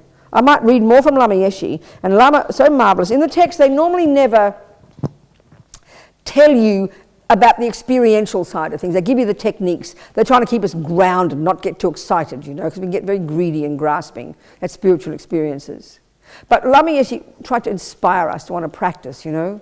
So he talks about some of the characteristics, some of the qualities you'd accomplish if you achieve single point of concentration. This technique that was invented by the Hindus 3,000 plus years ago and is a living, extant technique that enables you to get to the subtle level of your mind, unbelievably extraordinary, you know, which is just a bonus. The real purpose of having that subtlety is so you can go to the second mode of meditation and cut the nonsense, so you can become an enlightened being, you know. So go on, what's your question back there? Where are you? Yes, sweetheart. Talk to me. Yeah, but I don't know if this relates to the whole topic, but have you ever doubted... Can't hear you so well. Go right close to the mic. Have you ever doubted your journey? Or like, what, darling? Have you ever doubted your journey or Buddhism, like what you're talking today? I understand. Let me say, I don't know what to say. No, not so far not. I'm so far so good. One step at a time. No drama. I've had no special experiences. I'm plodding along very comfortably. So I'm happy with plodding. I think you get a bit distressed. I'm up and down with, I've had no experiences. I just go slowly, practicing, having confidence in the path, sowing the seeds, moving forward. So far so good. Okay? Great. That's my thing. Back there. One step at a time. Hi. Yep. Have you ever practiced any other Spiritual religion? practice? Yeah, any other I was a spiritual Catholic. practice? I was very devoted to God. Catholic, Our Lady, the saints, went to Mass every day, yearned to have experiences of being oneness with God, thought about God all the time. At the same time, externally, I was the naughtiest girl in the whole school and the whole family. I don't know how those two parts of me got together, I don't know, but they survived each other. So then I kept wanting always, my whole thing that drove me in my life, I think, was I always wanted to see the way, I wanted a way of seeing the world. I wanted a big picture, you know. And I was completely devoted to the Catholic approach up until I was about, I don't know. I decided when I was 19 it was time to say goodbye God, hello boys, you know. I had nothing against God. It was just time to say goodbye God, hello boys. So then I started the hippie thing, then came to London and the communist thing and the Black Panther thing and the feminist thing, and then here I am now. What can I say? So then I wanted, after 10 years of political activity, I wanted something spiritual again. And I tried TM, but I wanted more than that. And I did martial arts, that was good for me. And then I bumped into Lama Yeshe, and here I am 43 years later.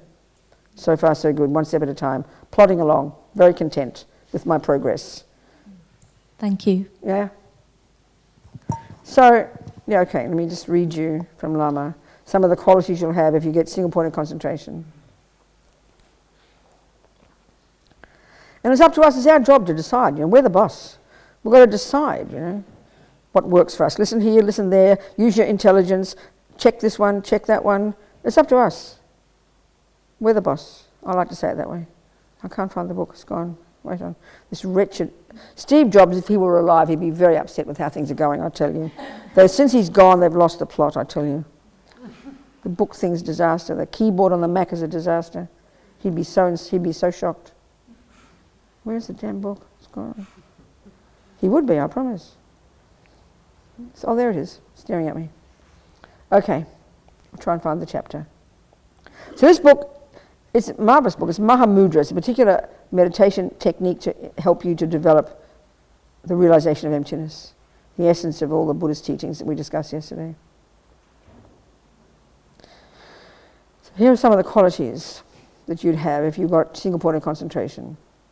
Single pointed concentration, which means you've accessed this subtler level of your mind in this intense meditation technique. To accomplish it, even for most of us, you need several years of intense activity up in the mountains, literally, because it needs enormous rigor and discipline and clarity and much renunciation, much giving up of emptiness. I can't find the chapter, hang on. Here we go. So the Buddhist approach is to really do the job of unpacking and unraveling all the misconceptions in the mind, all the dramas, all the nonsense, all the rubbish, the voices of ego. We need to access this microscope of our mind because it's only then that it's the most powerful level of our mind that's capable of removing these primordially ancient, eons old misconceptions in the bones of our being. That's the way they say. So the single point of concentration, invented by these Hindus, you know, utterly brilliant, amazing. So to achieve the realization of Mahamudra, which is really this realization of the wisdom that understands the nature of things, understands emptiness, the way they talk. We discussed this yesterday. The reality of non-duality, we first need to develop calm abiding. That's the name, shamatha in Sanskrit, for this technique. In fact, it's not possible without it. We must achieve the subtler levels of consciousness of indestructible one-pointed concentration, what in Sanskrit we call samadhi. It is difficult to realize non-duality, not because it's hiding from us, but because our concepts are so thick. So we must refine our concepts. We must achieve subtle mindfulness, subtle awareness, and subtle clarity. Otherwise, there is no way we can see the unconscious levels of ego grasping an independent self. Not possible. Samadhi is the source of liberation. Without perfect samadhi, then, there is no way to become liberated from samsara and no way to achieve enlightenment. There's no exception, whether we're Christian, Muslim, Hindu or Buddhist. To cut the dualistic view, we need calm abiding. It's a technical skill, basically. Don't think of it as religion, you know. It's a technical skill of the mind. On the other hand, some people actually think that this state of samadhi, this one-pointed concentration, is all we need in order to cut ego. But that is wrong. Lama Tsongkhapa reminds us that the calm abiding alone is not enough to cut the dualistic view. We also need to develop special insight, or vipassana in Sanskrit. In Tibetan we call it hlaktong.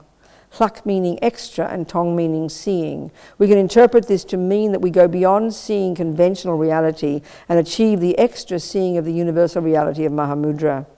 In other words, we need the two kinds of meditation together, calm abiding and special insight. The benefits of samadhi are incredible. Nevertheless, even without special insight, the results of samadhi alone are unbelievable, almost unimaginable. When we understand this, when we realize how amazing the results are, we cannot help but try to develop it. There's no way we become lazy. We'll have much energy and make great effort. We won't even worry about eating. I'll explain some of the benefits. You go beyond sensory and conceptual consciousness. As your concentration develops, you will go beyond your body. Your mind will be non-conceptual, so it becomes easy to cut the complex world of the five sense objects, to eliminate the superstitions. In such a unified state, your mind becomes so subtle, so sharp, you can easily eradicate the complex dualistic thoughts. You can touch reality. And out of meditation, you can easily deal with your delusions. They are so light, you can stop them immediately. You experience bliss. In the subtle state of concentration, you experience bliss, ecstatic bliss, just naturally. I discussed this yesterday. The Buddha's whole view is when we discover the true nature of our mind beyond all the grosser level of ordinary life, beyond the delusions, it is in the nature of bliss, in the nature of joy.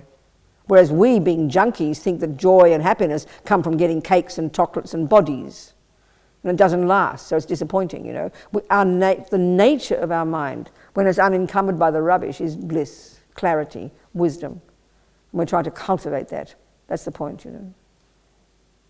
In the beginning, the bliss you experience in meditation is physical, which is the grosser level. But as your concentration deepens, as you throw off the layers of blankets of grosser consciousness, you experience bliss exclusively at the mental level.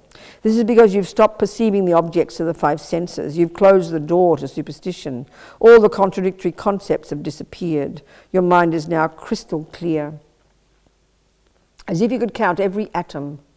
As your concentration gets stronger and you reach ever subtler levels, your mind becomes super powerful. From his own experience, Lama Tsongkhapa says that you can reach a point of such clarity in your meditation that your mind feels almost infinite.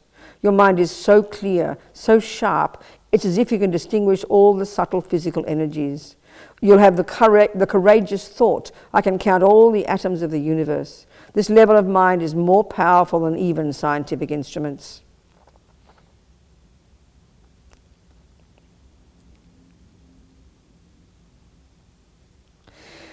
As you develop your concentration on the clarity of your consciousness, you'll develop a point where you'll be only at the conscious level, as we discussed. You have gone beyond the physical, beyond the world of the five senses. And because you have thrown off the blankets of all the superstitions, the heavy, wrong conceptions, you will feel so unified and you will have an experience of space, universal space.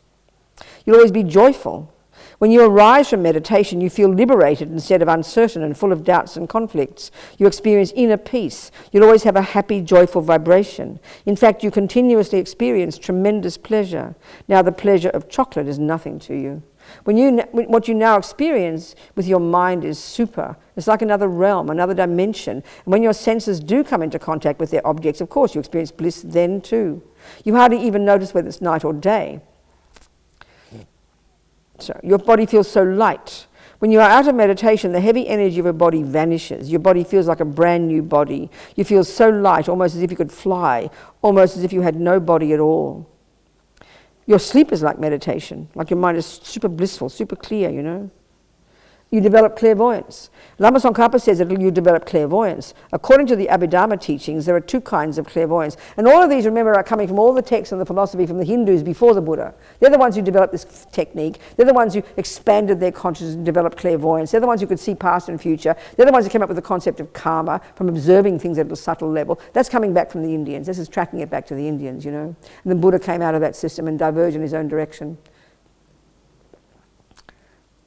So clairvoyance is it's completely natural in this system, because they posit this subtle level of mind.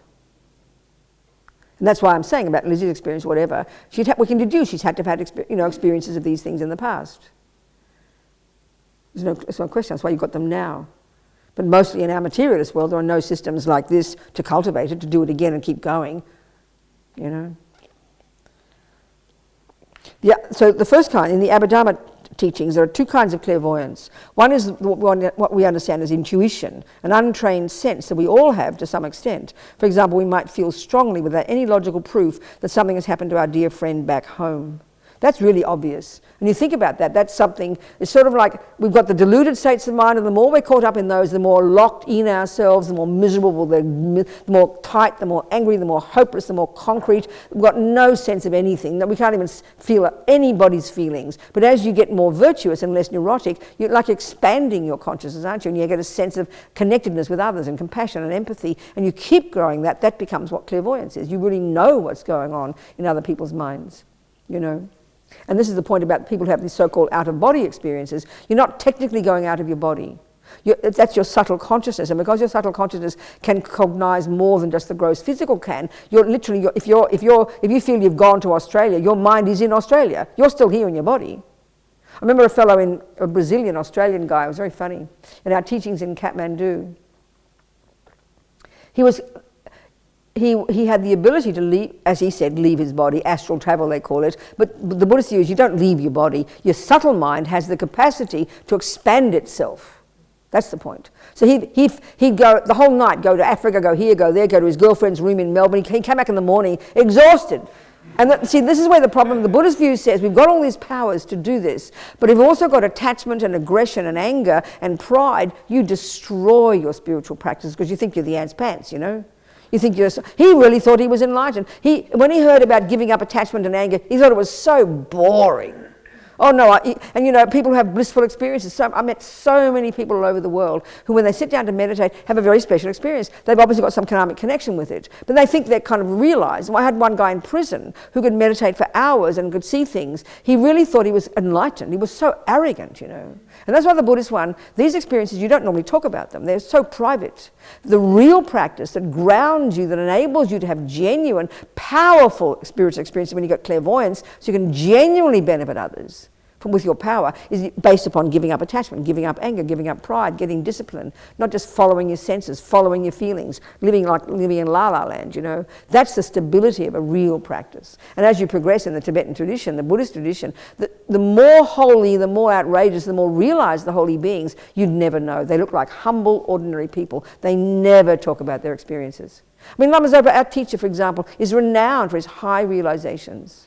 Even the level, even if he's not the highest level of being a Buddha, even the lowest level bodhisattvas can manifest their mind in 100 different bodies at the same time. And there's guaranteed he's been doing that. He would never talk about that. He never sleeps. He meditates day and night if he's not helping people. But he would never admit to having spiritual realizations. The Dalai Lama is said to be a Buddha, which means his mind is pervading space. He's manifesting in 1 billion bodies. He's benefiting in all the realms of existence. He would never admit to this, ever.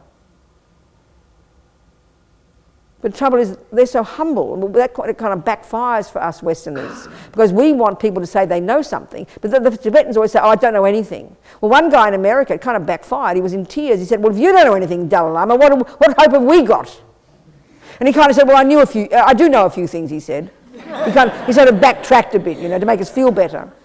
But you know, this I think is a powerful quality to have humility. Because, I mean, we know in the West, as soon as you know anything, you're up there, the first person, I know something, and go blah, blah, blah. But who believes anybody? People are so cynical, you know. So it's kind of good to play safe and just be humble. But meanwhile, I mean, if Lama Zopa is who he is manifesting of this second in many bodies throughout space, benefiting many beings. And it's clear for many people, many of his close students, you know from his advice that he's completely clairvoyant. You know he sees your mind. He would never admit to it. He's totally humble. Dalai Lama, same, you know. One time, even, I think in that particular talk, he then told the people, he said, well, he did have a memory, he said, and he's just being humble for our sake.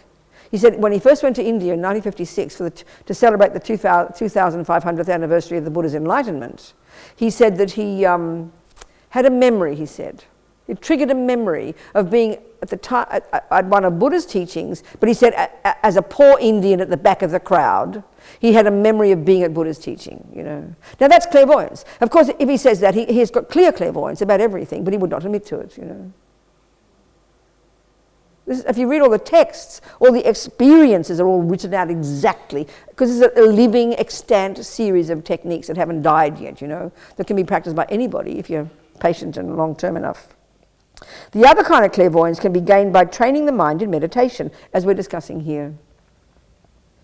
You're able to see long distances as well as other people, including their minds. At first your experience seems a bit like a dream, but the more concentration develops, the more clearly you see, just as you would if you were there in person. This kind of clairvoyance is not imagining something, it's real, in the present, not a fantasy. Normally with your deluded thoughts, this is the thing, this is what they're saying, and that can grow and grow and grow. And it's not just a flash. It's not just momentary, you know. You can see people's minds exactly. You can see exactly their past lives. And that's why, if you have, you know, in this system, if you take it, if you choose your guru carefully, and you choose gurus who've got these powers, and you know, by looking at their teachings and observing their behavior, observing their students, then you can guarantee the advice they give you is really profound and is really based on knowing your mind, not based on attachment, not based on arrogance. You know, because they can see countless of your past lives. They know exactly how to help to guide you in what to do best, you know. This is how they talk, okay? That'll do from that. So, you know, very interesting to have these experiences. Thank you very much. Then with this, you can begin to really benefit others. That's what they say. That's the purpose of it. That's the purpose. The sole purpose of wisdom is that you can benefit others, the compassion wing. Okay? Time to go home. Any questions to finish?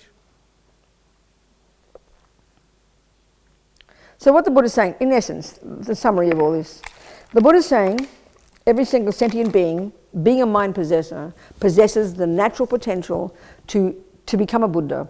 Let me explain again what that would be. I know it sounds insane. This is Buddha's finding. Consciousness being not physical, when it is utterly unencumbered by all the delusions, all the ego grasping, all the nonsense, and that's why you've got to get single point of concentration so that you can do that job at the subtlest level, powerfully deconstruct all the nonsense, and finally see reality, like we talked yesterday, understand the nature of things.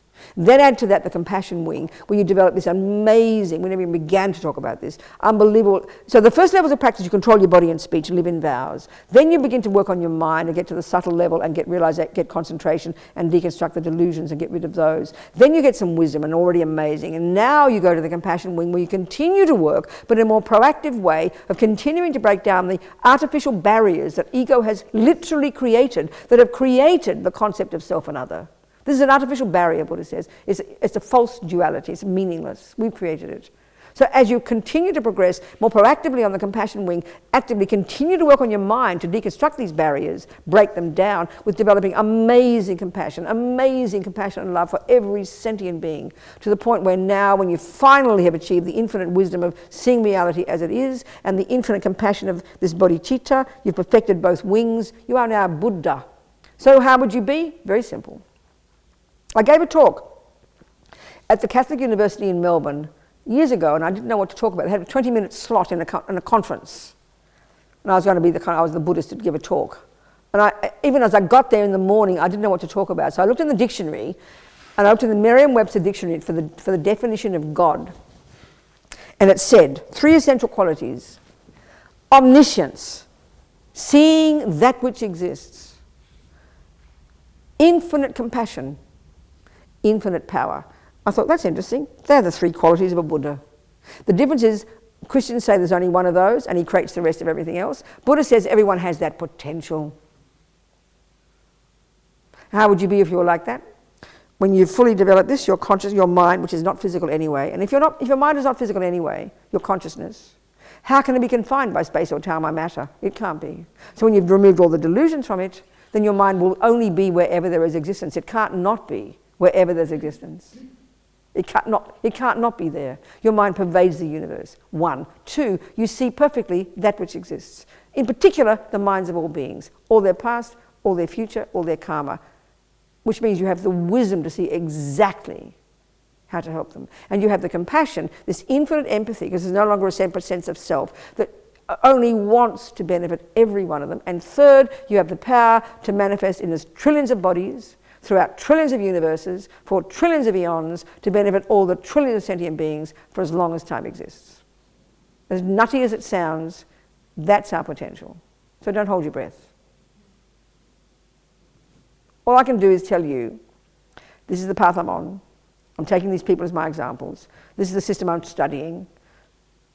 One step at a time. It's my working hypothesis. All I can do is my working hypothesis, and I'm tracking myself gradually, going along patiently, going from one life to the next. That even. So one step at a time. All I can do is go one step at a time, taking this as my working hypothesis. As mad as that sounds. I don't have these conversations with my sisters, I promise you. They never asked me what a Buddha is, and even if they did, I wouldn't answer. They'd lock me up, But this is the system I'm working on. This is the methods I'm trying to use. One step at a time. I'm in no hurry. Well, I am in a hurry, but I'm not kind of whatever. So all I can tell you is this. Pass on what I know, and then it's up to you to do what you like with all this. Okay, people? Thank you. Thank you, everybody. Thank you, Lizzie. Thank you back there. Thank you, Colum. Thank you, Alice. Thank you, everybody. Keep moving. Whatever method you use, don't give up. As the main piece is never give up. That's the key one. You fall down, you pick yourself up, you keep going. Fall down, pick yourself up, keep going. Never give up. Never give up. Never give up, okay? On you and on others. Kewadinyu dudag Lama sangye drubgyune Drowa chikyang malupa Dei sala kapashok Jangchob semchog rinpoche ma ke panam ke gyochig ke panyampa me payang gong ne gong du pelvashok.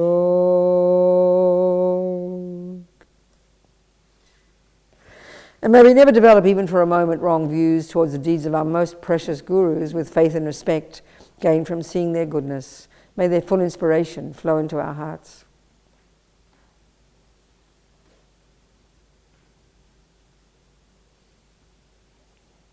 Okay. Thanks, everybody. Good. So we're going to offer here Tibetan thing. It looks like 10-pin bowling. It's a thing called a mandala, and it represents the universe. We're going to offer that like a thank you for the teachings, as if we're offering to the Buddha as a thank you for the teachings. It's very auspicious to offer. So I think you're offering the whole universe. And then we're going to offer representations of the enlightened body, speech, and mind of all the holy beings, a statue, a text, and a stupa. So that creates the course for us to achieve enlightened body, speech, and mind ourselves. Saji Perki Jogshing Metog Tram Rablingji Nide Gen Padi Sange Jingdu De Ulwagi Drokonam Dag Jingla Trapashog Idam Guru Ratna Mandalakam Niryatayami. Okay. And this is called an offering scarf. And it's a Tibetan tradition. And all these things have meaning. We have to learn the meaning, don't we? We don't know the meaning. Excuse me. Well, that's it. Goodbye. Venerable, I've been asked to say something at the end. Oh, you do want to? Okay, go on. Well, I mean... You're very welcome. Go ahead. No, I just want to say thank you to everybody for being here. I don't know about you, but I found it fascinating, invigorating, inspiring, and I just wanted to take a second to rejoice in the amazing good fortune and good karma that we've had to be here together and have the privilege of hearing the Dharma expounded so eloquently and with such clarity from such an amazing teacher. So thank you all. Thank you all for being here with us and spending the weekend. It's been amazing for me personally. I don't know how it was for you. You'll have to tell me afterwards. Okay, Cam. Thank you, darling. Thank you, everybody. Thank you so much. Thank you.